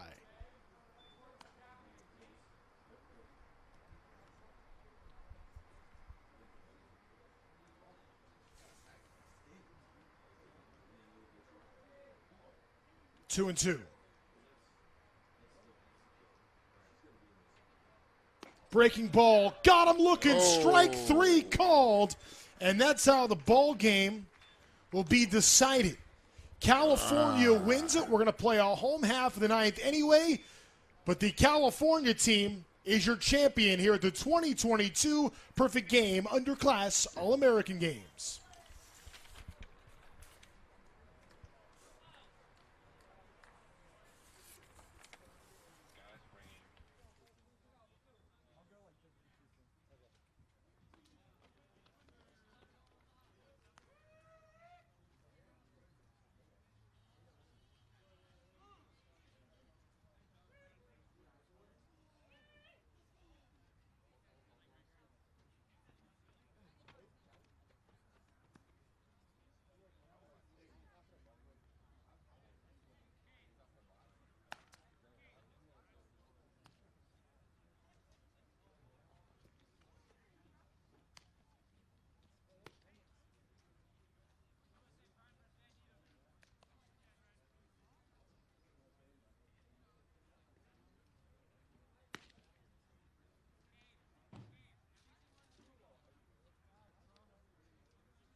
So the champions are going to hit here in the bottom of the ninth inning, having already won the 2022 Perfect Game Underclass All-American Games. That's Team California. Eddie Reinders is going to pitch here for the Central out of Wind Lake, Wisconsin Lutheran. Before he goes to Kent State, we'll work here against his tough California lineup. Kalen Applefield to lead things off for California here. And you know, Dimitri, we talked about this California team coming into today, really coming into the week, high prospect. The California team was expected to have success here in this event, and they were able to come through as Applefield drives this one in right field for the first out. Yeah, that was a nice swing right there by Applefield. I like how he gave a gesture to the right field. He threw his hands up like, what are you doing? And the right field was like, catching your ball. But he had good spirits right there. That was a great swing to take into the fall ball into the spring season. That was great stroke right there by the young man. Ashton Klefsch looks at that first pitch miss.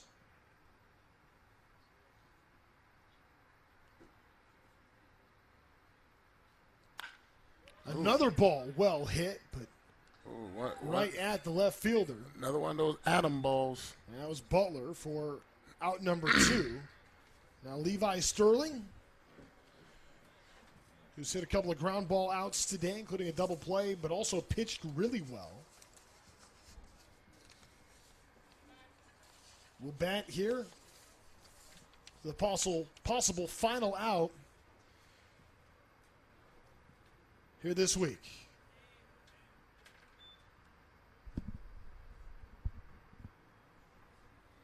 Now Levi Sterling looked very good on the mound, and he looked good with the stick.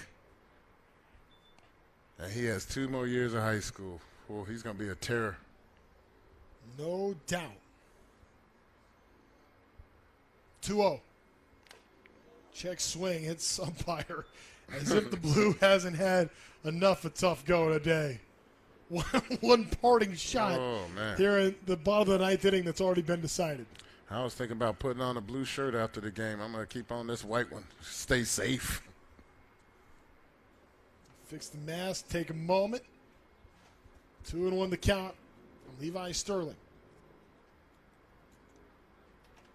It's been an exceptional week of baseball here in Southern California. Just wanted to take a moment to highlight our great crew here at Perfect Game TV. It's put in a lot of hard work and to get set up. And to those as part of the ops group, baseball operations part to put on this event, from the training sessions to having to support the umpires out here to coaching these teams, running drills, putting lineups together, organizing all of that. It's a lot of really hard work Perfect Game puts in to put on one of the finest events you'll see. 3-1. It's hard to get this kind of collection of talent. Perfect Game has done that. We have seen great players show up and succeed here. Sterling, one of them, as he fouls this one back 3-2. Yeah, even with them winning the championship, still putting together a great at-bat. There's always something to play for. They are always watching. 3-2. Strike 3 looking, and that's how the ball game and the week comes to a close. But California is the champion, shutting out the Central 2-0 here in the championship game. Dimitri, we've seen great baseball all week long. I just want to say thanks to you for the great stories, the insight, and what you've meant to the game of baseball and what you continue to provide. I think it's really cool, and thanks for hanging this week. Hey, thank you for having me, and it's been an absolute pleasure getting to know you and talk about the Angels and about amateur baseball in general. And, you know, it was an honor watching all these young men, the 2024s, get after it, some 2025s as well. And, I mean, these guys have a bright future ahead of them. Just stay on track. Do what you have to do in school. Respect your parents. Respect the people around you. And you're going places. On behalf of our entire crew at Perfect Game TV and my partner Dimitri Young, my name is Trent Rush. Thanks for joining us. Congrats to California, the champions here at the 2022 Perfect Game Underclass All-American Games.